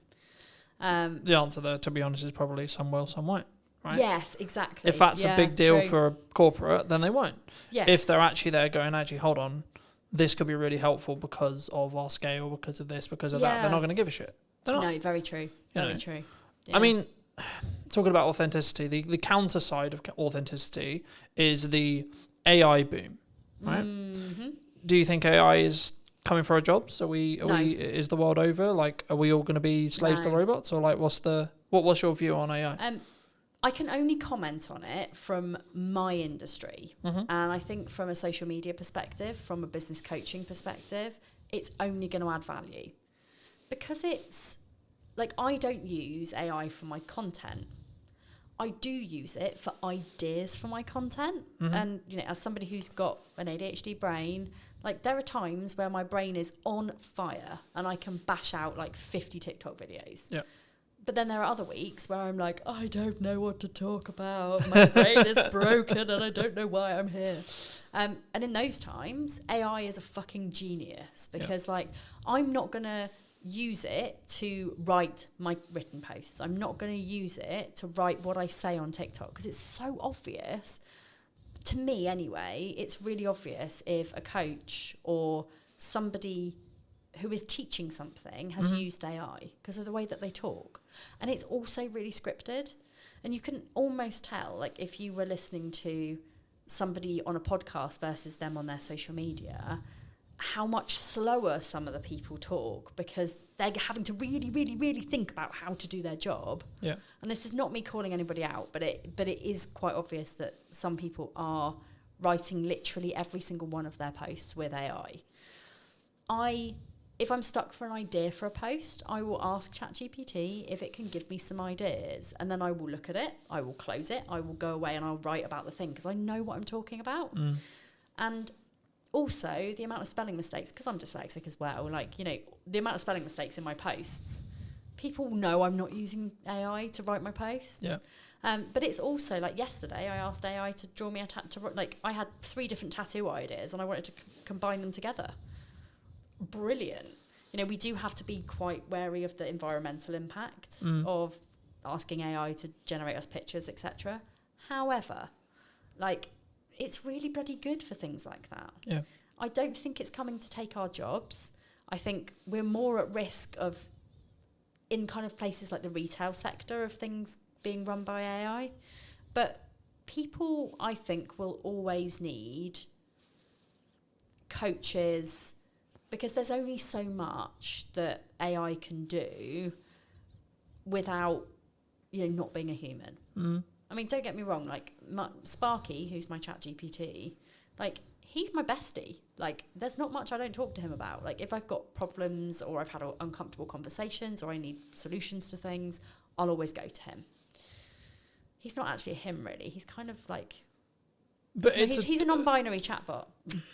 But it's a tool, right? I think that's the key. And the analogy the analogy I started using was you don't use a hammer to put up a set of shelves. You use a screwdriver. Yes. Right? Yeah. But now I'm actually using it even more. I'm changing the analogy to be you sharpen a knife if you want to use it effectively to do a job. Brilliant. Right? Yes. In the same way, you should utilize AI to allow you to do a job. Yeah. Right? Whether that's training, if you want it to write your posts, training it to be you in your tone, to be in your and voice. You can do that, and it is actually very easy. If you've got a lot of written content from previously, if you've got videos, you can feed those into ChatGPT. Yeah. Personally, I prefer to actually write my but that's a posts personal from choice, a heart. right? It is. But you can use it for literally anything, as long as you make sure that you train it in a way that it takes out, like, no fluff, like cookie cutter solutions, here's the truth, like all of those bullshit ChatGPT type phrases where you think, do you know what? I'm not somebody who would actually say that in real life. But again, it comes back to the authenticity side. It does. Right? It really like, does. Yeah. I'm using the no fluff example. No fluff would actually be relevant for me because I try not fuck around when it comes to content. Well, right? I don't do any fluff either. Mine is very, like, I'm very direct. But instead of saying no fluff, I would say I give you direct, actionable advice. Yeah. That, and I don't bullshit you. That's not the same. It's the same as saying no fluff without saying no fluff. So as long as you are kind of aware of those ChatGPT type of phrases and you've got your own ways of saying those kind of things, crack on. Like, I think it's great. Where I don't think it's so good is people generating AI pictures of themselves. I'm like, that's not authentic. It ages you really badly. Yeah. I mean, I haven't, to be honest, I've got an amazing professional photographer. Like Katie Needle, shout out to you as well. We love Katie. She knows me so well that she can capture my style, the way I am. Like, I used to ask her to like chop a few inches off my stomach, but she doesn't do that anymore because she's like, Maddie, you've got to be authentic. Fuck. Why is this my brand? But, you know, I love working with her, and, you know, her photos are so good that they could be AI, but they're not. And I think that's where a lot of people are falling down. They're like, you know, you meet people in person and you're like, you don't look like that. Like, it's the same with TikTok filters. Like, I will always use the eyelash filter. That is the only filter I use on TikTok, apart from like green screen or whatever, if I'm going to try and show something. But when people see me in real life, they're not going to go, oh my God, her eyelashes are so fake. Because I wear makeup. But when I'm working at home on my own, I don't wear makeup at all. Like, you know, I am very much like, unless I'm going out in public, I don't put a face on. And even then, it's literally just mascara, maybe a bit of eyeshadow. So, but again, it's that authenticity point, right? Yes. You know, you're not going to like see me online as having like loads of freckles. I mean, I do have loads of freckles because I've been in the sun this week. But, you know, you're not going to see me having like loads of pretend freckles or like, you know. But I think that can't. Brown. I think. I was going to say I think people who do that, but I think in general, if you do that on your content or you're looking for like beautify filters, Apple's known for this, etc. But like, I think that comes from an insecurity.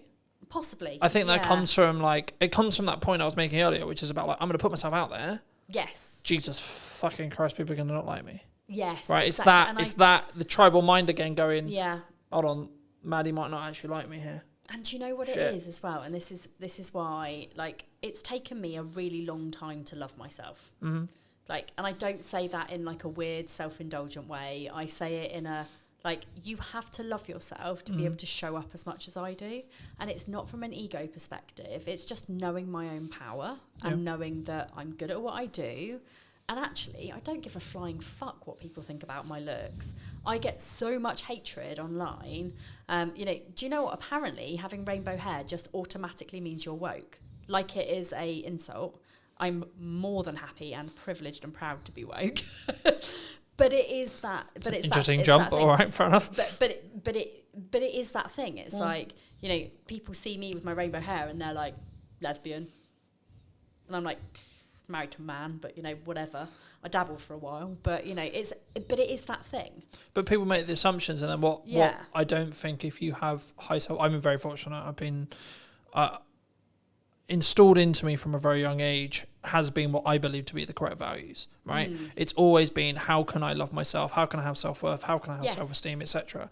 But what that's come from is my mother and then my reality, right? Yes. And then as I went through school, etc., etc., etc. But I think it's, again, that reaction will come from someone who is going to use it as a defense. It's going to sound weird saying that's a defense mechanism for them, but it is, because they're being aggressive, they're being accusatory first, because then Maddie can't like stand there and be herself, and, you know, that's uncomfortable for some people. It is, yeah. But how did you get here? Like, the personal story wise, how did you get? Because I think your story is a very interesting one. I think it's something that people can really relate to, possibly now as well. And that's why I wanted to touch on it. I know we've already kind of done it in length. I'll leave the other episode in the description down below for those who want to go in a bit more depth. But quick synopsis for people who maybe don't know. Yes. So I grew up with an eating disorder, essentially. My eating disorder developed into problems with money. And by the time I was 21 years old to 23 years old, I was in £40,000 of debt. I struggled really bad with spending addiction.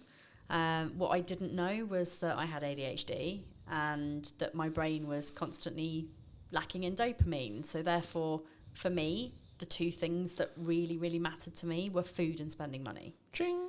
Buying stuff, buying food. Which is why I've always been overweight, because I'm like, hey, I'm sad, have a donut.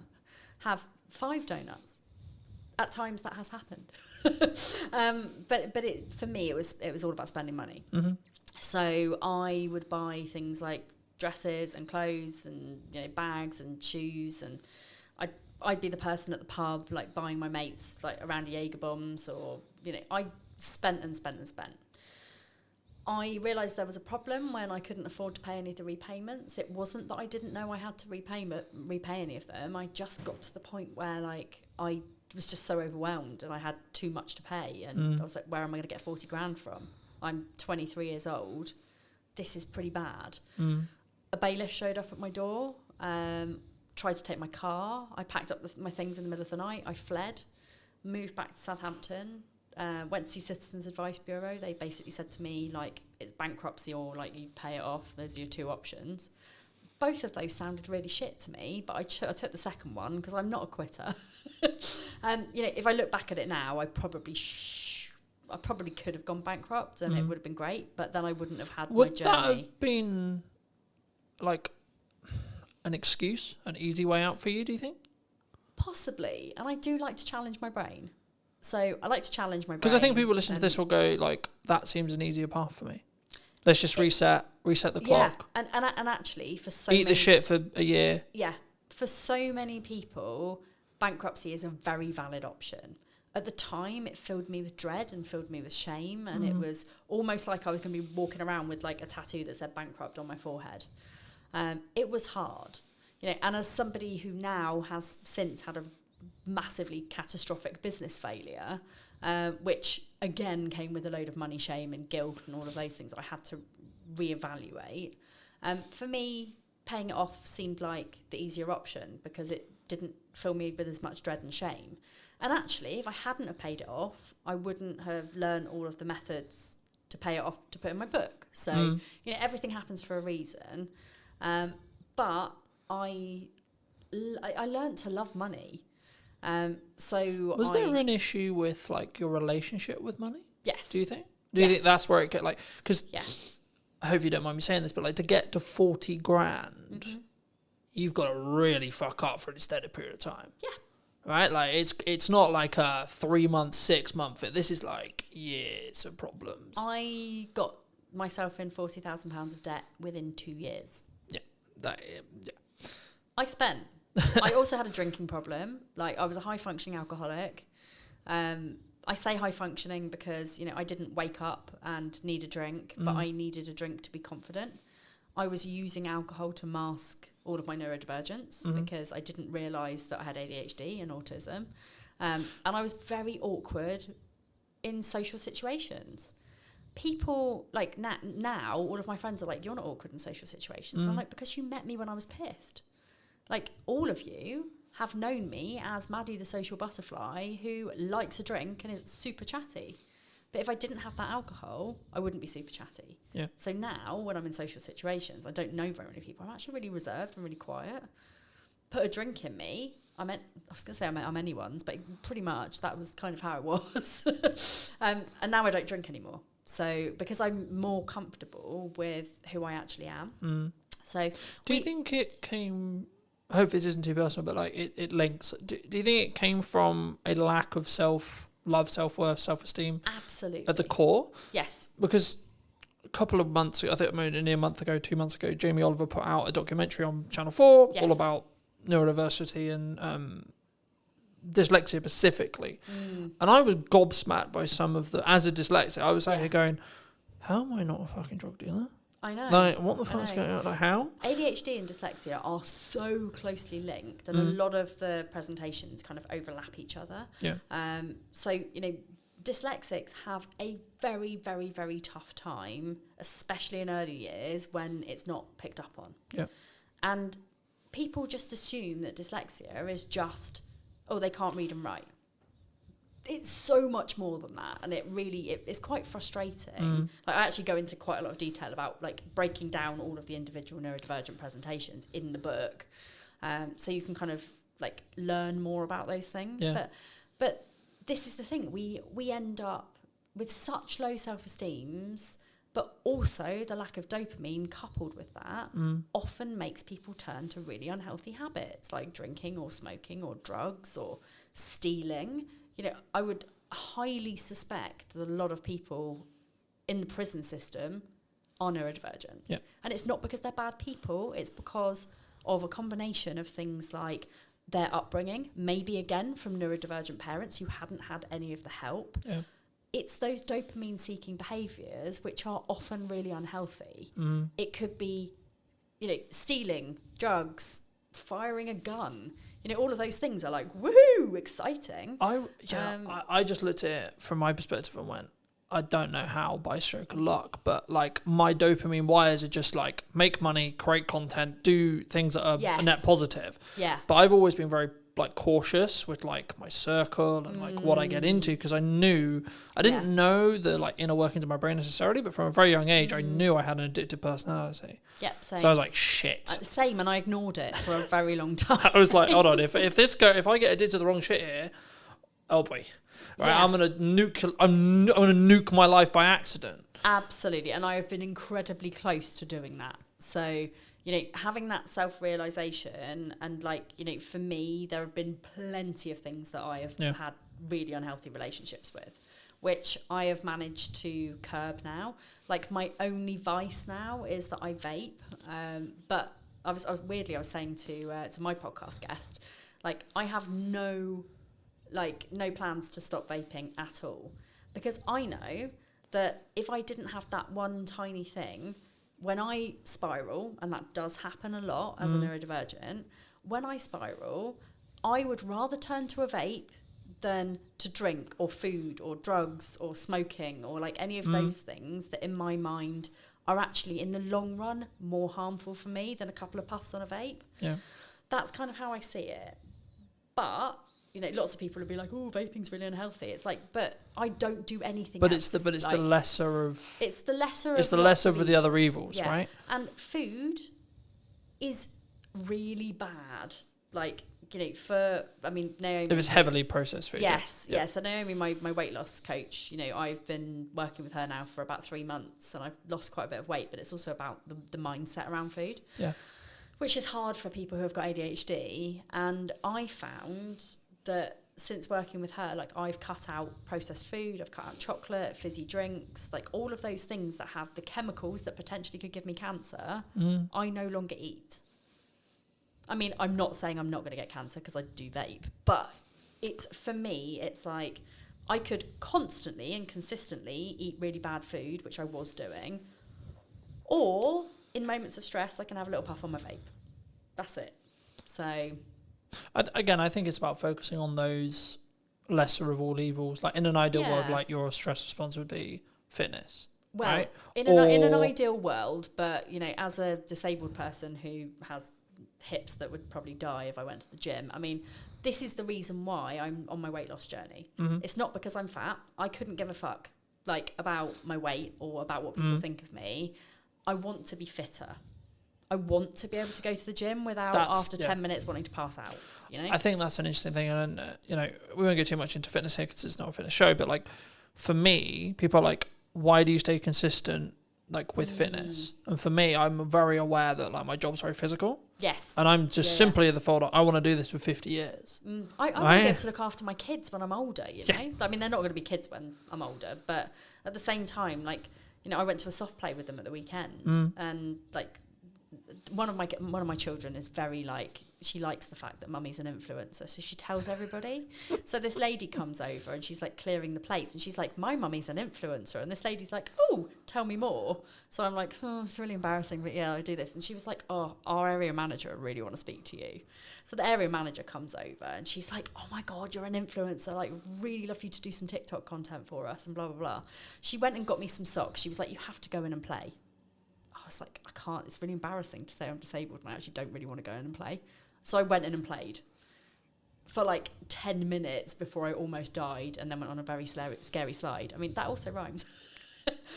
But I was heavily aware of the fact that I am not fit enough to go and do these kind of things with my kids, and it made me really sad. So that's my kind of motivation behind it. It's a good motivation to have. Yeah. Do you think in business people, and this is kind of more a mindset thing about like, they don't start the podcast, they don't start video, they don't start posting, they don't build the momentum, they don't start whatever it is, right? Do they do that from is it just the what if someone else thinks of me, or is it still a tech issue?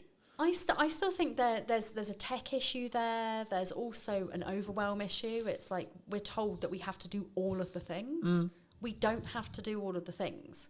And people, I think, like they see me as somebody who is very heavily into visibility, and they're like, Maddie's on every social media platform. She's got her own podcast. She's always on other people's podcasts. She writes books. She does speaking gigs. She's got a radio show. She's got all of these things. I'm manifesting the radio show, by the way. I'd argue you already got a radio show. You got a podcast. Yeah, Okay. It's already a radio show. Yeah, kind of the same. So they see me doing all of those things, and they're like, "Oh my god, that looks fucking exhausting. I don't want to do that." And it's like, because that's my hyper focus, and I love social media, and I love visibility, and I love doing all of these things.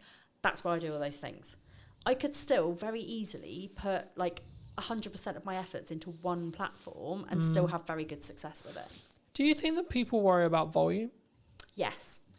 One of my biggest questions is how many times a day should I be posting? And does that matter? No, I don't think so. Consistency is what matters. So whatever consistency means to you, whether that is once a day, whether that is, posting 3 times a week, whether it's posting 3 times a day. But for me, I also think it's like, when I have no client work, I can post 6 times a day. When I'm in client delivery mode for half the day, I can only post once or twice a day. So, right, I'm still posting, but you're not posting as much. But like when I'm here filming, I'm having to travel, I'm having to do this. I'm not in my office, sat there on the computer. So my posts will be less, right? But that's why I batch content. That's why I Exactly. Yeah. But also, I don't sit there and go, "Oh, I didn't hear 4 posts. For fuck's sake." But this is the thing. It's not how many times you do it. It's the quality of what you do when you do it. Yeah, of course. And it's also like just bearing in mind that output reflects input. Yeah. So if you post more, you will more than likely get more clients. If you show up more, you will more than likely make more business, make more money. And if you are posting once a week on one social media platform, you're probably not going to be getting to your ideal clients unless you're out there and you're networking 24/7. Yeah. Which, there are other ways of doing it rather than showing up online every single day. But it's the consistency, it's the output, and then you'll see a return on investment based on what you put into that. But it's also, because I think we're so, and I did a video a couple of weeks ago talking about like, we're so in the business world, we're so hyperly focused on I need ROI. And I'm just like, yeah, but you're outputting an amount and your revenue's like driven by 10%, 20%, 30%, 40%, whatever it is. So in the nicest way possible, why do you give a shit about ROI? Because clearly it's working. Absolutely. Right? I obviously give a little bit of a, like for example, like I got invited to speak at quite a big event. It was a big investment, like 15 grand. I'm like, ooh, that's a really good opportunity because there's going to be like thousands of people there and it's going to be really great.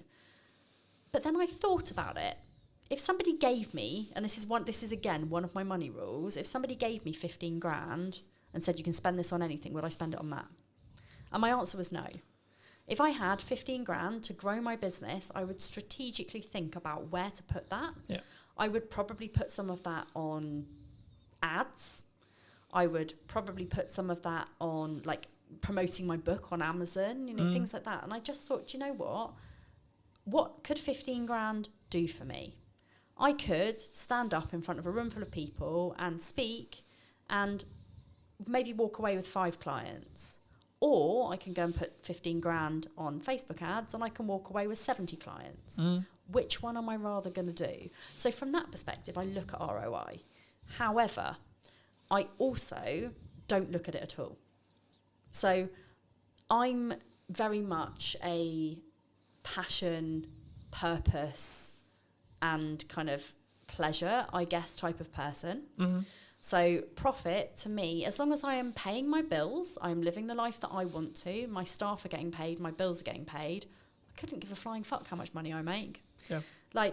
And by me having that attitude, but also having very, very low costs, the only things that I really pay for are things like advertising, but I don't do traditional advertising. I mean, when I say advertising, I mean things like I'll go to an expo and I'll have like a stand at an expo, or I will have like something where like, you know, maybe I'll pay for like to hire this podcast studio, for example. So my costs are still fairly low. And in my first year of business, I made 100 grand.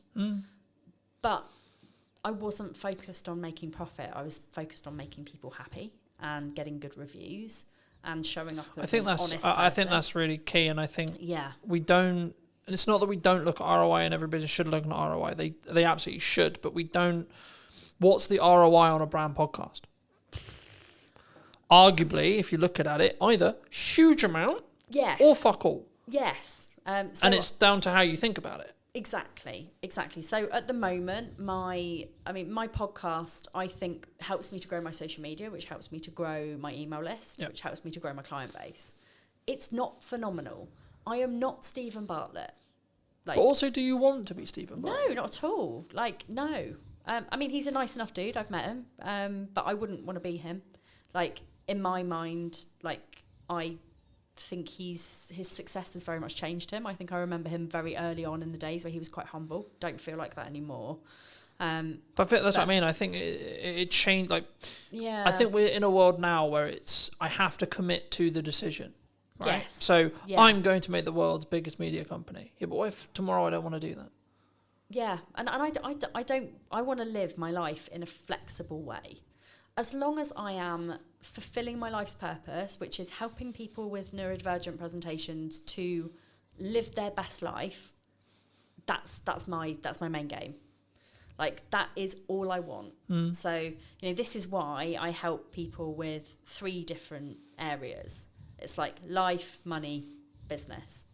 Those 3 things are, you know, if you've got those 3 elements nailed, I mean, obviously not everybody's got a business. Some people it will just be life and money. Some people it might just be money and business because they might already have their life sorted. Some people it might be like life and business. Their money's amazing. But they all interlink with each other. And neurodivergent people struggle with all 3 of those things. As a rule, you know, some neurodivergents will probably be flying. I mean, Stephen Bartlett openly says he's got ADHD. But he's somewhere along the line, like, massively landed on his feet and has never had to struggle with money because he's always made so much. And therefore, his business has been fine and his life's been fine. Yeah. So if I bumped into him in the street, his ADHD is not the same as my ADHD. And this is a good way to look at it. It's like every single person who is neurodivergent will have something that maybe isn't so great in their lives. And I'm not saying that Stephen Bartlett is perfect. You know, he might, you know, not be in love with somebody, or he might have, you know, problems with relationships, or he might, because he's so busy with his life, maybe he doesn't have friends. I don't know, you know, and I'm not going to judge him for that. That is, I mean, you know, where at times I think that's probably soon, but that is like something that I think people don't talk about enough in business, and like how you maintain a relationship, and it's something that I'm working through the process of now, being nearly 2 years deep into a really healthy relationship that's so really important to both me and my partner. Yes. I'm like, yeah, but also my business is really important. So fuck, how do I do that? Juggling your money, your life, and your business is a really fucking tricky thing to do. It is a spinning triangle that, you know, if you think about a triangle, like if you're spinning it too fast, you're going to poke yourself in the eye. It's going to fucking hurt. Yeah. So, like, you know, you need to be balancing those 3 areas of your life so that they all work in tandem together. And that means, no offense, not working till 9 o'clock, because like I used to have a thing where I'd be like, oh yeah, my cutoff every night's 9 o'clock. Like it was some form of badge of honor. Now it's very, very, very likely that I don't work after 3. Like, it has taken me 10 years of running a business to work out what success looks like for me. And success looks like making enough money to enjoy the shit that I do. Yeah. I don't, like, and I'm sorry, universe, that I say this out loud, but I don't want to be a millionaire. If I had £1 million or multi-million pounds, my spending addiction would just be 1,000,000 times worse. So, like, I don't need that much money. Like, I find it hard enough to manage the money that I've actually got. Yeah. You know, but I go on 2 nice holidays a year. I've got a fairly nice car. I mean, it's a Citroen C3 Picasso. It's not Citroen C3 Aircross. That's the chat. You know, it's nothing exciting, but it's, you know, it's only 5 years old. It's got Apple CarPlay. You know, it's pretty cool. And like somebody the other day, I picked up one of my clients, and they were like, "Oh my god, your car is so nice." And like to them, that was like a really posh car.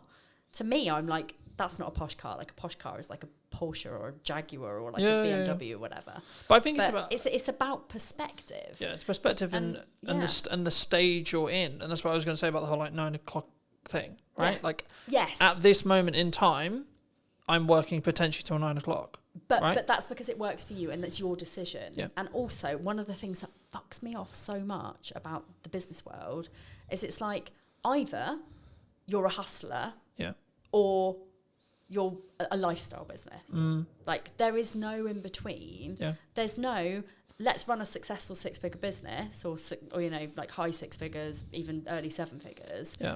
It's like you're either a lifestyle business or you're a multimillionaire. There's nothing in between. And that's how I teach the people that I work with, like in business, that there is an in between. Yeah. Like there is a level where people want to make 5k a month. There's a level where people want to make 2.5k a month. You know, they want to cover their bills, they want to cover their mortgage, they want to have 500 quid's worth of spending money. Yeah. Everyone's a winner.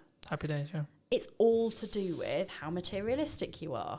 It's all to do with like how much you want to show off and like flash everything around. You know, I'm not a flashy person. I buy my clothes from Shein and Sainsbury's. I drive a bog standard okay-ish car, which by the way is on car finance. You know, it's not really that posh. I'm hoping to buy it at the end of my deal, but you know, I am not somebody who is like gonna go and spend masses of money like renting a private yacht or like, you know, doing those kind of flashy things. I like for my business strategy day recently, I took all of my people for a day to the beach, and we went to the arcades, and I gave them all a £5 and they had the best time in the world. You know, that's the sort of thing that I bring to my business community. Yeah. It's not about being flashy. It's not about like all of the things that. But I think that makes you more relatable, right? Well, it's not more about like, oh, this guy's untouchable, this girl's untouchable because she has the yacht, she has the car, she has the house, etc., etc. But no. And again, I think it's one of those things where you've got to choose: do you want to live to work or work to live? I want to work to live, and I want to enjoy my kids, like as much as anyone can enjoy kids. I want to have a life where like I spend time with my friends and time with my family, and like I go to a lot of gigs, I go to a lot of festivals. Like if that was taken away from me, I would be very sad. Like, and if I was going to work more, that's my decision. Like, but that's what I mean by like phases, right? And the stages you're in, right? And it's about actually having a longer, especially in a relationship. I don't know how you do it, but this is how I do it. Is right, this week, this month, this quarter, a lot of shit going on, right? Yes. I'm launching a podcast, I'm doing this, I've got an event going on, I've got loads of client delivery, etc., etc. Yeah. So what's your event, just out of curiosity? AI, content creation, teaching young entrepreneurs how to do it in crux. I love that. Why AI is not a threat and how you can use it as a tool. Nice. Link in the description, those who are interested. Yeah. The crux, though, is I've got a lot on in the next 3 months. Yeah. So the conversation I had with my partner before that period was the next 3 months is going to be a bit rough. Don't divorce me, basically. Pretty much, yeah. Yeah. Pretty much. It will end at some point. Yes. Right? I'll get to churn. I'll get to the point where the podcast, I'm so far ahead that it's fine, it doesn't matter, etc. I'll have a lot of, like, when the kids are off school, client delivery will fall off a cliff because everyone wants to spend time with their kids, completely understandably, but that will be natural. Yes. So it's now about actually having the candor, the conversation, the understanding to say, I understand I'm not around as much as you want me to be. Yeah. I'm not showing up as much as I want to be for you. Yes. But this is important to grow the business for the next year. Yeah. So we need to sacrifice for 2 months, 3 months to allow to reap the rewards that will come in 6 months. Exactly. And I'm pretty sure that like me and my husband at some point went through that stage. Now it's very much like we're both working the same amount of hours. We're both having, like, because he works, he's just been promoted as well, so he's like head kitchen gardener for quite a big estate. You know, he has lots of things in the summer, like he's got to plant all his beds, and they have open garden days and like things where he's got to impress lots of rich people. So he has lots of things where he has to work. Yeah. I have lots of things because I've got like festivals and like things that I'm speaking at, and you know, I'm all over the place. And we always like have that little bit of time at the end of the day where we sit and we like debrief and we talk about the things, and like we know that we've both got the same end goal, which is moving house, and we've bought somewhere, we're just waiting to complete on it. But we know that that's not the end of our journey, because we're building a loft conversion, we're like having a garden office made, and like all sorts of different things where we're gonna need to still both of us work our asses off. Yeah. But it's about balance, and yes, it is about the stage that you're at, but it's also about understanding the boundaries of your relationship, the boundaries of your business, the boundaries of your friendship circle. Like my friends at the moment, like they barely see me. And the other day I was like, shit, do you guys like, you know, are you pissed off that you barely see me? And they were like, no, it's welcome relief actually, like really. It wasn't. But they were like, we're also really busy, you know, we're not 20 anymore. Like actually we have all kind of moved on, like we're all in our relationships, we all, you know, But also I think have you our then, special hobbies. And I think when you're in that stage or when you're out of that stage, you then value the time you do have with those people. Right, for some relationships, Yeah. unfortunately, it will be like the reason why you grow apart and etc. Yes. and that's sad, but that's Yeah. life, right? Yes. But for the people who stay, Yeah. actually, when you have that committed time together Yeah. with your close friends, with your partner, with your family, etc., It makes it more special. you then value that more because Yes. it's lesser, Yeah. because there's less of it. You know, I was one of those really lucky people that during I mean, I say lucky to a certain extent, but like during COVID, like my husband was classed as a key worker, so he was never home. So on one hand, it was the most unlucky thing in the world because I had to do childcare of 2 on my own, and that was like mentally damaging. Like I say damaging because like I literally every day I was like rocking in a corner by the time he came home. But it was great for our marriage because we weren't living on top of each other. We weren't constantly in each other's spaces.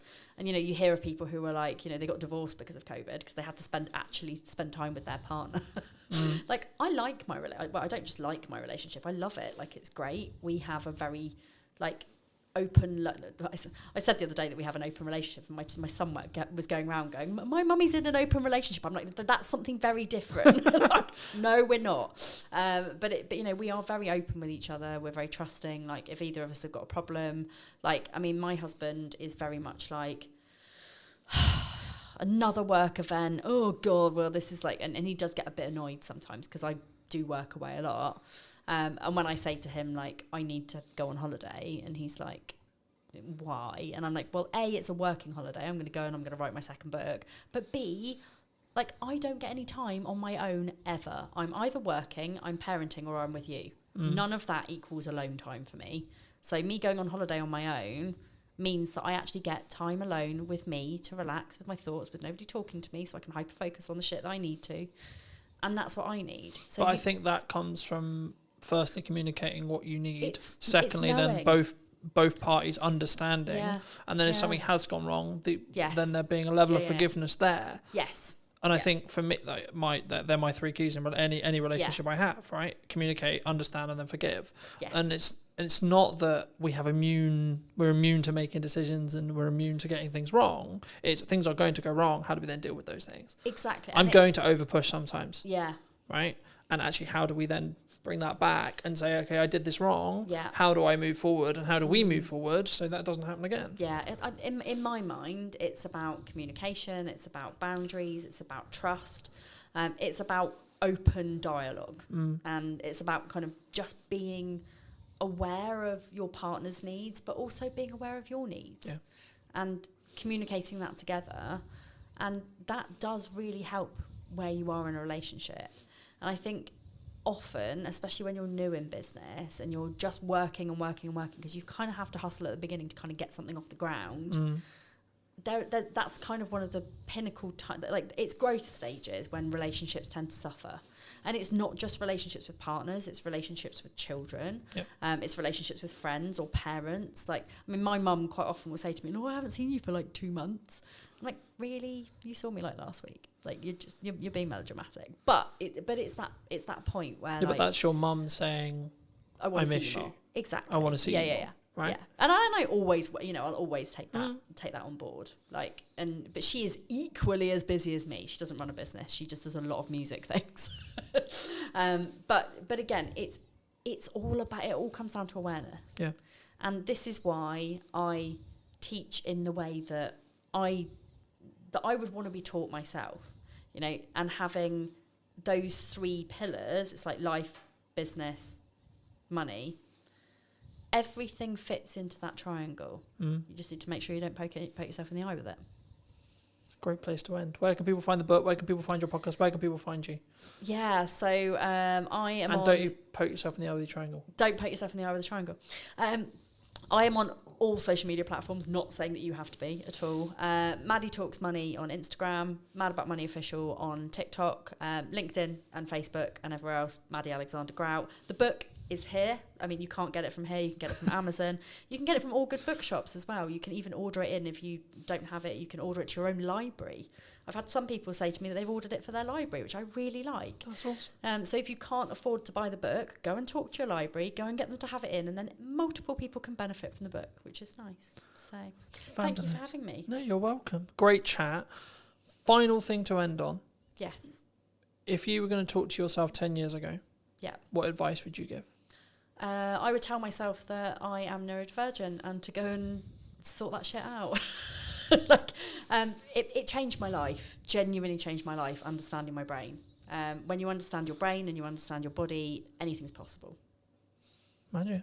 Thank you ever so much for coming back and joining me. If you did enjoy this longer conversation, then make sure to be subscribed. Leave your thoughts in the description down below, comments down below, etc., etc. And I'll see you very soon. Take care.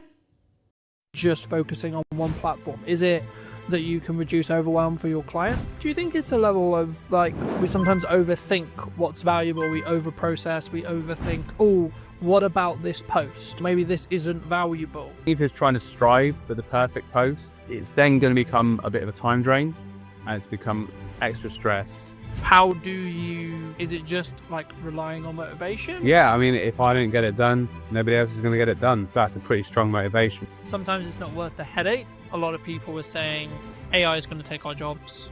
People will still buy from people. People will still want to learn from people. I think for me, the people who are going to stand apart are the ones who are going to use it to accelerate what they're doing and not replace them. Believe in yourself more. Thank you for your time, Dan. Thank you. Hello, my friends. Welcome to a brand new episode. Today, we're going to be talking to Dan, who's a social media consultant. And so, Dan, just before we start, I mean, do you do just management? Do you help people with content? Like, let's just paint that picture for people who are maybe interested. Yeah, sure. Thanks for having me on this afternoon. Well, I am a social media trainer, social media manager, originally from Devon, now based in Bournemouth. And I work with service-based business owners, so local business owners that need more local clients. So the service is basically helping business owners. So that's through social media training, one-to-one, or maybe in a group setting to help them do it better for themselves. More specifically, that could be help with Facebook, advertising training, the basics of Instagram, or maybe improving their LinkedIn profile as well. So there's that side of it. The other side of it is more for the established businesses that have been in business for some time that need a presence because they just don't have, they've already got the customers, they're already really busy. And I help save them time by doing the social media management for them. So, for example, doing LinkedIn posts on a weekly basis, sort of like on a monthly retainer, coming up with different ideas for content for them through that as well, and just giving them a fresh start to social media, really. What do you think people either get wrong in marketing right now, or like what are the missed opportunities, would you say, as a whole, in marketing at the moment, either specifically on social media or actually wider spread in more traditional marketing space, would you say? Yeah, sure. I mean, my bread and butter is the social media marketing side of things. And I think the big thing for me at the moment, and this has been the case for the last sort of 9 years of doing this, is that there's so much noise out there, so much overwhelm for business owners that it can be a real struggle. And I'm not talking about the people that have got big teams or in-house marketing departments. I'm talking about the people running businesses on their own.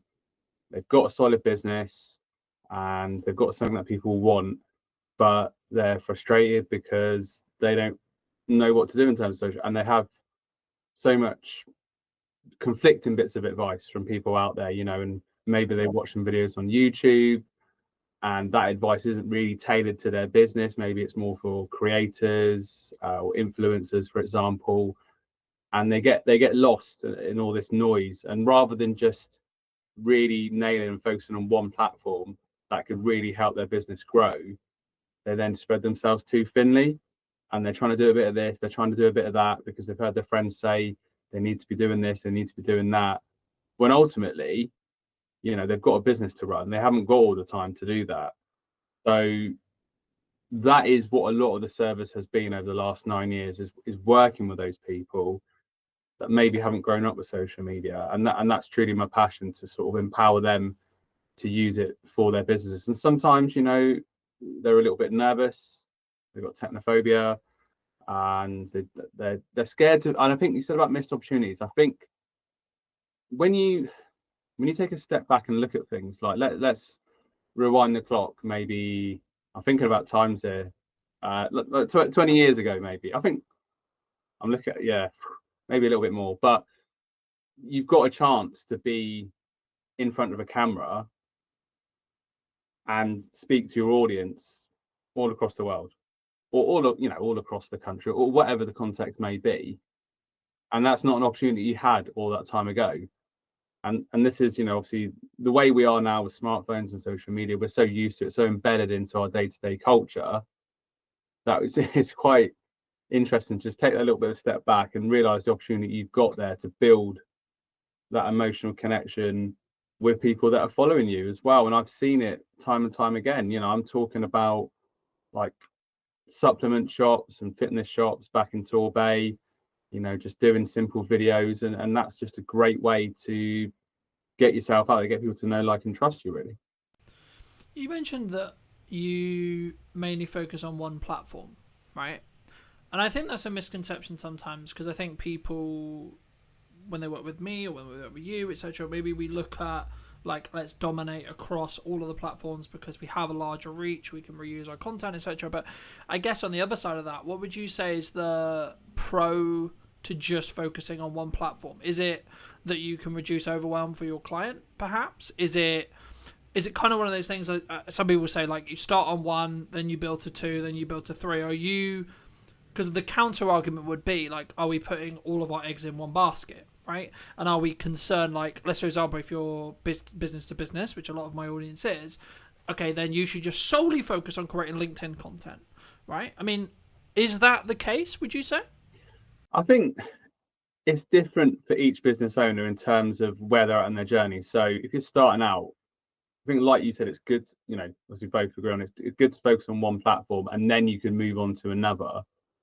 It just depends the resource that you've got, the budget that you've got, time that you've got as well. So if you really, like you mentioned, obviously the example of business owners really focused on LinkedIn, focused on the content, you've got a strategy for direct messaging, you're not just spray and pray, hoping for the best, you've got time, and you can build a tailored, solid audience of people that actually need your service. Then it just gives you that clear focus.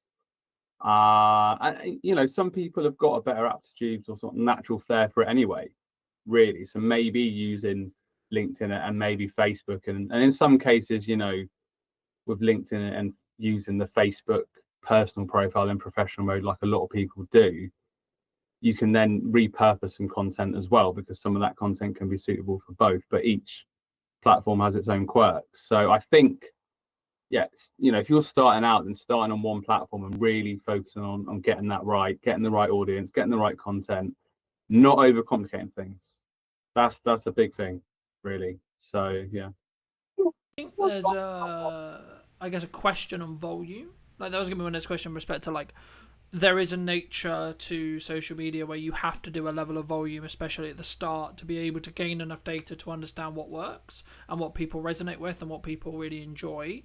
But, personally, just for the audience's sake, and maybe your case as well, I've been very fortunate where my new marketing strategy of saying yes and, so this is a very volume dominated approach, because value is subjective, so I always try to add value in content, of course, but for me, I've been a very, very focused on daily output as the metric, and then overall arching numbers in regards to views, watch times, growth, etc. for that window of time across a month, for example. And I think if I'll put on the screen if I get it wrong, but I think it's around 200k at the moment per month that we're hitting across 5 platforms. Of course, that will change by the time this comes out, but at the time of recording, it's around there. And I think when I talk about those big numbers, I think people find them very intimidating, and they can find that maybe it is because of like the volume, or it's because like I'm very seasoned in knowing how to create content in volume, but also high value. What advice would you give to someone who's maybe looking at that approach, I mean, firstly, would you agree with that approach, number one? Number two, what advice would you give to someone who is maybe looking at what I'm doing and seeing success in, and maybe wants to emulate it as a whole from a volume perspective, from a distribution perspective, and I guess in some ways, how do we check in with, is that in line with making our boat go faster, but also are we overwhelming ourselves as a creator? Yeah, sure. I think at the end of the day, you know, like you said, volume is important. I mean, that's certainly what I'm focusing on, and how we connected through the Facebook personal profile that I've switched into professional mode, like most people do, because my audience is getting bigger and bigger. I'm just keeping it simple, getting people into a Facebook group, and it just becomes a numbers game, really, essentially. But having said that, like, you know, obviously this opportunity came up a few weeks ago to speak to you. I've had other opportunities that have come up as well from just having those sheer numbers on, you know, Facebook professional profile is my biggest audience, if you like. So there's a lot of scope for that, really. And Do you think it's a level of like we as in the royal we, as in everyone maybe listening, or us, we sometimes overthink what's valuable, we overprocess, we overthink, oh, what about this post, right? What about this? Oh, maybe this isn't valuable. Because when I kind of, it's not that I'm not having a threshold of what's worthy, but I'm letting the audience tell me what's valuable in regards to their views, in regards to their likes, in regards to their numbers, in regards to their comments, etc. Do you think that's like one of the things that people need to get into the habit of doing? Because I think sometimes we get so close to perfectionism that we don't actually execute on all the ideas that we maybe have as business owners for great marketing or great social media. yeah, I mean, working like one-to-one with a lot of clients, you know, talking service-based business owners, and it sometimes it's a case of getting over yourself and just posting things. You know, sometimes things will flop, sometimes things will take off in terms of your post, and you'll be surprised by it, you know, really. And you can only learn by experimenting as well, really. And in terms of business, you know, I'm guilty sometimes of, in my early stages, of overthinking things and not executing, whereas actually if you execute, then you learn more as you go along. And I think that, you know, there's no such, I think if you're trying to strive for the perfect post, and I'm not talking so much from a creator perspective, or I'm talking more from a business owner perspective, looking to, you know, generate more local clients, for example, that it's then going to become a bit of a time drain, and it's become extra stress, rather than, and this is the importance of having like your content pillars in place, so you know what you're posting about, and you're just keeping it simple. You know, it doesn't have to be anything earth shattering. You know, you've got your content pillars in place, you know what your themes are, you know what your topics are, you can brainstorm your ideas, and you can have a bit of fun with it. And it's just always key, you know, it's why I'm so passionate about content marketing. It's always just so key to have your audience in mind. I think, you know, are you speaking directly to your audience, or are you just trying to speak to everybody, or speak quite broadly, and then missing the mark with everyone, really? Yeah, I mean, as a whole, I think, like, especially when we start out, we maybe worry about, as I say, like getting into that. What if people don't like the post, or what if like people don't like me, or etc. And we lean into that kind of like, oh, I'm gonna sound stupid on camera, or like, oh my god, I'm talking on my phone, what a weirdo, that kind of thing. I mean, it's a similar feeling to, I think, when we start networking, and I did want to touch on it a little bit with networking. I mean, personally, I've stepped away from networking, like the traditional sense of going to a room, about a year and a half ago. But the reason for that is, like, for me, like, it's just a scale thing, right? I'm at a stage where I'm very fortunate, where I've got a good number of clients, and whenever I do my marketing, I need it to be efficient and also scalable. So, and there could be arguments, and there is arguments, I'm sure, to say, well, actually, no, that's the time when you should be doubled down onto networking and etc. and etc. But for those people who are maybe starting out and really focusing on like maybe they're in the first year, right?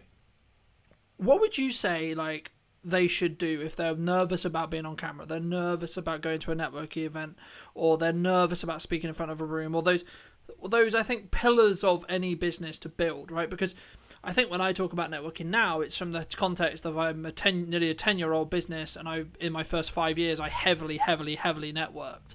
So I'm leaning on that network now. It's not that it's not valuable. It's kind of the season I was in business for me personally. I mean, just to reiterate the question, I mean, how did you personally, when you started networking, like, tackle those fears and those challenges and those concerns around, like, oh my God, I've got to talk to people who I don't know. Oh my God, I've got to potentially, like, introduce myself, like, in a network in 1 minute.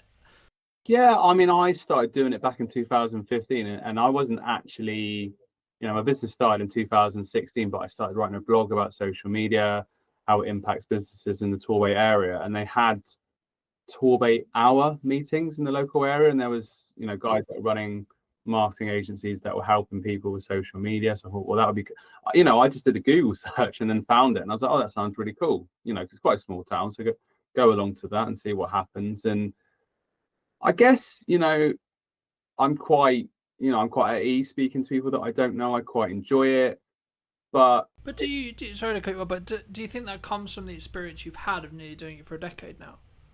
yeah, I think from like going to university 20 years ago now or whatever, and getting used to that situation of meeting people, and it's still nerve-wracking, particularly like when you introduce yourself on network. And even I did networking this morning online, you still get that little bit of like, oh, and I think in terms of guidance, I think it's just everyone's in the same boat. That's a good way to look at it. And it gives you it's character building, and it gives you that extra energy and that motivation. So I went to a networking event in Southbourne here locally in Bournemouth last week. It was last Wednesday morning at 8:30, and it was just a really nice positive start to the day.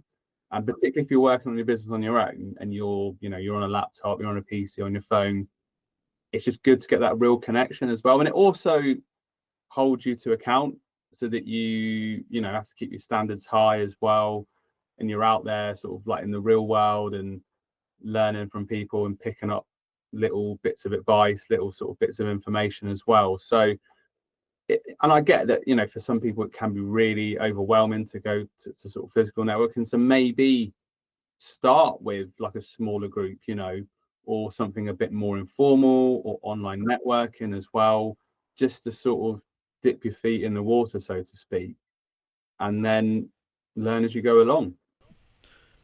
I remember when I was like really getting into networking, I don't think I ever actually had it, but I know that I know there was a conversation about maybe don't specifically look at the room very tactically, right? So don't look at the room and go, oh, I work with this characteristic of person, so the only people I'm going to talk to is those people.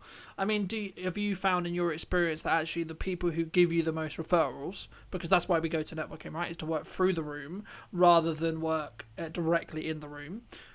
Do you find the people who maybe you get the most work from, or potentially get the most referrals from, or goodwill from, aren't who you would necessarily expect? Yeah, definitely. I mean, there was an example last October when there was a Bournemouth Business Festival locally. Quite a big event, to be fair, and went along to that, did speed networking.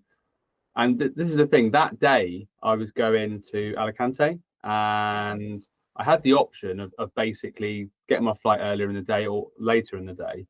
So I could have started my holiday earlier, basically, but I decided to go. I said, I've got to go to this event. I can't miss it. I went to the event, made some connections. There was no direct interest in my services on that day, but there were a couple of interesting people I met in speed networking. So I followed up with them, and then, one of them was involved with lead generation, but I wasn't going into that call expecting, oh, she's going to have some clients to refer to me. It was just like, we had a really nice conversation. She was local. Let's just jump on a Zoom call for 20 minutes or so and just carry that conversation on. And sort of this is the thing, when you're not attached like that, I just find that opportunities present themselves. Whereas if I was probably guilty of this at the start of, oh, who should I speak to get this?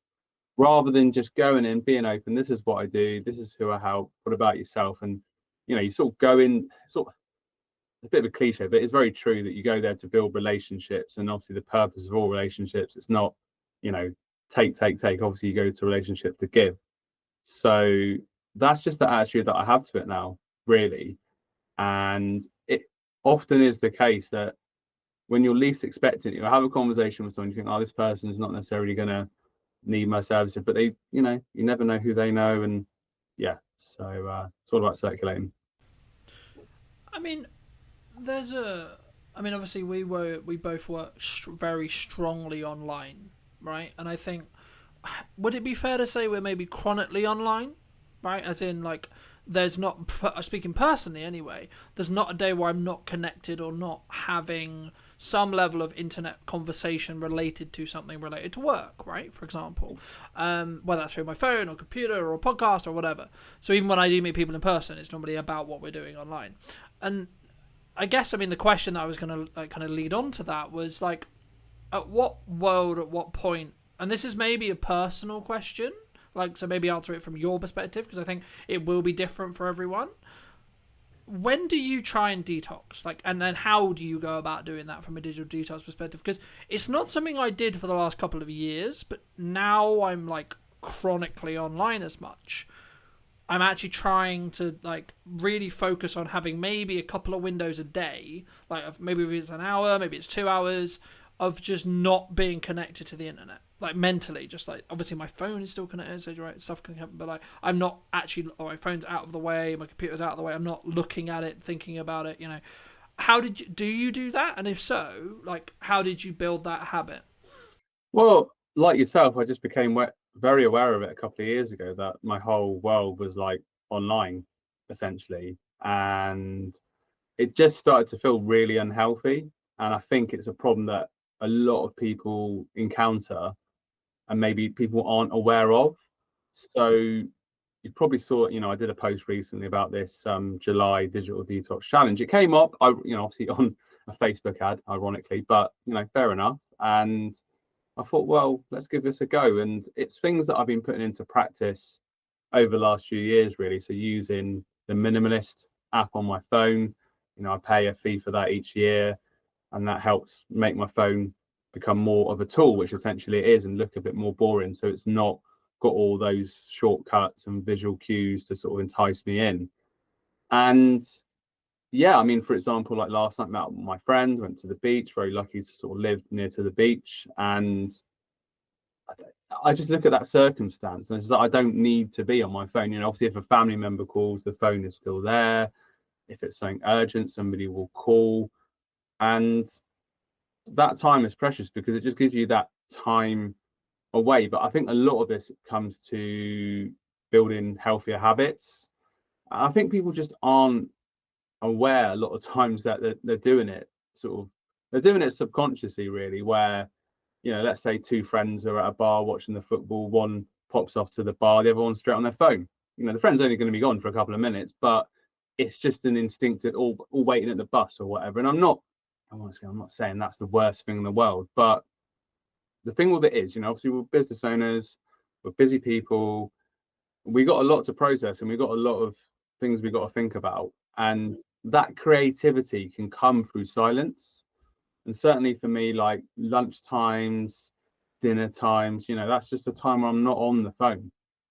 And I'm not like anyone, I'm no saint or perfect. There might be a time where there's something on YouTube and maybe I'm just listening to it and in the background, but 8 times out of 10, just make that time to not be on it, because it's something I'm very passionate about, because it's just not healthy. And I know it gives us the opportunity to connect with people, like I said, all across the world at all times, and gives us a chance and more opportunities. But at the same point, you've got to balance that out with you. Well, you need the energy for the next day.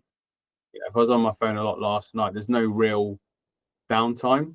So I would highly recommend people to look at this digital detox challenge and just take a step back, because you'll be much better for it.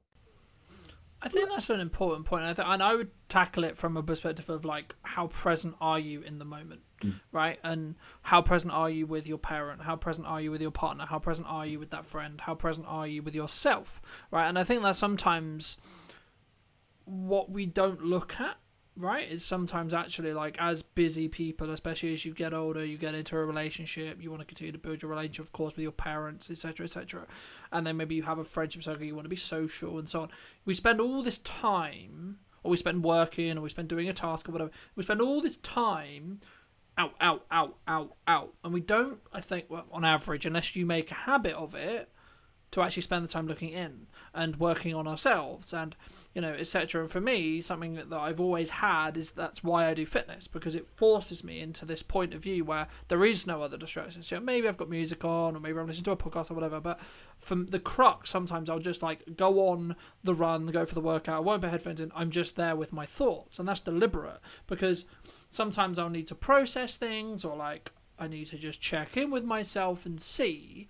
But I think it does open up, like, you need to be present. I think you can actually show up better for those other people I was alluding to if you are willing to allocate that time to have the, you know, alone time with yourself, or etc. And sometimes for some people that can be really hard, but something that I did want to ask you about is, obviously we both work online, we both work on social media, and these platforms are designed to hook our attention in, right, and for us to consume content. And if you're doing content correctly, you'll know how this works with hooks and call to actions and value adds and, you know, having text on screen and all these like tricks psychologically.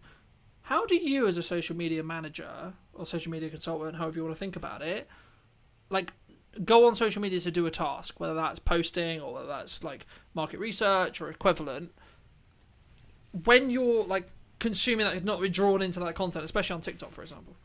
Yeah, it's super hard. I mean, particularly with Instagram as well, you know, and how the algorithms work. Like it's difficult because you can get sucked into a vortex. But, you know, Facebook, personal profile, professional mode that I mentioned before, it's hard, and sometimes it's literally just like you just have to snap out of it.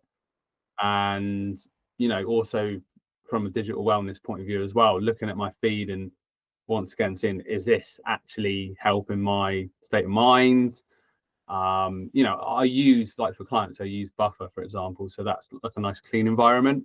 So I'm there for the purpose of, I've got Canva open, scheduling posts, and there's no distractions, and that's great. And obviously Meta Business Suite as well for other clients, that's useful, so that I'm just in that content management mode rather than that. But, you know, like you said about market research or whatever it may be, you know, I might have had a conversation with someone on LinkedIn, think, I need to follow up with them, and then, you know, posts come along and LinkedIn's got you now. Yeah, it's got me. So you just get sucked. So it is hard, because as much as you can have all these tools, you know, we're only human, and obviously, you know, we both know how it works. So it's just a case of being aware. I know I haven't really got like a more refined answer than that, but it's just a case of putting yourself back into the room, as they say.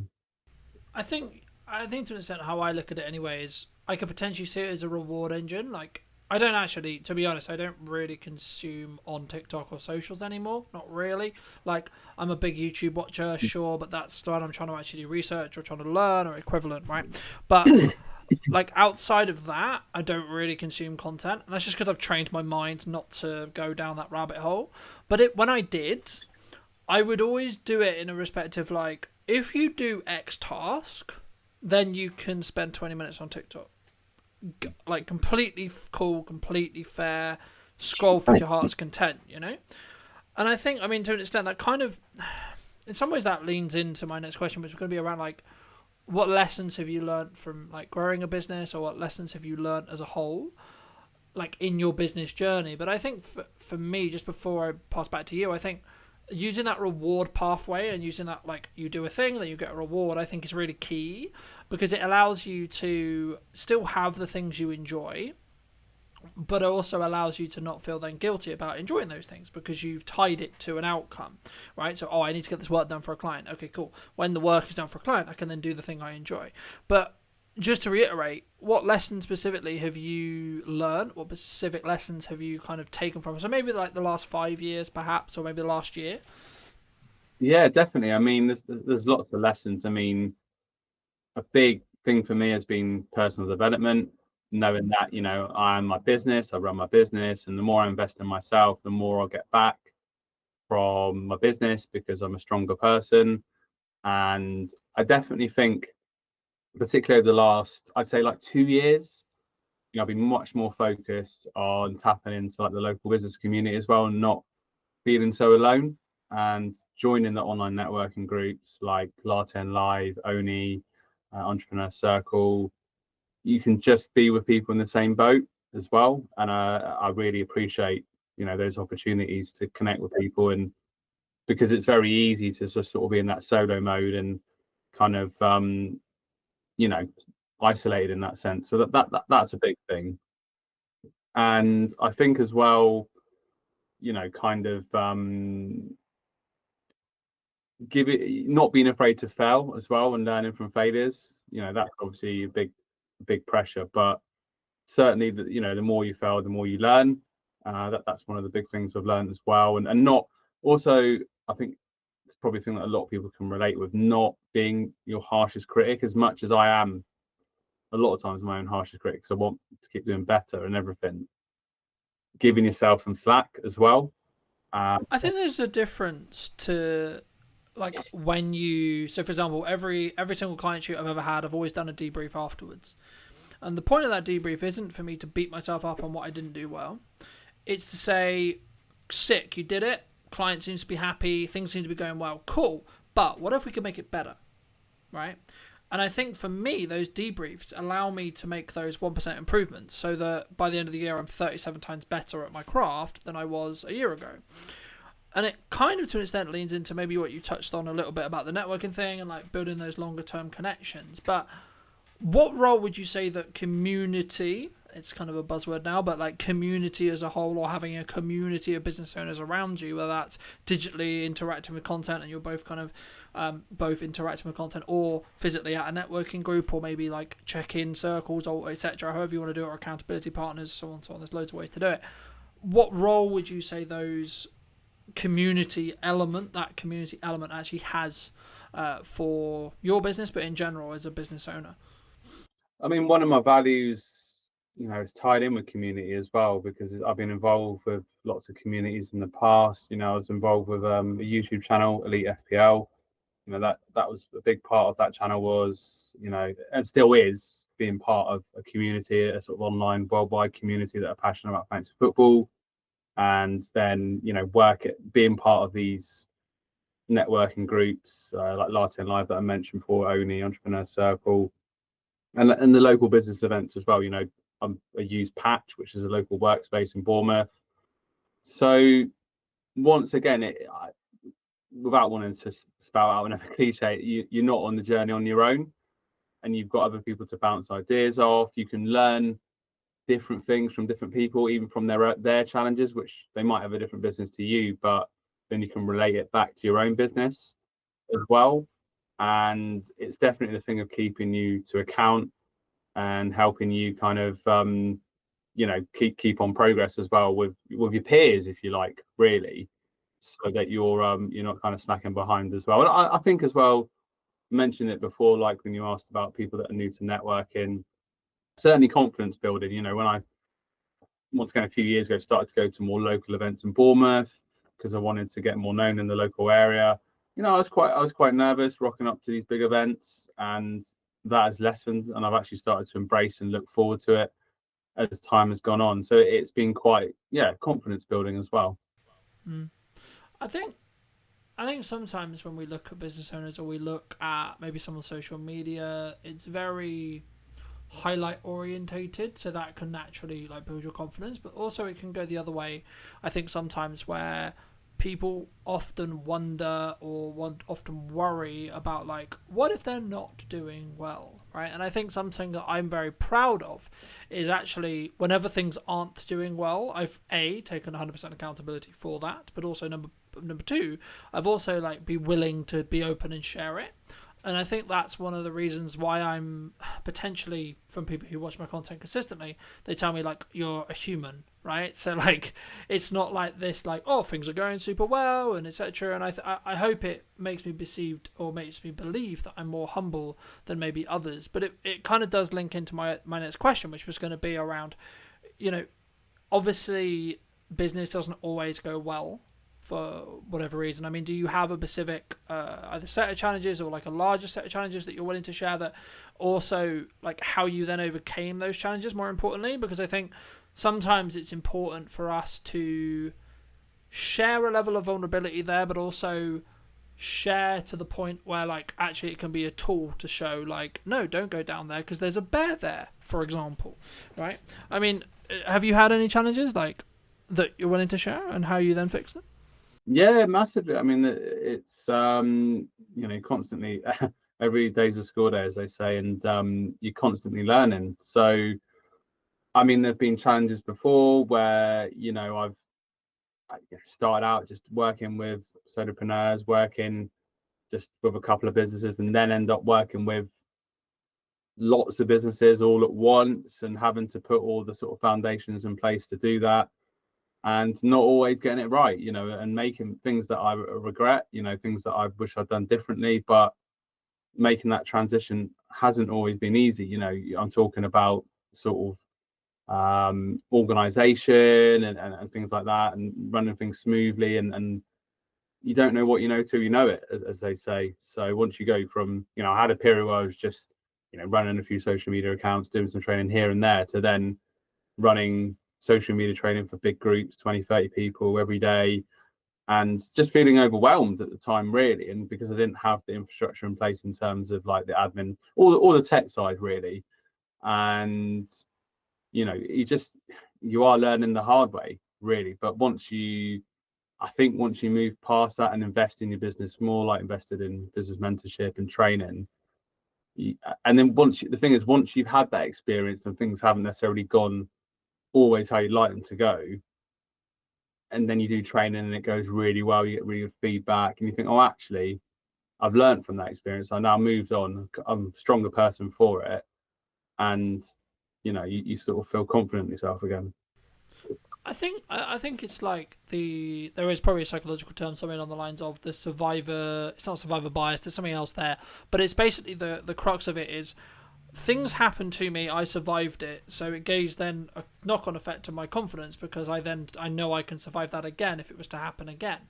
And I think for me, as someone who's been, could say in some ways turbulent, had business turbulence, etc., like, and I'm sure everyone has within reason, I think it's one of those things where to an extent you have to lean into what you knew worked previously, but also be trusting in the self that you'll figure it out. And sometimes there's challenges in business, sometimes there's challenges with retainer clients, there's challenges with project clients, there's challenges as a whole. And I think it's about how you approach when things aren't going as well as you would like them to, is what really will stand you apart, firstly from your client perception point of view, but also from a marketing point of view. And I think it comes from you.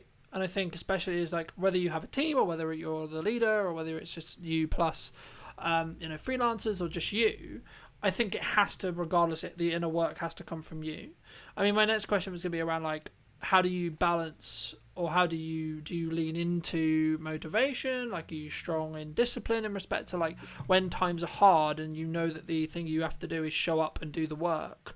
How do you sort of push through that? Is it just like relying on motivation, or is it just solely down to, because my view has always been like, it's solely just down to, if you got to get shit done, you just got to push through it with the self-care and understanding that you can give yourself a time when you fix the problem, but there is a level of just, you have to be disciplined to get it done. Yeah, I mean, if I don't get it done, nobody else is going to get it done. So I think, and it's all, that's a pretty strong motivation, really. I think when the chips are down, a lot of time that's when I come out fighting in a way, really. And it's just, yeah, it's not always easy. But I think once again, when you run your own business, you're relying on yourself, and that is a test of your character anyway, and it helps you grow even more. So I'm not going to sit here and say, oh, it's always been easy, and that there haven't been times that I've hid, for example, when there's been opportunities or there's been networking, I've maybe gone into my shell a little bit.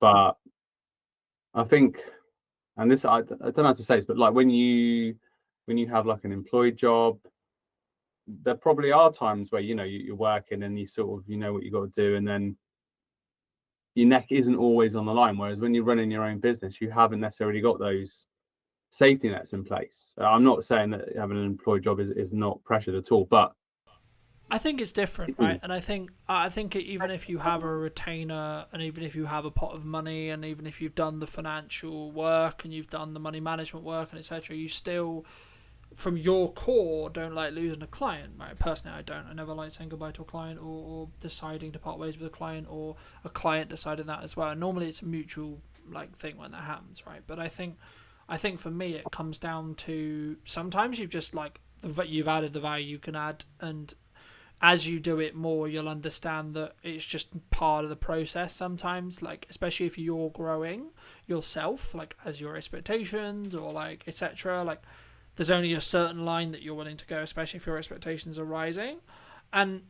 But also it needs to work for both people, and sometimes regardless of like the project or like the client or the retainer or even the job, sometimes it's not worth the headache. And if you're fortunate enough to be in a position where you've got the pot of money, you've done the financial resources, and you've done the financial work to be able to maybe step away and say, actually, no, I don't need to accept that anymore, then great. If you are not in that position, then like I would say work on that to get to that position. But also I think, and I was going to ask you about like what your plans are for maybe like the rest of the year, because we're filming this roughly around the middle of 25, which is weird to say because it just feels like we were in January, but it always seems to be the way. I mean, what do you want ideally, like either for you, or do you think like from a marketing point of view, do you think like is there going to be any like drastic shift, or like is there any opportunities that people who may be listening to this could take advantage of in the next 6 months? yeah, I mean, obviously I do the social media training and management I talked about, and that you touched upon like the community as well, shifting towards like a group membership, a community where I teach business owners in a community, and the community work together. So that's something I'm really excited about launching sort of towards the end of the summer. So there's going to be a networking opportunities within that, and different scope for working with like a group together rather than just working with single business owners in isolation, if you like. So I'm looking forward to that as well. I mean, we've not really spoke about AI, but obviously that presents a lot of opportunity, well, massive opportunities for people that are looking to learn how to use it for their businesses as well. So there's scope for that. And yeah, I mean, talked about the digital well-being side of things as well. That seems to be something that I've seen come up in terms of courses or help for digital well-being as well. So there's different areas, and it's just seeing how viable those areas are and how much support people need, really. You mentioned AI. I mean, where do you see it? Because for a long time, a lot of people were saying AI is going to take our jobs. Then it sort of became the person who's utilizing AI is likely going to take your job. Where do you sit on it? Well, I mean, I think that at the moment, obviously, I use it as a sort of virtual AI assistant, and from like a content marketing perspective, it can give you so many ideas and so much support. But ultimately, still, I've still seen people doing this where the copy is clearly AI generated, and it loses the tone. So I think in terms of like from our perspective, people will still need us to help maybe teach them how to use it, and also use it as prompts, use the machine's prompts as well to get content and do it for them. So it's still an amazing tool, really. And yeah, I just think it's very interesting times in terms of the opportunities it presents for particularly content generation for those business owners that don't necessarily have like the tech skills to use editing software to put together really amazing content as well. So yeah, it's exciting times, but I still, taking a step back from that, people will still buy from people will still want to learn from people. It's just harnessing those opportunities to do that, really. Yeah, the analogy that I started using is you need to, with AI, in the same way you would use a knife, you need to sharpen the knife before you use it. And I think the analogy I used that before is it's a tool to be used. You don't need a hammer for everything. You would sometimes use a screwdriver to put up shelves, for example. But I think for me, the people who are going to stand apart are the ones who are going to use it to accelerate what they're doing and not replace them. But I think I think at the moment, especially in corporate, there's a big push towards let's cut costs, and it's probably synergized with maybe the uncertainty, you could say, in the economy. I don't like mentioning it because, like, for me, it's always been there. There's always been a level of uncertainty. There always will be something going on, and I think if you focus on that and you use that as an excuse, you'll never act and you'll never do the things you should be doing to grow your business to then be in a better position. But as a whole, I think there's a culture at the moment, especially in the corporate land or like the larger scale stuff, where people are maybe looking to cut headcounts, where they're like, actually, what can an AI agent do for me? So if you are a solo entrepreneur, maybe working with those businesses or in general yourself, you should be utilizing it, and you should be seeing how you can utilize it to make yourself more efficient and more valuable. And then what will end up happening, I think, is actually you'll get more of the economic reward of that value, in my view. And I think, for me, I think that's something which we're not quite there with yet. I think the system, the corporation, the how we outsource, etc., hasn't quite caught up, and we haven't. There's some businesses that are, but the majority, talking broadly, I don't think they figured that out yet. I think they will, given time, but I don't think we're quite there yet, in my view. I mean, for those who are maybe interested, where can people find you? Where's best to connect with you? If they want to look at see your training, they want to maybe talk to you about running their socials, that kind of thing. Where's best to connect with you? Yeah, sure. Thank you. So Daniel Bull on LinkedIn, to search me on there. Feel free to connect.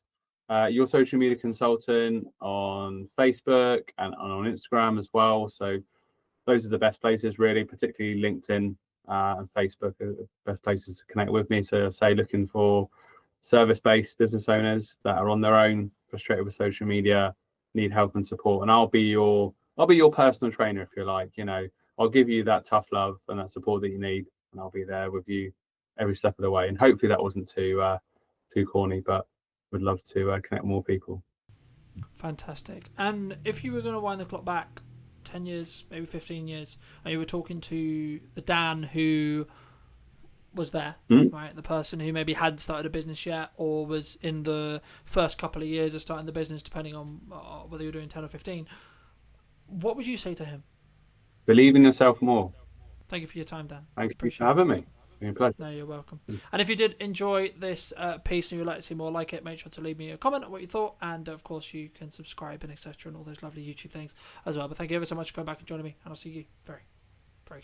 Hello, my friends. Welcome to a brand new podcast. We're here with James in his wonderful space. Hey, thank you. How's it going, much. James? It's going very well. Very busy, though. The space is launching very soon. We just started kind of putting the idea together for Hampshire Podcast Studios, and it launches July 1st. So I'm sure by the time this is out, it might already be launched. But putting together an all-purpose space for content creation, video podcasting, audio podcasting, anything you need, one-stop shop, walk away with your footage. So it's going to be fun.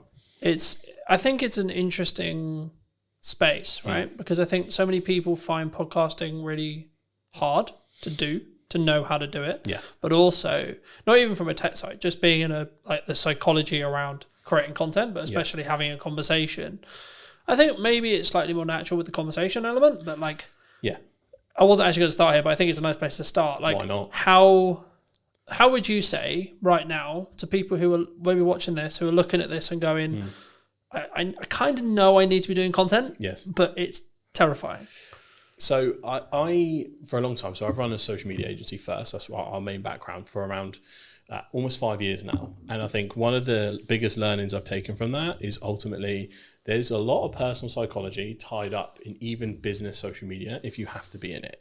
And I really didn't realize that in the first few years of doing it, because for me, a lot of it, this is so common sense. As like a marketing practitioner, it's like, we need to get you in a content surplus. We need to get you everywhere. We need to transform your brand into a media asset, essentially, like a whole brand in itself, churning out stuff all the time. I want to do YouTube channels, Twitch, TikTok. I want to go to town. And I took that attitude to everyone. And I obviously had to kind of bring everyone through baby steps. I had a lot of pushback all the time. I was like, what's going on? And I realized that, it is how you feel about each app individually. For a start, so you've got different challenges in each thing. And also how you feel as an individual, because you've got to put yourself out there, whether you're the founder or you're a marketing manager. And I think in learning that is what attracted me more to the whole podcasting angle first, and video podcasting. When you try and drop someone straight in it to create 2-camera, YouTube videos and TikToks, you forget everything you've ever said in your whole life. even if you're My the mouth most, doesn't work, James. yeah, literally you could be the most knowledgeable person in the world. You're like, what the fuck is going on?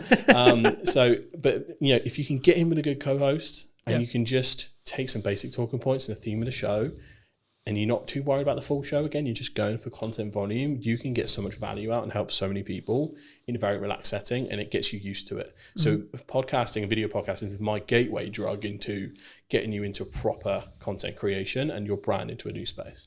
And also, we're seeing platforms right now like YouTube. We were discussing while we were setting up and such, that one of the reasons why I'm relaunching the show and how I'm relaunching it is because I'm seeing a demand in these platforms, firstly for short form, but secondly for a long form conversation piece that I don't want to say is fluff, but has value led, right? There's a lot of people who claim to be quote experts, right? And are they? Hard to prove these days. It's to an extent I think it can be subjective, of course, right? Yeah, and how much expertise is actually valued. It actually does depend on the market a little bit, but from the amount of misinformation we see online, I think it's more about the trust and the brand of the individual as opposed to their knowledge base sometimes, which has its good and bad points. I mean, we're both in, unfortunately, potentially soon, a commoditized market due to AI, right? And I think having a podcast, having a conversation, having brand, having personal brand, buzzword, authenticity, buzzword, community, buzzword, right? Yeah. Is the reason why you'll be in business in 20 years. Yeah. Right? I mean, where do you see AI? Its point right now, because one of the USPs of Hampshire Podcast Studios is human-led AI enabled, right? We've kind of created a unique workflow where using 3 or 4 different softwares, we can kick out a really good service much more quickly than it was ever possible before, depending on how fussy you are with shooting settings and all that kind of stuff. So it's right now, it's beautiful for grunt work. It's beautiful for getting out of the way some of the things that were actually quite tedious. When it gets to the point where it can do the advanced stuff, then we're in a different space. So right now I'm not too afraid of AI, but also one of the reasons I wanted to start the studio itself is so we have, we kind of own the means of production a little bit. Yeah. I think it's going to take quite a while for people shooting it in person in totality to be replaced. And I think it will go in phases. So it'll be short form, easy or creative content. I mean, we're seeing a lot of incredible stuff at the moment. That will be the first to go. Then the more in details, maybe YouTube video, talking heads when you're more static, I think that might also go, and then eventually it'll be pretty much everything, but we have no idea how long that might take. It could be one of those moves way more quickly than we think in a 3 to 5 year span, or it could be 10 to 20, not quite sure. It is interesting, right? Because we're also in a world where AI influencers are a thing now. They will continue to be a thing, right? And I think the commoditization of attention, the gathering of attention, is what marketers want, right? Yes. What we're talking about when we go into detail and we add value is the tactics and the nuance that comes with, when we first met, we were talking about TikTok as an idea, right? Now, fast forward, 3-4 years? Yeah, you'd be surprised how many people still haven't picked up on that one. Yeah. But again, just for those who don't know, who may be listening, right? Can you explain what you explained then, in layman's terms, the difference between a social graph and an information-based graph, or something which is more TikTokified in that respect? In terms of how the algorithm works? Yeah, the physical algorithm, how it works, and then how it also could have a knock-on effect to now what we're seeing in every single platform because of especially meta-based platforms right now. LinkedIn will do it. It hasn't still social-based really, but give it another 2 years, I expect it will go interest-based. YouTube Shorts is interest-based. TikTok is obviously, of course, interest-based, etc. What does that mean? So for the layman, the easiest way to describe it is the TikTokification of the internet. So that's the starting point. TikTok came along. Let's say pandemic is where it really kicked off. We're all at home. This new app pops up. Oh, let's check it out. A lot of people didn't jump on it at first. That was very kind of still early, at least from a UK market point of view, very early on. At some point, everyone clocked onto the fact that TikTok pretty much has the best algorithm going for interest-based suggestions. I'd say even more better than YouTube in terms of how that works. So it then became extremely addictive. every other platform caught onto that, realized we're going to get left behind in the interest-based economy. We have to get on that. So now every single platform has an interest-based video feed, and now pretty much main feed, especially the Meta suite, that's gone full interest-based. I think X/Twitter, that has gone interest-based.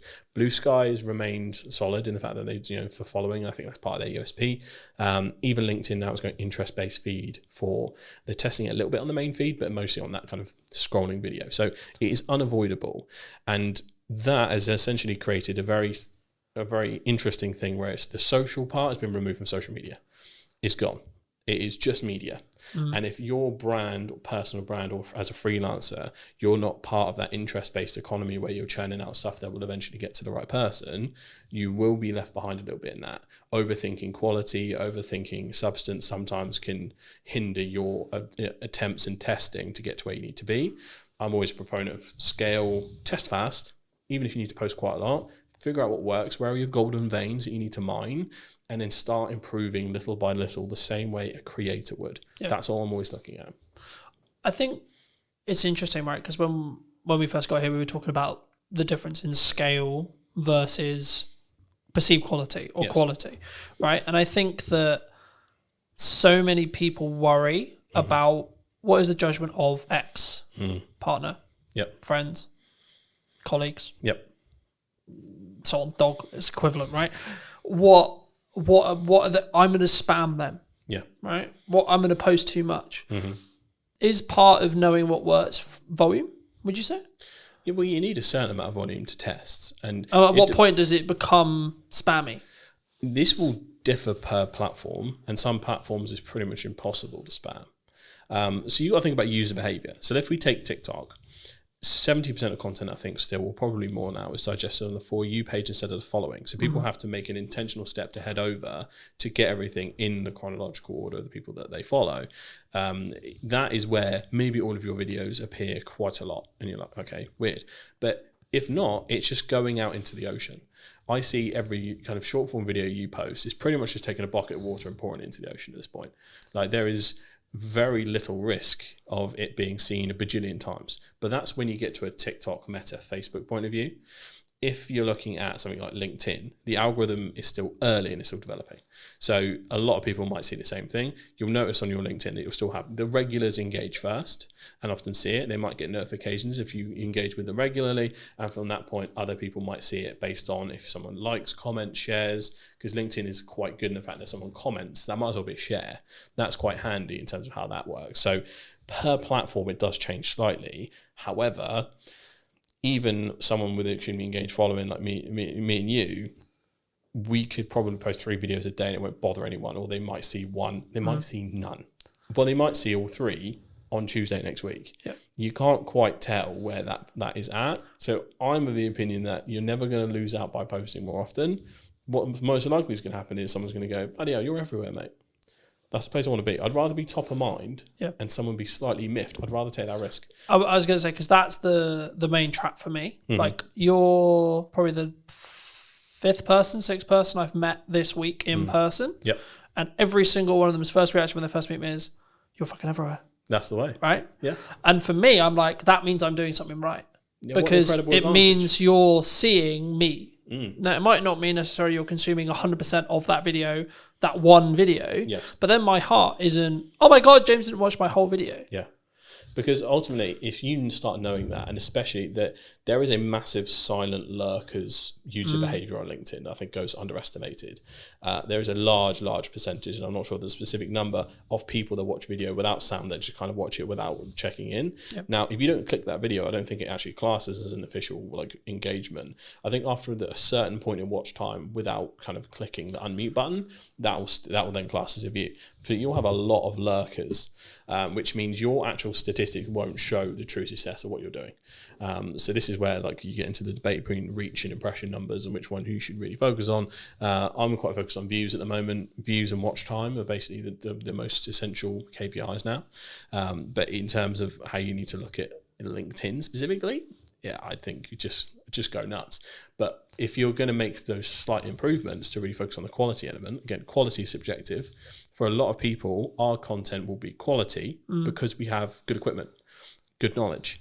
And And a lot of people within our industry will look at quality as how good's the edit. What are the things that grab back attention? So there are nuances to the game, and it does depend on your audience. So I often just optimize for the silent watcher. Title that lingers for like the first 5 to 10 seconds. Put the best bit at the front, and then let the rest of the story play out. Because you still got to manage your own resource. Even if you have a team behind you, they've still got to manage their resource. You can't do a full Diary of a CEO trailer for everything. And often, if you're not already quite big or have a large following, we have catching up to do compared to others. So different spaces for different places. I think, again, and it's one of those things where I think this should be a yes and, not a yes or, right? So for me, I'm like, that's a good idea. Let's do that. And a podcast, and short form, and talks, and in-person events, best, right? and this, and that, and that. Because I don't then worry or care about this specific video has got X amount of views. I have absolutely no interest, to be honest, in what that standalone video does. What my views are as a whole across Meta, across Instagram, across LinkedIn, across... So, yes. Yeah. Okay? As a whole. Yep. Specific video, don't care. Yeah. Because I don't know what's going to go well or hit. The only way you can do that is test it, right? Yeah. Test and it something and look at which... the spikes on your graph. Yeah, and something when you're specifically creating content around a targeted event like an in-person event or a service you're trying to sell, etc. A strategy that's worked for me in the past and will work now is put out a load of short form stuff, see what happens, see what works, and then media buy, ad, Meta, placement, etc. against the stuff you already know works because you've already got the viewership, you've already got the metrics, and that way you're not then potentially wasting pounds or dollars figuring out going, is this good? Now, this is one of those things where you might want to tweak the copy slightly because it's an ad and not a post, etc. Things like that. But overall, it's going to work because you already know the creative's good, you know? Absolutely. And the thing is, for me, I think people, they use the I'm trying to create one polished video on LinkedIn as an excuse not to be working. Yeah, because a lot of people will take that out. Again, this is where we come back to the personal psychology point. We know we're supposed to go to the gym. Do we all go all the time? Some people do. Most people don't. That's just the reality of it. It's Gary Vee that made the point originally. You know, social media is like going to the gym and eating healthily. We're going to relapse. We're going to mess up. We're not going to stay consistent all the time. We're going to have sprints where we kill it and then times where life happens. Don't punish yourself for that. Kind of go with the flow. Do what you can do best. And this is what the testing allows you to do. Find what medium is the easiest for you to create and find most comfortable. Because I've noticed that I'm a big proponent of TikTok and its uses and how it works. In terms of me creating TikTok content, I'm actually quite bad at it. In terms of the pacing, in terms of how you need to deliver it, you know, sometimes some of the memes and things like that, like I personally struggle. That's why we have a good team behind us. Whereas in a YouTube or podcast setting, I thrive. And I think that is sometimes a matter of age. Sometimes I'm 28, so I'm either the oldest Gen Z or the youngest millennial. So I'm right in that center point, depending on what blog you read. So, but I grew up with YouTubers, so that is how I often visualize and say my thoughts and verbalize them. And some people will talk as TikTok because, for example, if you got your phone out. The viral hook is as you're putting the phone down. Guys, the other day I did this, right? And they'll prop their phone up. That is the telling the story or popping the phone down in the car or talking in the car or the quick flip up. This is stuff that is derived from TikTok and is done really well. And it's something you can learn, but it's not something that will come natural to you if it wasn't your first port of call almost.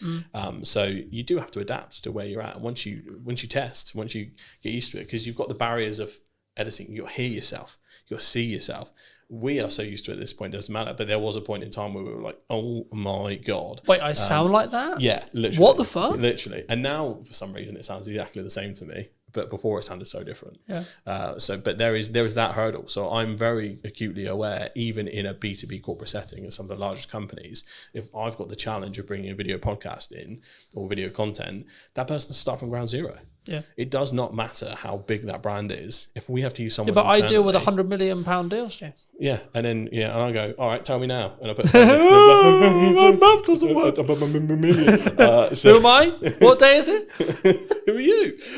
So it's hard, but you have to practice. Yeah. This is what a lot of brands do have some hubris around it. Like, I'm a big brand, we can do whatever. Yeah, it depends on your presenter. Unless you're going to bring in a professional presenter and pay. But again, should you, from a brand point of view? Because the whole point is I'm talking on camera, right? You need so to the have same someone- person who sells is the same person who's talking on camera. Homegrown will always win, in my opinion. Homegrown, authentic, buzzword. Homegrown, authentic. We like our buzzwords We today. do. Homegrown, authentic, and just, I think, not tied to perfection is probably the best piece of advice I can give Done when is it better comes than to perfect, corporate right? content. Yeah. Like something completely unedited, probably similar to how this podcast is going to be, flows nicely. You can tell it's genuine. Their corporate trust is at an all-time low as is. You know, if you are going out with something ultra polished that's over the top, you brought a TV presenter in, good luck relating to anyone, right? It is that kind of equation. So yeah, factor that in. If you're the biggest brand or just starting, both people are kind of in the same place. Yeah. And if you are starting, I think you'll pick up things, right? Like I've noticed, you may have noticed it in the show. I didn't piss around at the start. No. You know, it 'cause was you lose bang, people this is immediately. who I am talking to, this is what's going on, bang, we're talking to James, cool, straight in, right? That's only because I'm used to doing long form content on YouTube. I've been doing it like 2 years, consistently for 2 years now. Yeah, because a lot of people don't realise the first 10 seconds is the new thumbnail. That auto plays as soon as you hover over the video. Yeah. So if you don't get straight into it, Well, you've lost someone, and I know how the YouTube algorithm will work in the respect to, right, if someone sits and watches this for 10 minutes and is interested in this conversation, they're gonna then be then the video, the big podcast will be served to a larger set of people, and then so on. That's how stuff goes viral, right? Same with short form, but on a more narrow basis. The key, I mean, like, okay, we're probably at the point where people, if they're going to click off, they're going to click off. Hey, happy days. Yeah. So let's give people a bit of a history lesson on you, right? I mean, when we first met, you were not running this. You were running what, from my understanding, was a basically fully service social media company that helped B2B brands think like crazy. Yes. In Crux, right? Yes. Okay, what happened? How did you get here? How did you start there, and then how did you get here? So it was really interesting. So the official journey was, scroll all the way back, lockdown, I think 2021 or 2022, is somewhere in that range. We all start working from home. You know, weird day for us. We think we're going to be back next week. Oh boy, did we mess that one up. So we were there, and I realised that, you know, I felt like I was outgrowing the place I was at, to put it that way, and I was like, I could probably do this. So got an ad up on Fiverr, and for a month it kind of did nothing. Had no idea what I was doing. I came from an advertising marketing background, 4+ years in that, working in-house and agency side, so I had all of the knowledge to bring. It was just a case of how do I business. I had no idea. So that ad basically did nothing for like a month, and then suddenly it put me in this like featured creators section. So I had a lucky break there. Most people don't admit their luck, folks. That's how it happened. And then from there I got my first client, and then got my second client through Fiverr. I got my third. That pretty much got me to a point where it was around what I was earning, and I just went, see ya, and then I took a risk from there. And then from there it started to just me, one person, two person, third person. Ended up kind of, as we're going along the scene, working with the likes of the University of Southampton, Barclays Eagle Labs, American Express, Global Business Travel, people like that, over that 4-year period, almost 5 years, and it grew very fast, very quick. Didn't know how to business, so from that point it was a tricky thing to navigate. And eventually I was just like, this is also isn't making me happy. We grew way too fast. Way too much pressure, navigating contracts, chasing people that hadn't paid. It was that essentially, and overspending too. We had office space at the time because I was in my head, and I think a lot of people's minds, we still had the path to return to normal. So I was spending a lot on hybrid office space to go, come in if you want, you don't have to, but we have a space where you can still be creative, we can collaborate, and then trying to figure out what that was. But that was lots of extra spending on, you know, mostly UK team. We had an overseas team as well, and helped facilitate both. So we had kind of a hybrid model, but in the end there was a few kind of financial things we ran into in terms of contracts, things like that with larger clients, and it pretty much was, it sunk the boat. But I then kind of took some time away because it also happened at the same time as some personal losses. So I was very anti-work for like at least a year or two, I'd say. I was in the mindset of like, why do we do this? reading Buddhist scripture. You know how it gets. I'm going to go mountain, man. Yeah, literally, I was just like, bro, I should be. I'm going to vibe out. Yeah, It's I should all be good. out in the field. I was, when you get into watching like Outdoor Boys on YouTube, and you're just like, oh. Show me the jungle, man. Show me the jungle. Yeah, I was just like, dump me somewhere in the middle of nowhere. I know how to survive now. I watch your YouTube video. I can make fire because I watched it on YouTube. Man, make fire. So I was in that zone for ages, but then I rebranded, created a new agency with a different spin on it called Straw Hat Social. And you need a straw hat, by the way. Yeah, absolutely. It's inspired by one of my favorite shows, One Piece. I absolutely love it. I kind of made Shogun up on the spot many years ago, so it didn't really have much personal meaning to me. But Straw Hat does. It's basically a show about pirates, and the kid who wants to be the king of the pirates. And it sounds simple, but it's one of the most complex and deeply layered shows in history. 7th best-selling piece of media ever in the entire world. So check out One Piece. So from there, it's a very different angle in terms of how I approach it. It's a bit more of an in-house agency model in terms of I do spend time at clients' offices at times. It's very involved in terms of more of a consultancy angle, because what I learned a lot of the time is most of the time there's other work to be done in the rest of the marketing cycle compared to when it was just social. So that is what Straw Hat is a little bit more. I'm still working on, I need to create a website still, the taglines, all the rest of it. But then the next part of that was the podcast studio. And that has now been born from that journey of going. Often a lot of clients had financial troubles, especially some of the smaller ones. A lot of them needed content, but for us to produce it and for me to have a retainer good enough to support my team ended up being too chunky. And I was like, we just need a place where someone can come in, grab their stuff and go, but still have a good experience and get what they need. And it's guided by social first expertise. And that's how this was born. So that's the journey through and through. It's been really interesting. And it's a really interesting space. And I'm kind of curious where it's going to be in a year to two, right? Me too. From what we've discussed. But I think that leads on quite nicely to what is the missed opportunities right now in marketing? Because we're talking about like short form is good, but it's kind of 3 years old now. The idea of it is 3 years old. Yeah, it's fairly commonplace at this point. I think a lot of brands know even AI, using AI is kind of like 2-3 years, right? Yeah, and I think a lot of people are so aware of it. I think there's multiple layers, so people are often overwhelmed by the amount of choices now. Even myself, I'm probably sat on, without no matter of a lie, about 150 clips odd that I have trouble distributing because of the time, alongside trying to do your regular duties and biz dev and all that kind of stuff. So sometimes you can hit a content surplus problem. So that's one, overwhelm. But there's also, I think things are undervalued. I don't think there's a silver bullet where like this is super underestimated, but I think because of the rise of TikTok and AI, I think YouTube is a seriously underrated platform.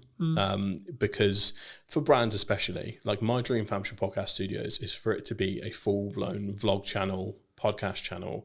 I want it to feel like a living, breathing entity. And this is where the brand part comes in. Eventually, I want someone following me around, the team around as it grows, and just helping people out as much as humanly possible in the most authentic, easy way possible, by also doing what I do on a daily basis.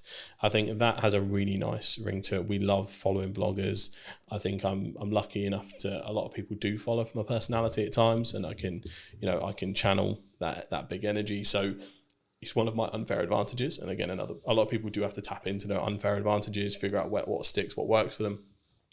But yeah, I think YouTube is just seriously underrated. I still think good usage of TikTok from a B2B channel point of view, underrated.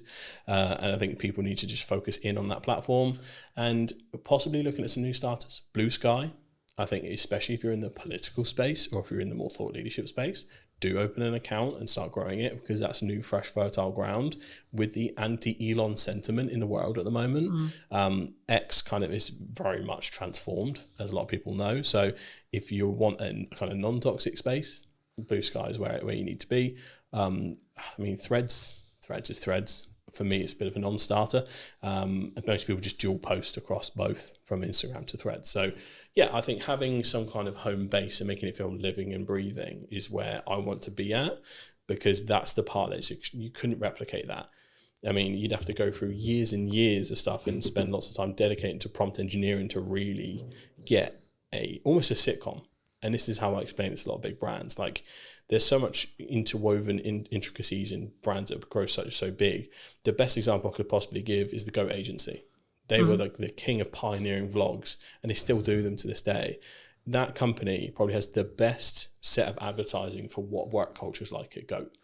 I want to create that at some point and then distribute them through the short form channels, LinkedIn, TikTok, YouTube Shorts, all of them, because that it's like a home base, a secondary to your website. Yep. And that's where I want to be at, where I think it's kind of undervalued. But you're also building that parasocial relationship, right? Like 95% of the reason why I have good relationships is actually nothing to do with how much time I spend with you personally, right here, sat here today. Yep. It's actually how much do we spend interconnected with each other's content, right? And ensuring potentially there's value being added or not. And actually, in an interest-based world, it's even easier. Because if I don't like what you're saying, I won't get served it. Sorry, I'm just not going to. No. It's not going to happen. Yeah. Right? Yeah, it's the same. It's like, so there's a couple of rules I introduced with that.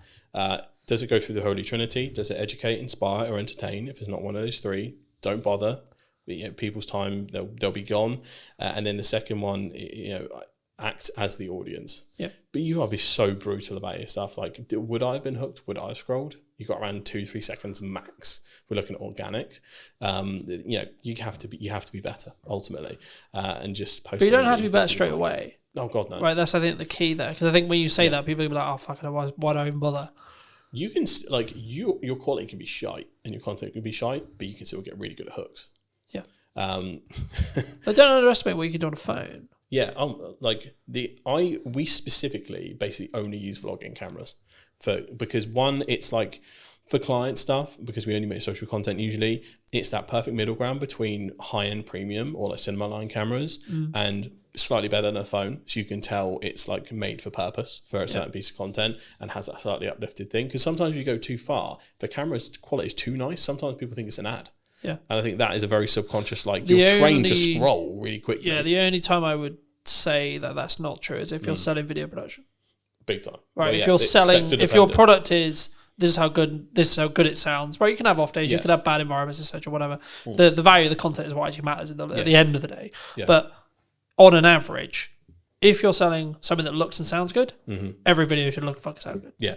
Yeah, definitely an exception for your business. Excluding that, absolutely doesn't matter. Yeah, I think one of my favorite success stories from when we were doing work is we worked with a company called Skill Scaffolding, shout out to Skill Scaffolding, who wanted help starting their TikTok up, and all we did was kind of mic up the boys and did it in a vlog style. They just explained what they were doing, out and about on jobs. We did a tour around the site. Mate, I think we got millions of views from that. It was in the first 3 months. There was a real appetite for industries that you wouldn't think so. Construction, massive. If there is a construction company out there listening right now, you need a TikTok account, you need a YouTube account, you need to go hard. I couldn't believe how much people were like, because it basically is all the boys that got home from work, like, oh, is he using a fucking 380D, or like, you can't be doing that, you got to wrap this up a different way. So there was the positives and the negatives of like going, oh, I would have done it that way. But there was this, like, again, that parasocial relationship there, even from the actions they were taking, because they were like, I do that at work too. That representation of something they didn't see before, I think is massive. And I think a lot of companies, I think they're too boring to do stuff like that. I can't do that. I'm an accountant, James. I think the accountants could absolutely do it. Like, it would be so funny to have like a funny accountants podcast or like just a vlog at the accountant's office. And the whole hook is, I'm going to prove to you that accountants aren't boring. And then you just show the work day. I remember that I did a strategic session with a networking group that unfortunately doesn't exist anymore. But the point was, an accountant asked me, how do I do hooks? And I said, think about worst case scenario, someone gets their books wrong. What's going to happen? Yeah. And the hook ended up being like, if your books are shit, your business is going under. Yeah. And then they went into the whatever, right? But it's like, you have to grab the attention straight away. It's like, fuck, shit. Yeah. Okay.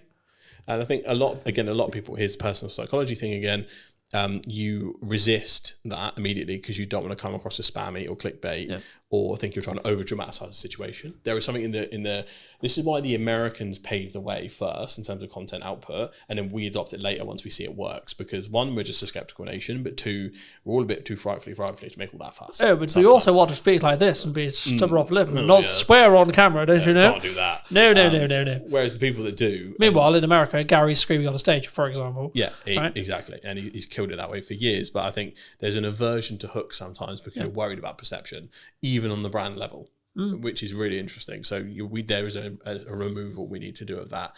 And hooks / clickbait is okay as long as you actually deliver. If it's, I'm going to get you 1 million followers right now, and then it's just bullshit advice, that is bad clickbait. But if we... And also it doesn't work anymore. Yeah, so to give an example from this podcast, if we were doing, here's how my business completely went under, cut to black, and then I just told the story I did before. But that was the hook that made it dramatic enough to stick around. And that is what we need to focus on, essentially. But you still need to deliver in some way or form. I mean, the next thing I was going to ask you is about like fear related to AI, fear related, but I think it's actually about fear of being replaced in content or in jobs in general. I mean, do you see in the people you speak to, your circles, etc., do you see people scared of AI? Are people like, okay, we're game over here, boys? Yeah, a little bit. I think especially when it comes to, because you can kind of see what's on the chopping block first a little bit in terms of, one, there's company memos going out all over the place. I think the Shopify CEO was like, before we put any new hires out, double check that an AI agent can't do this. So from a leadership level, there is definitely a ruthlessness that is kind of starting a little bit, where cost cutting is becoming the norm, especially in the economy we're in. It's a very risky place to be. So there's a political sentiment and like a fear-based sentiment from the top. So that's not good. The leadership shouldn't be thinking that way in general. It should be to enhance every employee, not to replace employee or new hires. So that's a start from large companies that contribute. The second point is looking at, you can tell some areas are getting good fast. For instance, creating fantasy content from scratch with video. Is Google's tool VO? Is it? VO3. VO3. Yeah. I've been entranced with watching like the Yeti and Bigfoot vlogs on TikTok, which sound insane, but like I've never seen. I watched one the other day where Bigfoot was working for the cartel, like dropping drugs in the rainforest, and it's just like we are here, and they are really funny. But you don't sit there and go, "Well, that happened. That's real," because it's Bigfoot dropping drugs in a and I think jungle, right? I think that's why it's fairly accepted, because like it's received really positively, because it's a whole fantasy thing. It's clearly AI labeled, and it's using AI in a way that's funny and not scary. But if you try to then, let's say if you took an audio podcast and went transcribe this but put us in a fake studio and everything else like that, I don't think that'd be received very well at all, because that is just the perceived thing of, all right, you've removed the cameraman, you've removed this, you remove that, you're cutting the humanity out of a humanizing process. So I think there's a way you use it can help. Well, we already watched this happen. I can't remember which YouTube it was, but there was a Minecraft YouTuber who was like, "I'm going to AI myself, and I'm going to make everything AI," and it completely, his entire audience turned on him. Yeah. The long and the short of that story was the entire audience turned on him. We're not in a place societally where it's like super accepted right now. Like, there are certain ways that are accepted, and some ways that aren't, and sometimes you can't actually tell where that is going to fall.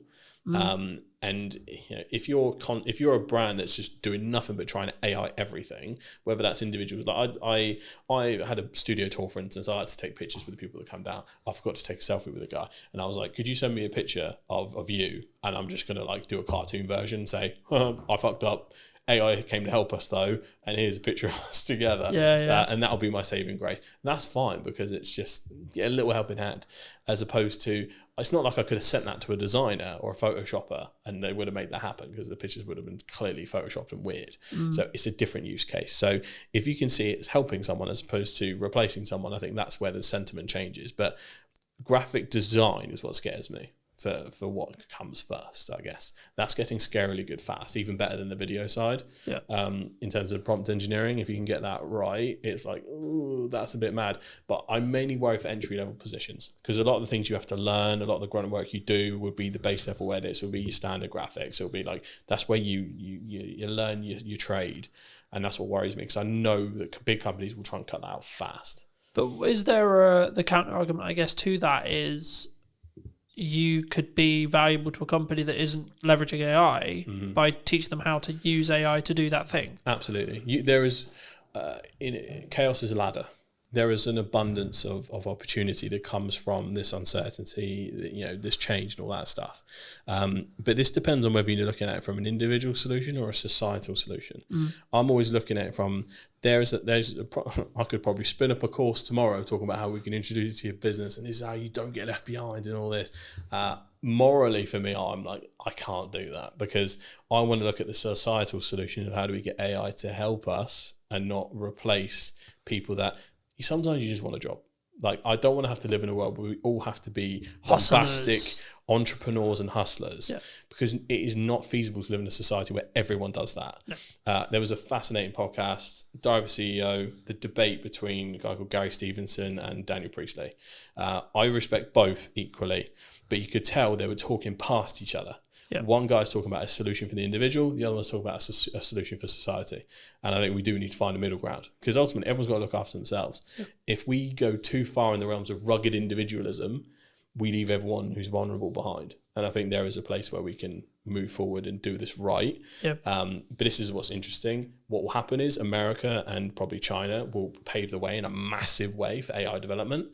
And typically what's happened so far, the EU in general will then regulate the advancements that come from those two areas. That's typically its role. It's not really a powerhouse in terms of AI and technology, but what it does, it knows how to make rules right, GDPR, other stuff like that, and it kind of reins in rampant innovation, because otherwise people get left behind. And I think there's so much you could go into on that, but I think the main thing is like self accountability related to your own actions, right? Like, it's interesting because obviously when I've been starting the podcast and do the research on the show, what I want to do with it, etc. But like, even in the podcast I filmed this morning with Jack, we were talking about the fact that the economy is in a bad place, which is really weird for me to hear, to be honest. And this is going to sound really horrible, because I'm doing better than ever in respect to like commercial work. But is that because I'm self-action and I took an audit of what I was doing last year when things were harder? Like, it's not like, oh, I'm fucking immune to it. Last year was shit, right? And it was like, do I get to a position where I did my audit, I redid all my marketing, I redid all my structure, I fill in all the gap times, and then I'm very focused on client delivery? Is that why? Because I'm 100% account. Like, I don't. Yes, you need to know what's going on in the news, but I'm not sat here going, Rachel Weezer said this. Like, we're speaking about this. It'd be easy to use that as a on crutch. the day that Hertzberg's statement is happening. I've got no idea what it said. It's probably happened. I've no idea. I've been too busy working. There's a spending review today. That's what I mean. But I know it's today. I've got no idea what was said. What? Because I've been working all day. Same here. I only got to hear a little bit of the preamble before she actually kicked off. But there is a fine balance, and I think it might be industry dependent when we look at it. So industries like ours, you can look at it in two ways. Usually, first thing they cut is marketing. The smart companies don't. When everyone brings their marketing down, you ramp up. That depends on if that company has resource or not. And if you're talking to that company, that's the right mindset. So there's that. The second thing is, it is also, everything's down to the individual. Obviously, the pandemic was an awful time economically. I came up during that. That was my ladder. I was born in the dark, raised by it. So I completely get where you're coming from in terms of, fuck it. If there's chaos going around everywhere, I'm just going to take advantage of everything. But I think you just need to focus. I don't think it's just as simple for as business owners, like you just need to focus on what the fuck has worked and what the fuck you think is going to work, and then just get your head down. Right? Stop getting heady, or whatever you want to call it. In XYZ person said this, or Donald's done this, or the PM's done this, or the news cycle is so draining at this point. It is. For most people's own sanity, and I'm super clued into the politics and news and all that stuff, it's almost impossible to keep up with America at the moment. And obviously that affects the world, unfortunately. The UK is a little bit more stable, but just not moving very fast. But I think the easiest way to describe it is like, I think the motorcyclists have a term for it when they get focused on the big truck that's next to them. If they stare at the truck, they will subconsciously get closer and turn into it. They're like, no! Even though they could just not go that way, but it's like their hands make it. It's like when you're supposed to look where you're throwing the ball and things like that. So for business owners, freelancers, everyone that has like the agency over what they can do, I think that they need to focus and really kind of hone in, and like you say, just like blinders on. I don't care what's happening. The work is falling down around me. I'm going to make this money. That's the opportunity we have. But then the socialist in me kicks in, where I just want the people that just want a job to be able to have a job, be stable, be happy, without having to be like, mega AI improvements, I'm going to upload your business. Because some people, we need the world to go around with people that just do jobs. But you can call it like the people who clean the cars, or clean the office, or clean the shop, or whatever. There needs to be those people. But I think people who are willing to be that extra level, right?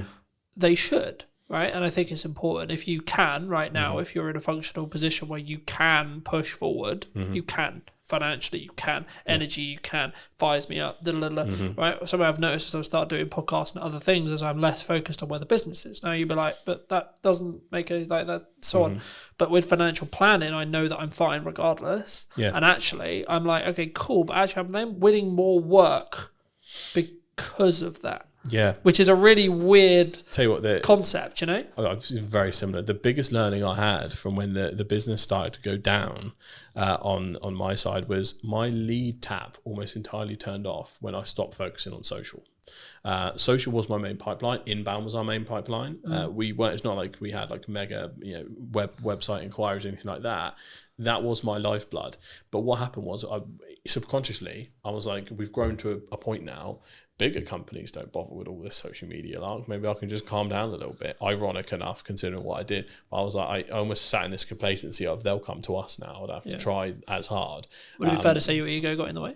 A little bit, yeah, I think so. But also there was We're big enough now. Look at us. Yeah, it was also a point where I think there was not safety in numbers thing, but we had a fairly good sized team that I was like, we are one of those stable proper companies now. Like it felt like we had like when you feel like an institution can't go down or anything like that. So there was a little bit of that, but also because of all the growth and growing pains, there was so many fires to put out individually. Yeah. It just took my eye off the ball. It also drained a lot of my energy, so I couldn't really refocus back on. I couldn't bring that same enthusiasm. The ideas used to come to my head. That was almost taken from me by the stress of a growing organization. Yeah. And I think, again, it's probably another problem that people might be facing that isn't talked about enough. But ultimately, like all of that combined, it made me deprioritize social. And that was essentially the start of the death of 1,000 cuts. So, yeah, social is important, folks. Don't be like me. But we're okay now. It's good. It's, I think in that respect, and I think to an extent, it's also about understanding where you are, right? If you don't want to grow and you're happy where you are, then yes, you should still do social. But it should be less of a priority if you're trying to scale. If you don't want to grow, you should focus on social even more because you just that pipeline. You want it stuck there for whenever you need something. Just pluck something out of it, like a box of toys. And also, you don't know what projects are going to come from those connections, from those ideas, from those things. Nearly everything that I do now has come from a pipe idea that has happened while I'm asleep, while I'm there. The concept of the new format of the show. It will sometimes be remote, sometimes hybrid, sometimes on location, etc. That came from downtime. That came from me thinking, right, okay, I'm doing this on social. I'm good with this. But what about this? The same with the AI workshop. And the content creation workshop I'm working on at the moment, right? Same thing. It's like, okay, cool, that makes sense. There's demand for that potentially, right? Needs marketing, cool, fab, cool. And the same thing, and I know you want to talk a little bit about live streaming. Where's live streaming fit into this then? Live streaming is really interesting. So when I'm always a proponent of looking at creator economies. So creator economy in general is essentially where are all the platforms right now where people are making a living from? Where's a lot of the content coming from? Where's a lot of the trends starting? All that stuff. So it's so important to find what's happening right now. YouTube and TikTok essentially had dominated for a long time. Twitch has basically come out of nowhere, and a lot of people do stream on different platforms, but Twitch is the most important one. Live streamers, I think in general, have replaced YouTubers as the main go-tos, because what's happening is, in Gen Z circles anyway, what's happened is you've got Kai Cenat, iShowSpeed, Drewski, all these people that are like more often creating content via live stream. They have so much more content they're able to distribute. They started dominating the airwaves, very similar to how podcasters dominate the airwaves via clip distribution. They started winning the war of attribution in regards to kind of just like getting clips out there here and there, and in interest-based content. But they have that huge file of long form to be able to then... these people stream 8 hours a day. That's what I mean.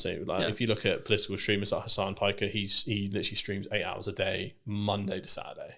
Like, it's an insane amount of content. He's giving takes constantly. Every piece of news that happens live, he's staring at the computer, essentially waiting for the next headline to come through so he can give a take. He has full thing.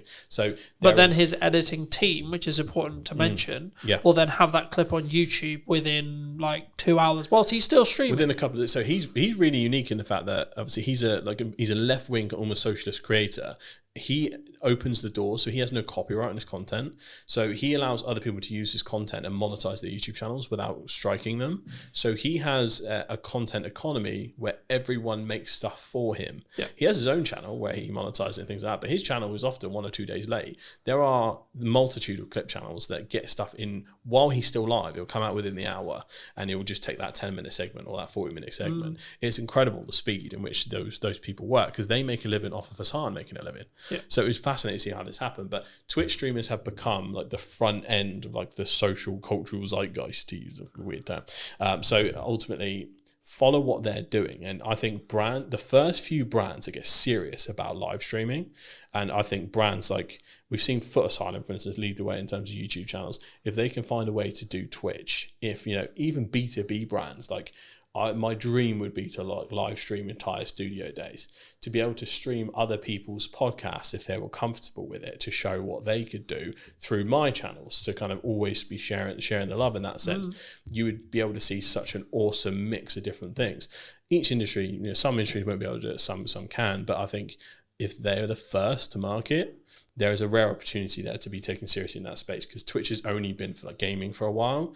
Let's Chat style stuff has become more and more popular. That is now the most popular thing. It's less gaming and more essentially completely universal. Do you think that the TikTok live shopping experience is also going to be a game changer in the next 10 years? They are going hard on that. I keep getting ads for webinars to become like kind of a TikTok live agency, because they're trying to bring other people into the fold. It's really interesting. It's something we're considering for the studio, to have almost a live shopping zone, or to figure out how to kind of do that properly. We have sets for it, but there's a certain kind of aesthetic and way to do it. Live shopping is becoming crazy. TikTok shop, it sells insane amounts, you know, without considering potential bans. At least in the UK, that's nowhere near anything. In the States, I don't think they'll ever ban it, because Trump gets too many headlines from TikTok and too many views. So I think he'll leave it the way it is. So I think, again, it's a serious, for e-com brands, serious business. So even just lives in general, even if you're not selling, TikTok lives and lives in general is so important. Like, there's people that, again, make a living off TikTok live just by, like, we've all seen have you seen the TikTok NPCs? Yeah, so people pretended to be different characters, or every time someone sends them a little emoji, they go, wow, emoji, thank you. And they act like robots for hours and hours, but they make ungodly amounts of money from it. But It's surely insane. linking back to AI, that'll be commoditized by AI. Or is it because it's an actual person being aware? Is that the commoditized point? At least for the NPC non-playable characters, for the non-playable character streamers, the whole point of it is the novelty of you're making a human being dance like a monkey. Right. Okay. Essentially, because you make them Here, say have a dumb peanut. stuff. Here, have a peanut. Okay. Yeah. People are sat there donating £1, £2, £3, £4, £5, £10 just to make them do stupid shit. Yeah. Which is a very dystopian place to be, but like that is. It reminds what's me of a happening Black right now. Mirror event somewhere there. There's got to be an episode like that somewhere. But yeah, no, it absolutely. will happen, because currently there are certain creators who are pretending to be robot AIs before that's available, if that makes sense. Yeah. So like they're in full cyberpunk like cosplay, Yeah. and they're going, donation, thank you, and like, but they're acting like they're not real. So once that happens, it's going to be easy. But I think when people look at this, they go, AI is going to just replace all of these creators. I think there will be a bigger pushback than you think, in terms of people going, this ain't a person, I don't give a shit. And that will happen for a long time. Yeah. And there'll be, similar to how we get ads and spam, I think a big portion of AI content will be treated as such, as essentially slop. And then from that point, it will kind of develop from there. Yeah, I think there's a really important point. I mean, obviously we don't know, right? Like AI is changing every day, All you can do etc. is guess. Right? Like we'll see what the market chooses, because that's who we will ultimately choose, will be the market, right? Yes. But as a final point to potentially wrap up on, if you could talk to yourself 10 years ago, right? So you're 18, roughly, like 17, 18. Yeah. What advice would you give? Oh, that's a very interesting one. Is it With what you know now? Am I back in that time? So apart from telling myself lottery numbers and what to invest in, is it more, or am I like, if I'm 18 today? Today, sure, why not? Okay, because that changes the advice. I think. Like if you were 18 today, so you could gain 10 years, what would you say to yourself? But you have none of the network that you have gained in the 10 years. You don't have the resources. You don't have the understanding. You have you have basically been reset, but it's today. Yes. So you get given 10 years, but you've also reset everything you've gained in the last 10 years as well. I think it's really interesting because I know myself, and I don't listen to advice. Whenever someone else tells me to do something, I kind of do the opposite. It's a very ADHD thing to do. But I think the important thing to say is consistency. I bang on about social constantly. It's what I do for a living. If I'd have been more consistent with my own content, I think I'd be in a very different place. Specifically focusing on platforms that will make me money. Twitch, YouTube, TikTok, all that kind of stuff, and honing in and making sure that being a creator is part of a business model and a part of an overall personal brand. Like we talked about before, personal brand is going to become so important. Some people say LinkedIn profiles will end up replacing CVs altogether because if anyone's ever done recent job applications, it's awful. It's very much how you get around it and get knowledgeable and letting the people know who you are. It's all going to be knowing who you are. So the game of contacts and black book has evolved to online. So if you're starting with no contacts today, it's probably the best point in time you could ever start for that kind of thing. But you have to have a clear strategy and try and conquer the fear of feeling like you don't know enough straight away. You can learn so much from the resources we have available on YouTube and things like that. Not to say you can become an expert, but you can learn enough to help someone else off your own back via online courses, YouTube channels, pretty much immediately. And all you have to do is just try and help people no matter what industry you're in. As long as you're earnestly and authentically trying to help people, you can kind of never go wrong. So you just mix authentically helping people with consistency. You'll be in a brilliant place given a little bit of time. So that's what I tell myself, just stay consistent instead of being on and off again.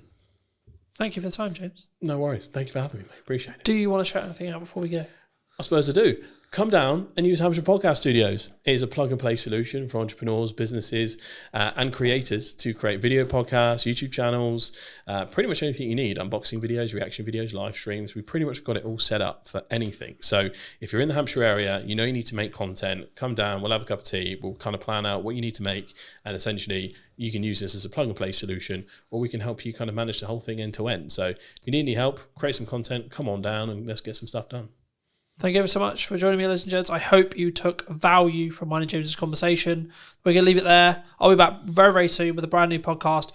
Who knows where I'm going to be? I might be in Southampton, might be in London, might be somewhere completely different or digitally. I'll see you very, very soon. Thank you ever so much for coming back and joining me. And take care.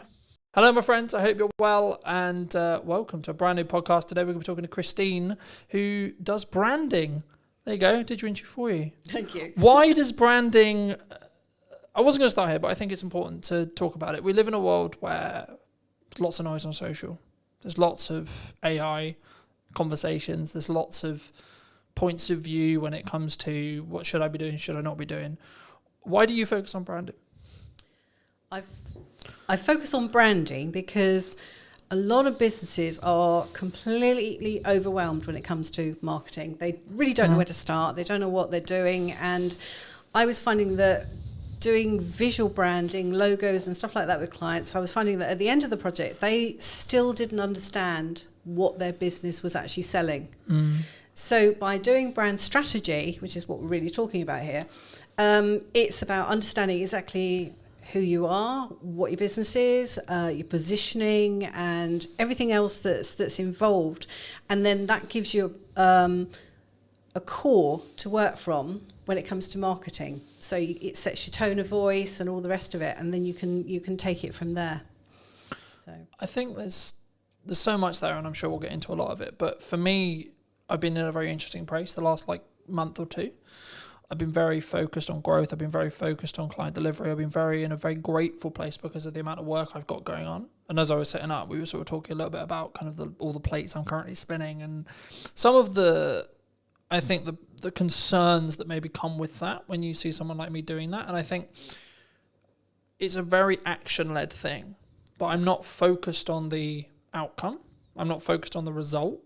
Yeah, of course I want it to happen and I would like it to happen, but I'm purely just focused on the journey of getting there and saying, right, I've got to do this, this and this, and my action will compound across time to then mean that I've got the successful podcast, I've got the successful business, I've got the successful marketing.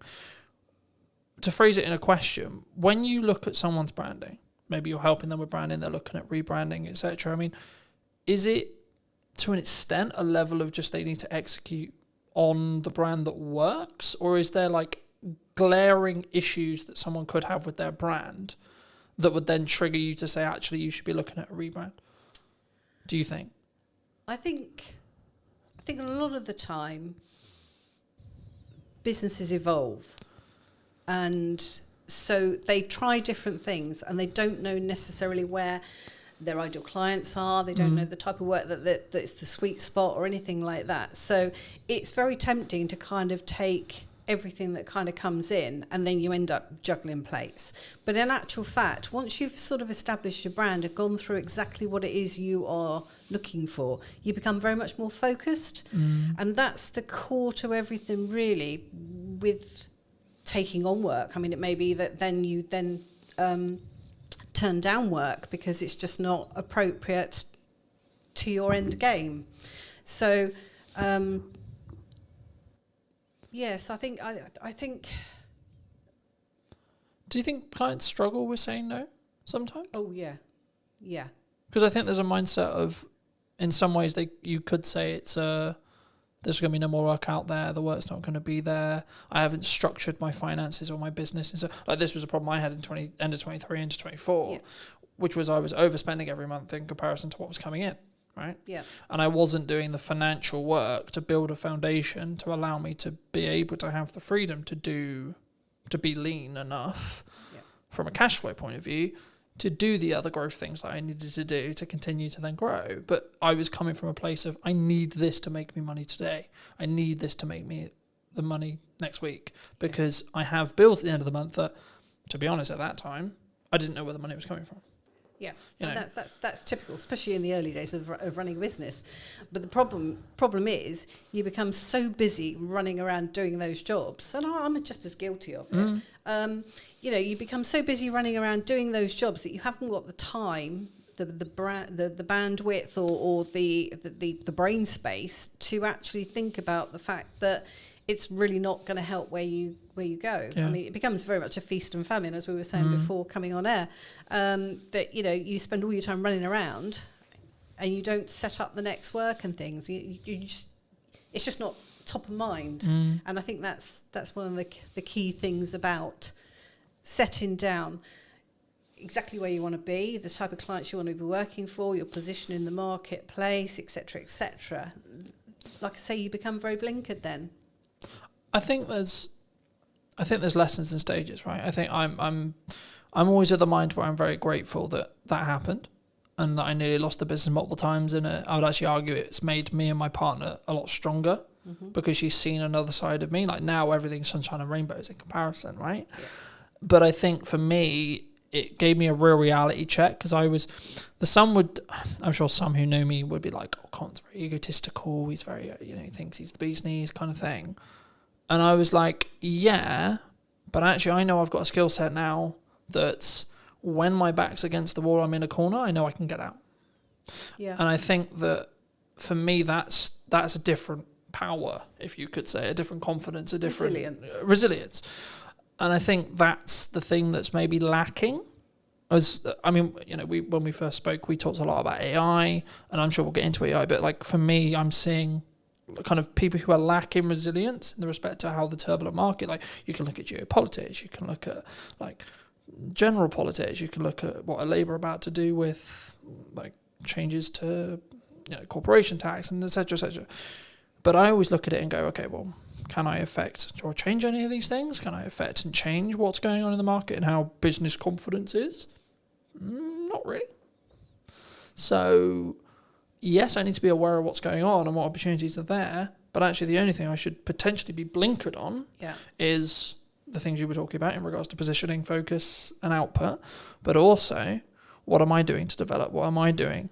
This podcast came from an idea and now I'm executing on it. It's not, I think some people, and to phrase it into a question, it's going to be like people have ideas and then they don't execute on the ideas, right? I mean, why in your experience do you think people do that?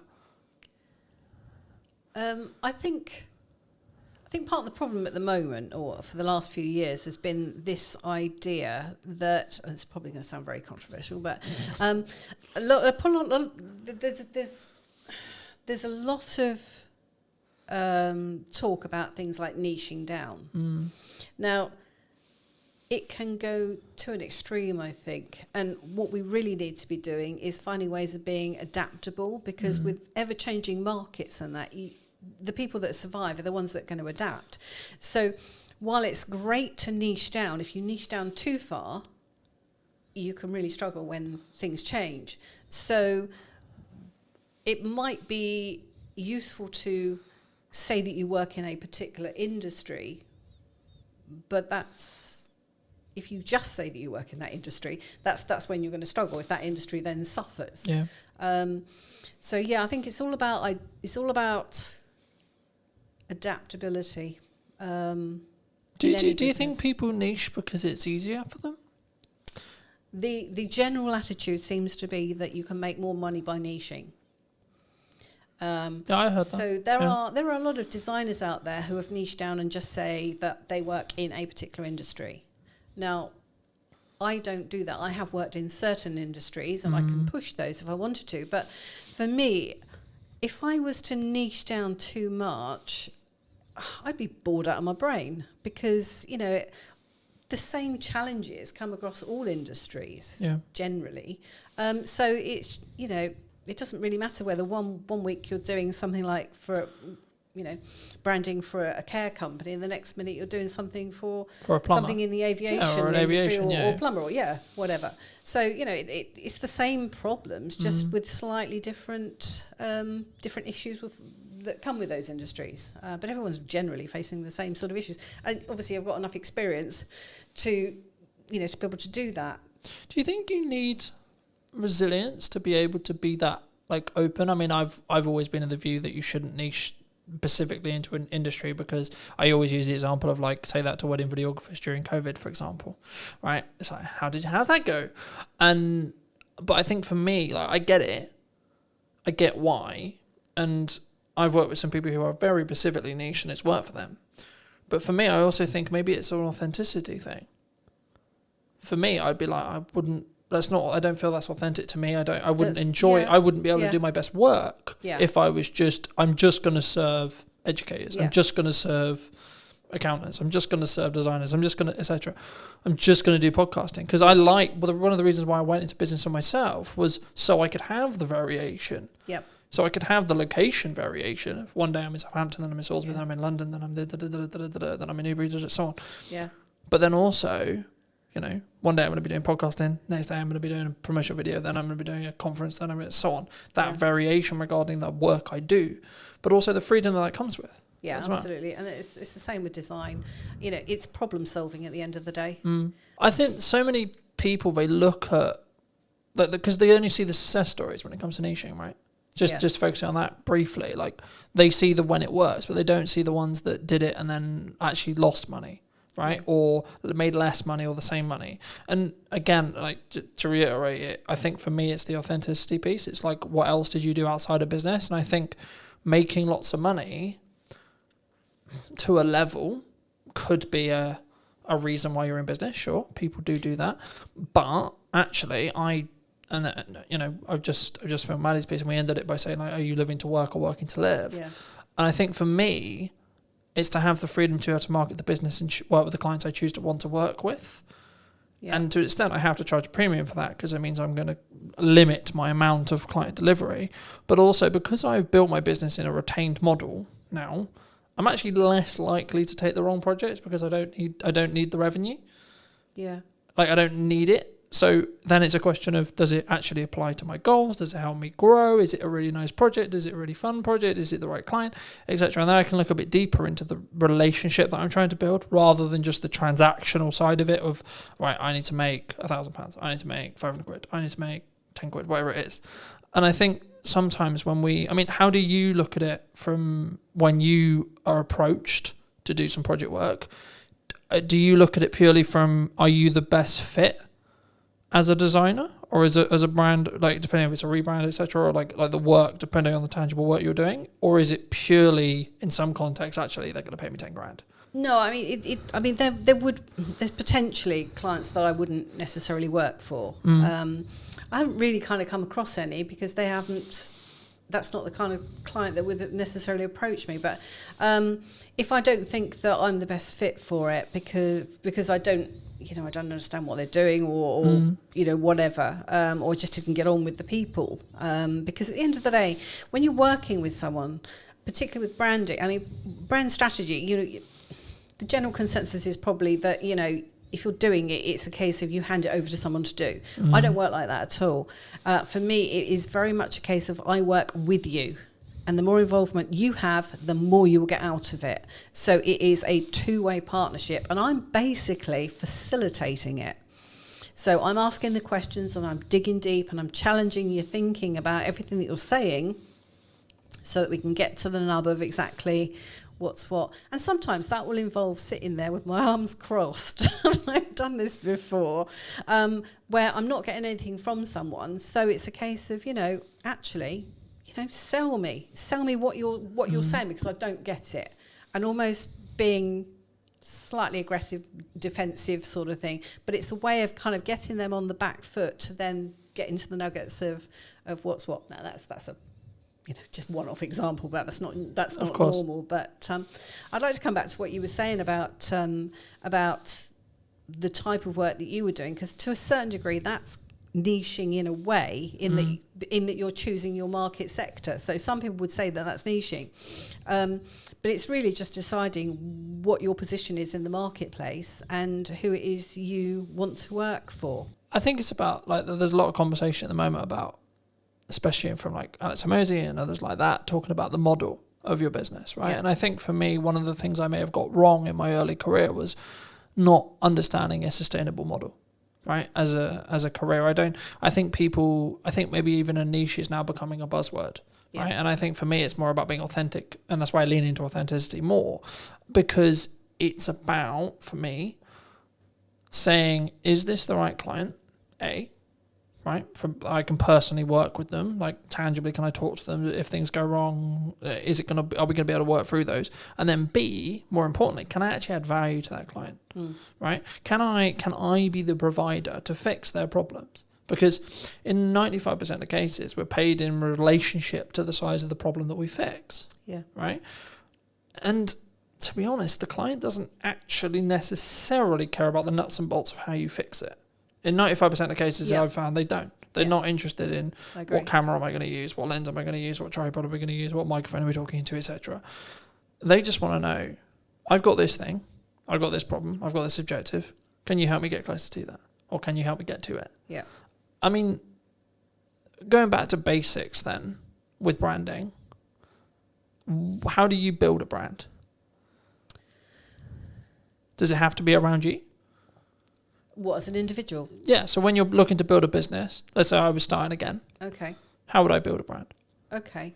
Well, we do use a framework generally to establish the core values and positioning and all the rest of it.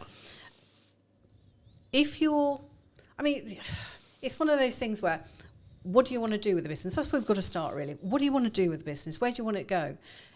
Do you want it just to be you? Because that's the key thing. If it's just going to be, is that looking tangibly at, like, do you want to exit? Do you want to sell? Like, etc. Are you going to have staff? All that sort of thing. Where do you want to be in 5 years' time? Where do you want to be in 10 years' time? Because if you're looking to build an empire or an agency or something like that where you've got staff, there's no point building a personal brand. Well, there is a point, but do you know what I mean? The business cannot be your personal brand, because going forward, that's not going to work. You've got to build a business brand. Do you see what I mean? Yeah. Because your staff are going to have to come under that brand. So do you think people worry about scalability? Because what you're talking about there is scalability. Do you think people worry about scalability too much? Because I would argue, like, depending on how you look at it, your personal brand is either infinitely scalable or not scalable in any way, depending on your mindset around it. So the one thing I'll never be able to outsource is me sat here in front of you today, because I need to be involved in the content. Sure. right? Sure. So in that respect, it's not scalable. But the more content I have, it's infinitely scalable. It is, but what I'm saying is, it's how you then put that out. Do you put it out as you, or do you put it out as the business? Do you have a business name like I do, separate to the to my own brand, like me? You know, because if you are going to have staff, you cannot just rely on your personal brand. I mean, I remember years ago I went to an interview with somebody whose attitude was very much, well, I'm the face of the brand. Which was fine, but it just meant that he couldn't have a sales guy go out on his behalf because that wasn't the face of the brand. Do you think that can transition though? Do you think like when a business starts, it's very founder led, let's say? Yeah. Right. So in my case, it's 100% founder led. Right. When you have a discovery call, you're talking to me. I show up on set. You're talking to me. You're working with me. When we do the strategy meeting, it's me. When you're doing the post editing, it's me. But if I choose to, right? One of the main visions that I had was let's scale it. I think they can work simultaneously. It depends where in the growth process you actually come in with this, really, doesn't it? I mean, yes, if it's at the very start of a business, but what I'm saying is those are the questions that we ask for going forward, because if you are going to stay as a freelancer or as a solopreneur, whatever, then build your personal brand, because that's probably got more equity long term than your business. But do you think that's Do you think clients and consumers are more open to connecting with people's personal brands than company brands then? Because I've found personally looking at like the corporate side of the world, that even corporates are now like driving out saying who can we put maybe in the C-suite, or like who can we put out that is the personal brand for the corporation.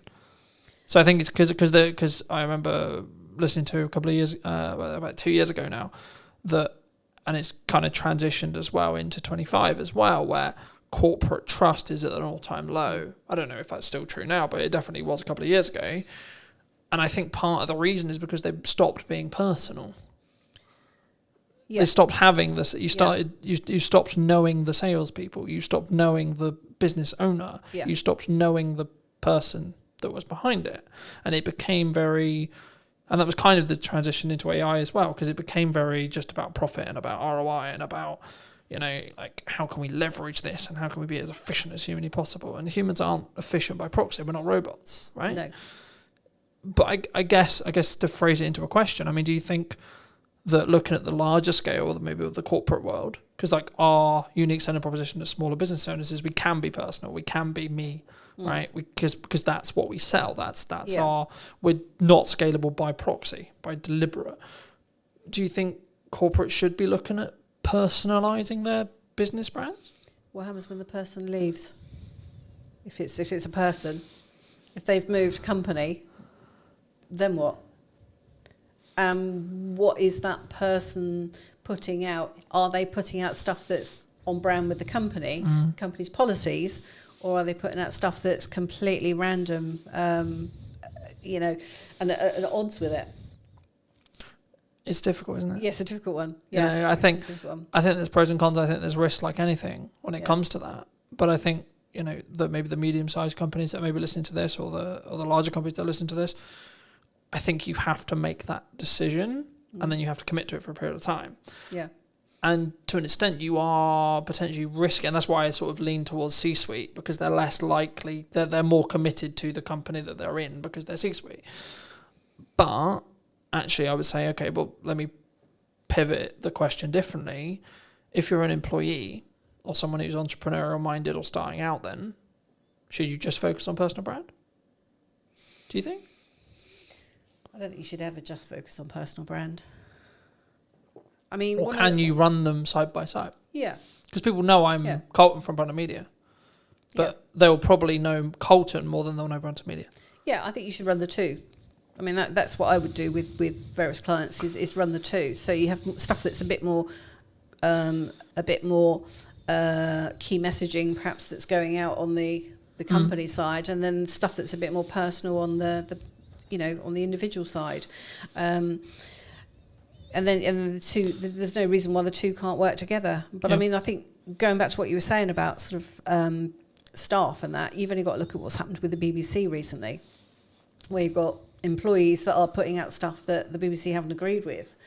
So, you know, that can become part of your brand strategy, that because staff do need to know where the rules and regulations kind of are with it. So, you know, that can be included in your brand strategy as to how your staff behave when it comes to things like social media, as well as, you know, how they behave with customers and how they look and behave on premises, etc., etc. So, yeah, the whole thing kind of ties up staff, because staff at the end of the day can be biggest advocates. Yeah. No, I agree. I think that's quite a cautious line, though, from an employer point of view. Like, as someone who's been employed, where I won't say their name, but I was employed, and the social media policy was basically, you can't, which I get and I'm completely cool with, you can't name us in any way, you can't talk about us, etc., which I get, but that's kind of the line I would draw, because I think the issue can come is when you're saying to someone who works for you part-time or works for you full-time, you're then saying, you can't post on social media full stop, right? I think that's when the concern is for a lot of people, because I think they would be like, well, from it like a civil to liberty point of view, it's like, well, no, you can't control that. But not even there. It's actually like, you're now bleeding into my personal life, and like, you're stopping me from developing like a potential side hustle or like a business on the side, etc. And I think, from my view at least, a employer needs to be quite cautious with how they, like, I get it from a PR point of view, I get it, I do. But you need to be quite cautious in how you execute that, in my view, because you need to make sure that where the boundary lines are. Like, it's completely cool if you work for, like, let's just say Company X, that I shouldn't be writing as an employee of Company X. Oh, well, Company X is blah, blah, blah, blah. Yeah, sure. That's the danger, Right? But if I've got an opinion, or I want to talk about something that's completely irrelated of Company X, why shouldn't I be able to put that on social? And that's why I think the kind of the to and fro, and having the and treating people like adults, right, and having the adult conversation. And it's not about like, you must follow your contract necessarily all the time. It's actually, people are going to make mistakes, right? And that's kind of leading into my next question, which is going to be like, we can have the brand strategy to the T, but what if I want to do something that's not on that? When it comes to marketing and output, do you think I shouldn't? Brand strategy is really guidelines more than rules and regulations. So, you know, should I post about my dog, for example? Depends whether it has any relevance, I suppose. Or whether it's a nice dog. Or, you know, I've referenced when I'm not in a relationship in content before. Now I'm in a relationship, I've referenced that dynamic, right? Yeah. But my partner's not wanted to be as public as me, so I don't use her name. Right, it's got nothing to do with the fact that like she's not cool with being on it. It's just respect out of her, and saying, well, okay, well, she's not as a public person as me, and that's cool. But I can still talk about the dichotomy between how I balance a business and I balance a relationship, and the how my thoughts have changed across time. But that isn't specifically business related. It's not like, what's the ROI on that? You know, if you're just going back to the ROI thing again, it's like, well, what's the ROI on that conversation? I mean, those are probably the posts that will get the most, traction anyway. So, I think it's just about being sensible with it. I mean, you know, I know plenty of clients that their staff do post something we put out, or they'll reference something that's happened that they've done at work or whatever, and that's just them showing their skill set as much as anything, or you know, success of something. So I think it's one of those things that decisions need to be made. As with any aspect of branding, it's about making some decisions and setting down some guidelines. And what companies do is up to them. But, I think to an extent it is about looking at risk and reducing risk in some ways, but also having the understanding and compassion that by putting person in a box for the wrong person, that might mean you push them away from working for you, or etc. And you may want their talent because they're really good at X or Y, for example. Yeah. Do you think AI is going to change that? Do you think AI, because when we initially connected, you were talking quite a bit about AI, I think, possibly wrongly in my thought process, but I think we're on similar sides in some respects, but also in different sides in other respects. So I'm curious a bit where this bit of the conversation can go, but do you, like, because the trend was AI is going to take our job. The trend has now sort of evolved into someone who utilizes AI is going to take my job. What do you think?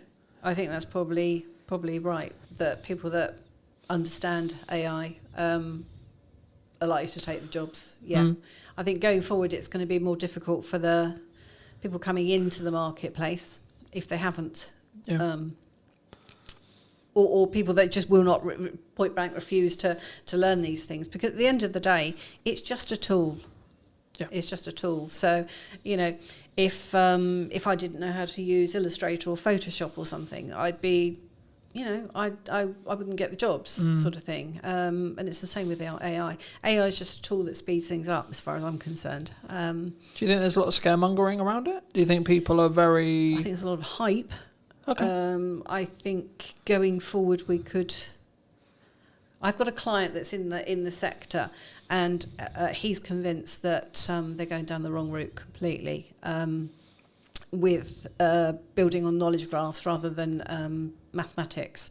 And so it will be interesting to see over the next few years just exactly where it does go. Because if it's learning from itself and it's making mistakes along the way... Well, that compounds on mistakes, yeah. And the worry is if that then gets used for things like medicine and stuff, where's that going to end up? So yes, it's an interesting one, and I've embraced it because for me it's like having an intern that I can just get to do a lot of grunt work and then go through and check everything, and it's been an extra pair of hands. So I mean, you know, we've discussed at length how I utilize it, how I'm utilizing it, and etc. But I do feel concerned for 16, 17, 18, 20 who are wanting to skill up. Yeah. Because the entry-level jobs will be done by a robot, whether that's AI, whether that's a physical robot that's being run by an AI, or whether that's a self-service checkout that has AI features built into it, etc. Like, we can machine learn it, all these they're kind of buzzwordy. They're actually ways of describing the inside tech. Yeah. In reality, it's technology taking and making stuff more efficient. That's actually what we're talking about. The concern, in some ways, but then the other side of it is like actually the opportunity. Because like if you're 18, 19, 20 and you become really good and really efficient with utilizing AI tools, then you'll be able to jump ranks that like you wouldn't be able to. So I think there's, I'm curious to see where it's going to be. Like you, I'm very curious to see where it's going to be in the next couple of years. I wouldn't say to anyone listening as well, don't utilize it for everything. Yeah. The analogy I've started using now is use it to sharpen your knife. Yeah. And then still use the knife yourself. Yeah. In the same way you wouldn't use a hammer to put up a set of shelves. Yeah. You use a screwdriver. You need to know how to do the process that you're getting it to do. But also there's a cognitive side of it as well, which has been discussed a bit, but not as much. If you're using AI to do your thinking for you, you'll be ceased to be able to think. Yeah, exactly. Which for me isn't too much of an issue because I use it to do the stuff I already know how to do. Exactly. And then I can then think about the larger scope stuff. Yeah. So my brain, and I'm also someone who's now forcing myself to read a physical book, right, as well, because I'm aware of the cognitive stuff that I'm now not doing because I'm utilizing technology. Yeah. So I'm trying to balance it deliberately. Yeah. But I guess the question is like, is there like, when you look at branding, when you look at what branding feels like, looks like, sounds like, is AI potentially going to change that, adapt that, like potentially ruin it, potentially destroy it? Because some people just use it. Some people are just type into ChatGPT, write me a social media post, enter. Yeah. Right. Yeah. But then, who are they actually talking to? What are they trying to say? Those are the things that you need to understand before you would then use it for writing social media posts and that. I mean, it's a shame that they are focusing on the creative side of things rather than, you know, what we really need, which is care workers and, you know, bots that can look after elderly in their own homes and stuff as a, you know, support and a companion and, you know, a safety line and all the rest of it. But we're not anywhere near that because that involves a whole plethora of abilities that AI just hasn't got and is way You need off to be able to of. empathise, etc., etc. Yeah. So it's just a shame that they just seem to be focusing on the creative sides. But I mean, it's also coming in for things like law and stuff like that as well. So, you know, I mean, are we all going to be out of jobs? Are we all going to, you know? Well, if you go down the Terminator Doomsday books, then yes, right? But and then we're looking at completely universal income and that kind of entire point, and no one works, etc. But I actually think the real reality will be what happened with technology, has always happened with technology, which is the jobs we did won't be as important or as done by us anymore. They'll be done by a computer, technology, or AI, or both. And then we will do strategic thinking, we will do creation, we will do, and that's why I'm focusing solely on strategic thinking now. That's the only things I'm thinking about. That's the only things I'm creating for. That's the only because everything else will get commoditized. Cameras will have AI chips inside them that will be able to, like, we're already seeing it. Like the cameras that are coming out, they can AI track my face better than a focus puller can, arguably. Right now, if you go to a purist in Hollywood, they're going to say no, a human's better because it has mistakes and etc. But the reality is going to be solo setup, solo shoots like today. I need cameras that can work without me having to look at them. Right? So I can focus on talking to you. That will be where the game changers are. Because you'll have technology enhancing what I can then do on my own, which removes my costs. And I've been thinking about this a lot. It's like, well, actually, businesses have done this always. They've tried to find ways to pay people less or outsource it to other countries, and they've always looked to reduce costs as part of being a business. But it did also open up a question, which is like the counter opposite to AI, which is what role does emotional intelligence play in our branding or in business? Which is the other side of it, which has to be humanized. Do you lean into emotional intelligence? Is it a situation where, because I've always been very fortunate where I was brought up to understand emotional intelligence and be very emotionally in tune, so to speak. I could go down the road of like men are known to be a masculine, stoic thing, but I've noticed actually the people who are, quote, winning when it comes to social and what they're doing can lead with emotional intelligence, meaning they can lean into either the feminine energy of being empathetic and understanding and that kind of thing for periods of time, and then also then transition and shift into the go-getter, stoic, I've got shit to do, fuck my feelings, it doesn't matter, I'll deal with it later kind of approach. And I think actually the people who don't sit on their morals and go, I'm a stoic man or I'm a stoic woman, but then also don't lean into the I'm a victim, the world's really difficult, and actually can balance between the two and bounce between the two and lean between the two, will be in a position where they are more likely to win. Because they won't just be, in the same analogy, smacking a head repeatedly against the wall going, well, the wall's not breaking down. But it's a case of understanding your client in that situation, really. I mean, if you know that your client is a female of a certain age and likes, you know, certain rom-coms and all the rest of it, you're going to have a more feminine approach when you communicate with her. Whereas the same approach isn't going to be applicable for a roughy-toughy man, is it? That's into outdoor sports or something. You know, you've got to address it in the language that you use, the imagery that you use, and it may not be for a whole company. It may just be for a particular set of products or something for that company that you lean into those things. But then you would have an overall brand for the organisation as well. Which is, you know, I don't know, we produce the strongest, longest, whatever toilet paper or whatever, whatever the item is, you know. So yeah, I think. But looking into personal branding, is it actually about just being in tune to what you're feeling at the time and or what's authentic? I hate using the word authentic all the time, but authentic to you. Yeah, I think you've got to be authentic to you. Because there's times when I'm really busy and I'm really like, where I've got a lot of shit to do, and I would be perceived as someone who's quite stoic in that respect. Yeah. And it's not that I'm not in tune with my emotions, it's that I know to get the X amount of things done that I need to get done, I need to utilise stoicism.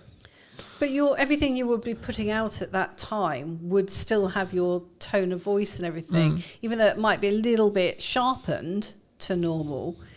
There would still be the essence of you within that. I mean, I'm very introvert, so doing stuff like this is terrifying. But and I know that in some instances that can kind of come across as a little bit aloof. And it's not. It's just that I tend to stop and think about everything. If I go into a networking group or something, I'm kind of there assessing the room and everything. And it's not that I'm sort of being snobby or anything like that. I'm just processing what's going on.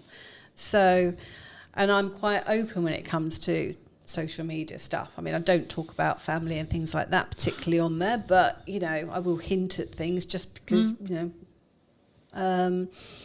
but yeah. Do you think it's also about kind of the chapter that you're in? I've been, and again, it's kind of like, again, I hate using the word authentic, but it's being authentic to you because, like, for example, I've always been someone who talks about my emotions quite openly. I've been very, like, heart on my sleeve kind of thing. Like, when I'm going through shit, I'll be very open about going through shit. When things are going really well, I'll be talking about it really well, right? Like, when I'm really excited, I'm very animated and etc. But, like, I also don't overthink it, right? I think so many people, they sit there and go, I shouldn't write that post because it would be perceived this way by a person I don't like. Or what if XYZ person sees it and then they think about things, or what if they choose not to work with me because they see something? And I think actually, in the nicest way possible, in the grand scheme of things, it doesn't actually matter that much. The lifespan of social media posts are very small, so it doesn't really matter that much. But if you set yourself boundaries in the first place, we do all have boundaries. I mean, I don't like having my face on social media. I've never been particularly photogenic, unlike my sister. But it's just one of those things that I don't tend to do. I've always been behind the camera in front of it. Is that an approach thing, or is that if you're happy to share a self-love, self-esteem thing? Do you think? It's just me hiding, I think. But it's like what I mean by that is like, because I coach people on this all the time. Is that a confidence thing? As in, you haven't done enough reps in front of the camera to be confident on camera. Quite possibly, but I mean, yeah. If so, more props to you to doing the show, because that shows that you're pushing yourself outside your comfort zone, which not a lot of people would choose to do. Which is what I am doing this year. Yeah, I'm forcing myself to be more visible this year as a person. Because I see that there are other designers out there that haven't got my capabilities and that. And that's not me being arrogant. That's just me being sort of, open and honest. That there are, I know that I'm good at what I do. Yeah. So I have got to push myself out there because I can help more people if I do. But it's also, you're kind of leading with your best foot forward and you're helping your client more so, if that makes sense. Because actually, by you putting yourself out there more, you're the best solution for them. And by you doing that more, you're doing them a favour by ensuring that they can see you. Yeah. And not being, quote unquote, it's not to diss anyone else. It's just, we might synergise better. Yeah. Right? It's not like tangibly you're better. Because this is the thing that people don't understand about value. I think this misconception sometimes. It's like, Colton, you post 14 times a day. I'm like, okay, don't watch it if you don't want to. Yeah. I'm putting out stuff that will be perceived valuable by a certain set of people. Yeah. Happy days. Yeah. If you don't think it's valuable, there's plenty of other content you can watch that has nothing to do with me. Yeah. Right? And that's why, especially in an interest-based graph rather than a social-based graph, to go a bit technical, that's why just posting for the sake of posting, not just for the sake of posting, but like get out of your own head and just do it, will always win for you. Because your output will then be your input in 3 months. Yeah. 6 months, 12 months, depending on what as long as you lead with value. Yeah. It's not about me going, I sell video. No, it's, this is what I found works. Yeah. Try it. Let me know. What do you think works? What do you not think works? And I think sometimes we get so hemmed up in, what I'm going to put a post out, and what is it going to be perceived by my friends, by my family, by my sister, by my brother, by the person I went to school with, by my old crush, so on. And that stops us in our tracks. You have rebranded semi-recently? Yes. I changed the company name this year. Why was that? because I did a rebrand of the brand strategy last year. So I put myself through my own process. So I knew what the brand strategy was, and the final piece really was the actual name, because these are all pieces that come together to form a brand. So what I realised was that although having done a lot of SEO stuff on the website and things like that, it still wasn't making a lot of difference as far as visibility was concerned. And the reason for that was because the name, which was The Art of Communication, which I've had since 2008 and was great in 2008, has become a phrase that's been used by so many people that you just can't get any traction.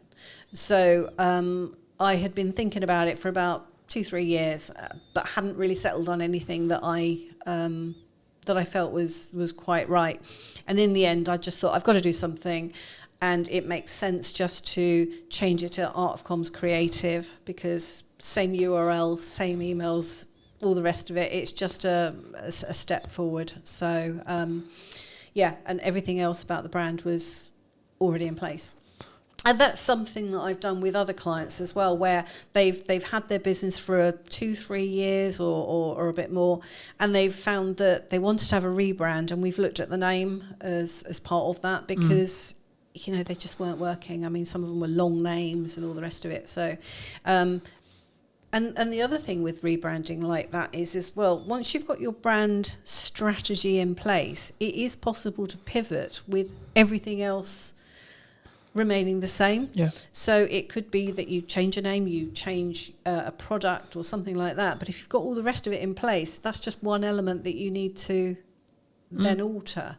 And I've had that with clients before, where I've had clients that I worked with before COVID that have had to make significant changes since. But because the strategy and everything was already in place, it just meant making some small changes, and the rest of it stayed the same. So it's not wasted ever.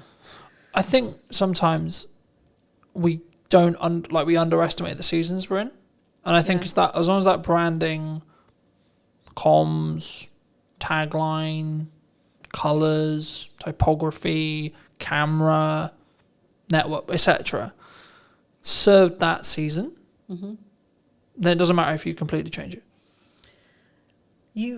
As long as it's then in line with what you then want to do. And the keys and the reason why I didn't mention the values there is because the values are the bit that need to stay the same, in my view. I think it can be very difficult if you do change drastically. I mean, we've only got to look at a certain car advert that changed recently and bombed. But I would argue they changed their target demographic there. Yes, and that was half. Which was the issue. Yeah. Right. You could have reworded and redesigned the logo 1,000 times over, and as long as you were still talking to those same people, who cares? Yeah. So it can be very dangerous doing that. I think you've just got to. But that's why I think you need to be authentic when you start about your values, meaning the business. You need to install the values that you have into the business, whether it's a business brand or your personal brand or both. And then you need to be very clear on your target demographic. They can slightly tweak and change in respect to like the ideology and like the age and so on, and like maybe the income level, because especially as you scale and you're looking to make more money, the target that you had when you were looking for really small micro businesses won't be the same as when you're looking to work with medium to large, right? Yeah. Just in income. Yeah. But the problem that Jaguar had was they went, we have a certain set of people who we've talked to for 50, 60, 70, nearly 100 years. Yeah. Actually, no, man, we don't want to talk to you anymore. Yeah, yeah, we're not interested in you. Actually, we're going to go over here and talk to these people who actually didn't really like us to start with. Yeah. And that's the problem. You don't necessarily have. And then call it a rebrand. Yeah. You don't necessarily have the influx of new clients coming in that are the rebranded clients, and you've alienated your existing customer base. Yeah. Yeah. And it's not about being like overly political or anything, in my view at least. It's actually about understanding who you serve. Yeah.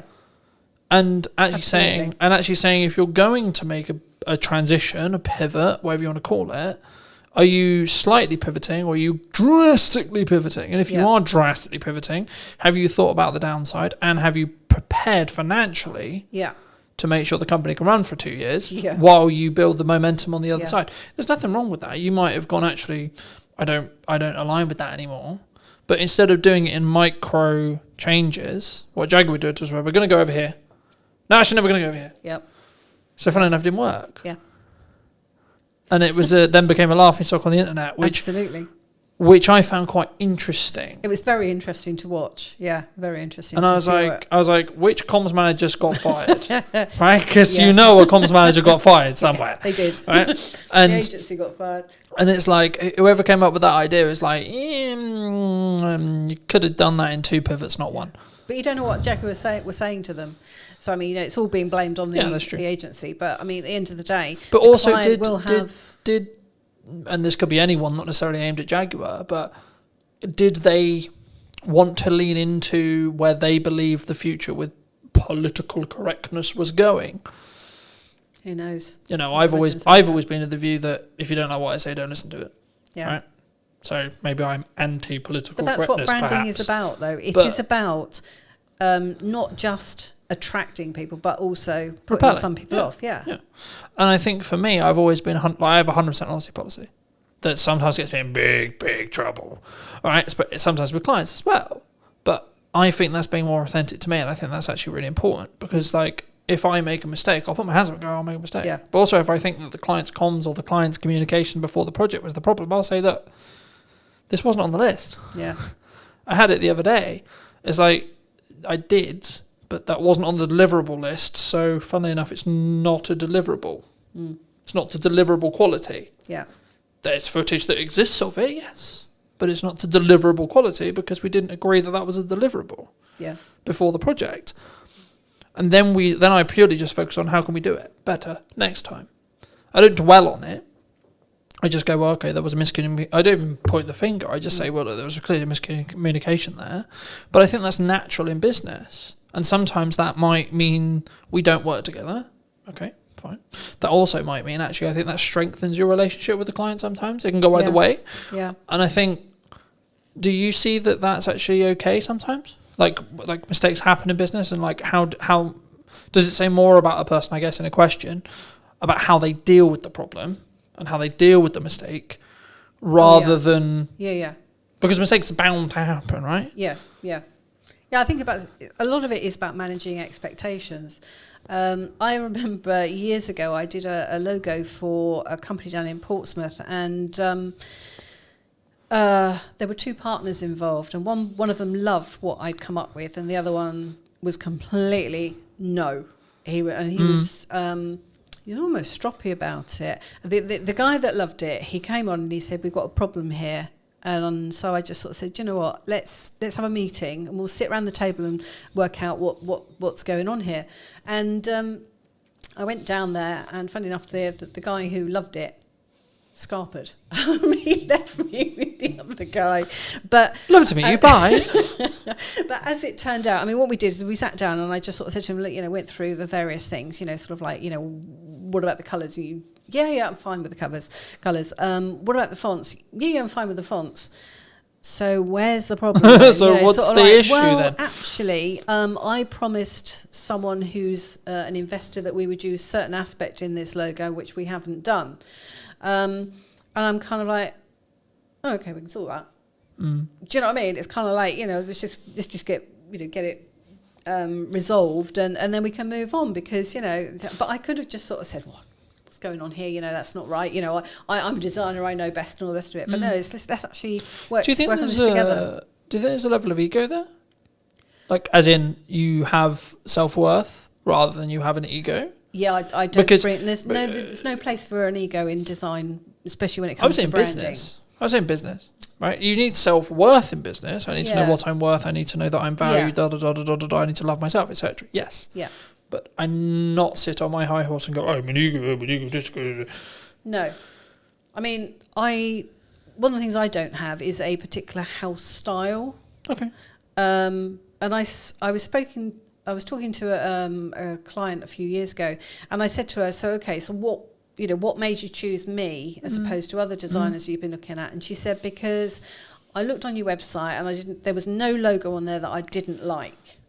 And she said, the other thing was every logo was different and it was all different styles and stuff. And she said, and bearing in mind this is just coming from me, it's not, you know, no other staff or anything. She was kind of like, and I realised that you would actually listen to what I wanted, and I wouldn't be pigeonholed into what your house style. Yeah. And I thought that's actually quite a wise thing to sort of like to realise, because actually there are people out there that will do house, you know, a particular style, and if you want that style, go to them. Yeah. But you know, that's what you're going to get, is what she was saying. So I thought that was quite intelligent. Do you think it's like, I mean, I see this in marketing quite a bit, where it's like, this is how we market a business, and I've always been listening to the client and listening to what they want to do, and then try to amplify that. Yeah. But also, I'll also say in the next breath, I'll go, well, I know why you're coming from, but that's not going to work, and here's why. Yeah. But I also come with a solution. I don't just go like, that's not going to work, bye. But I think for me, that takes a level of conviction, because also I'm putting my neck on the line, because if that thing that I've just said doesn't work, I look like a right twat. Right? Because I said your idea is not going to work, but my idea also didn't work. So do you think it takes a level, I mean, I guess to phrase it into a question, like, A, is conviction important? B, do you think having that level of conviction comes with experience and time? And then developing those instinctual, like, what works, and looking at maybe market reaction and maybe it's specifically in branding, it's like, why should we use a colour here, and using colour psychology, etc. Those things that maybe a client wouldn't think about. Yeah. I think a lot of it does come from experience and having, you know, seen how things have gone in the past, and just having, you know, just having a real in-depth knowledge of how these things work makes a difference to the outcome. But I mean, it's always a partnership between a client. You know, it's never just me doing something. It's always a case of, right, I'm thinking through things, whether if it's a print sort of item, you know, the technical specs and all the rest of it that we need, and what's the call to action, you know, and what's the marketing message, who's the target audience, you know, all those sorts of things. What do we really want to get across here? But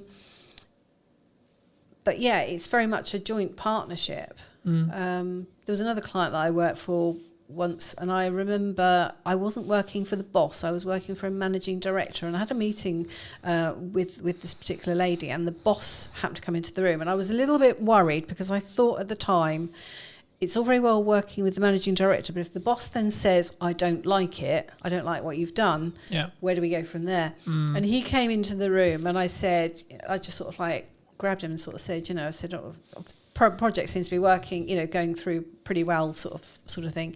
Are you happy with the logo and the design work that we've done? And do you like it, sort of thing? And he said, don't matter whether I like it. He said, it's whether my clients like it. And I thought, bingo, yeah.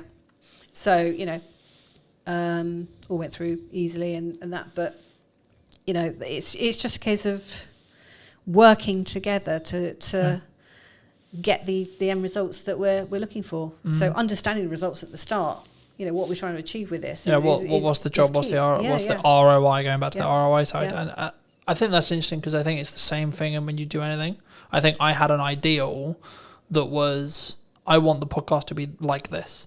I want my business to be like this. I want what I do with content to be like this. But if the market reaction is, no one gives a shit, got to change it. But a lot of people don't start off like that. I mean, I certainly didn't.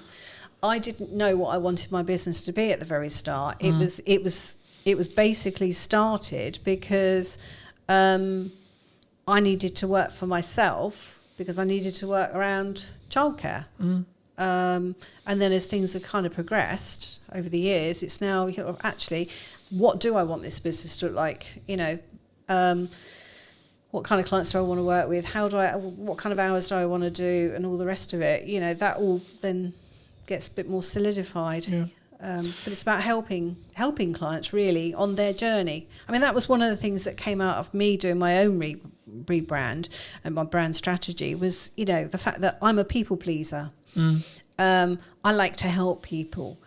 And one of the things that I realised was that I can't help a lot of people on my own. But what I can do is I can enable a few people that can then go on to help other people. Yeah. So it fans out as a as a sort of structure. Well, it has a knock-on effect. And Yeah. the next question I was going to ask you is specifically about marketing. Do you think that people need to lean into more ideal action, as in like executing regardless of the outcome or regardless of it's not perfect, to make the ball start rolling, rather than I'm going to sit on all my ideas and I'm going to execute when it's perfect? I think there's got to be a level of perfection there. I mean, I don't mean perfect, but I mean, there's you have to hit a certain of standard, of course. And, yeah, all the of rest course. Of it. There's no point putting out just rubbish for the sake of. Well, there's no putting posting for the sake something of out. posting, right? Yeah. Oh, look, I posted today. Yeah. But if you have intention behind it, then it's better to put something out than wait for it to be. Because when it's perfect, well, exactly, right? Like for me, imperfect action consistently will always outbeat waiting for perfection. Because if you're growing, personally growing or business growing, your definition of the word perfection, will be different, right? And what's perfect today may not be perfect tomorrow with all the changes that we've got going on around us. And also, it may not align. Like I've been in a very fortunate position where the business has taken me on multiple journeys, that some of which are very lesson heavy, other of which are like filled with joy and filled with happiness, right? But I'm still grateful for every single one of those. And I've actually found that what I want from the business has completely changed in the now nearly 9 years I've run it. When I started, and I was naive, you could argue I was naive, I was, but I was not more naive than I am now. I was like, I'm going to grow the largest production company or the largest marketing agency in the world, right? It's going to be huge. It's going to be this. And then until you actually start having the office, having the staff, having the costs, having the stress, I was like, fucking hell, no, never mind. Yeah. But what now is success? But I've now realigned it to be actually, okay, maybe one day, sure. But I've now stretched my time window to be, I want to do this for 40 years. I want to still be able to do this in 40 years. And then see where we are. It's not about necessarily that. And I think there is a point in that. And the goal I've always had, and the reason why I still sort of lean on that goal, is because if you set an extraordinarily large goal, you're constantly trying to chase the stick. Or the carrot on the end of the stick. You'll never be content with the results that you create, which means you're constantly looking to grow and develop, which I think will be a better place than, oh, well, I did it. If I look at just doing 20 episodes of this podcast, I've done episode 20. Done. Now what? I'm done. Yeah. I can stop now. Yeah. But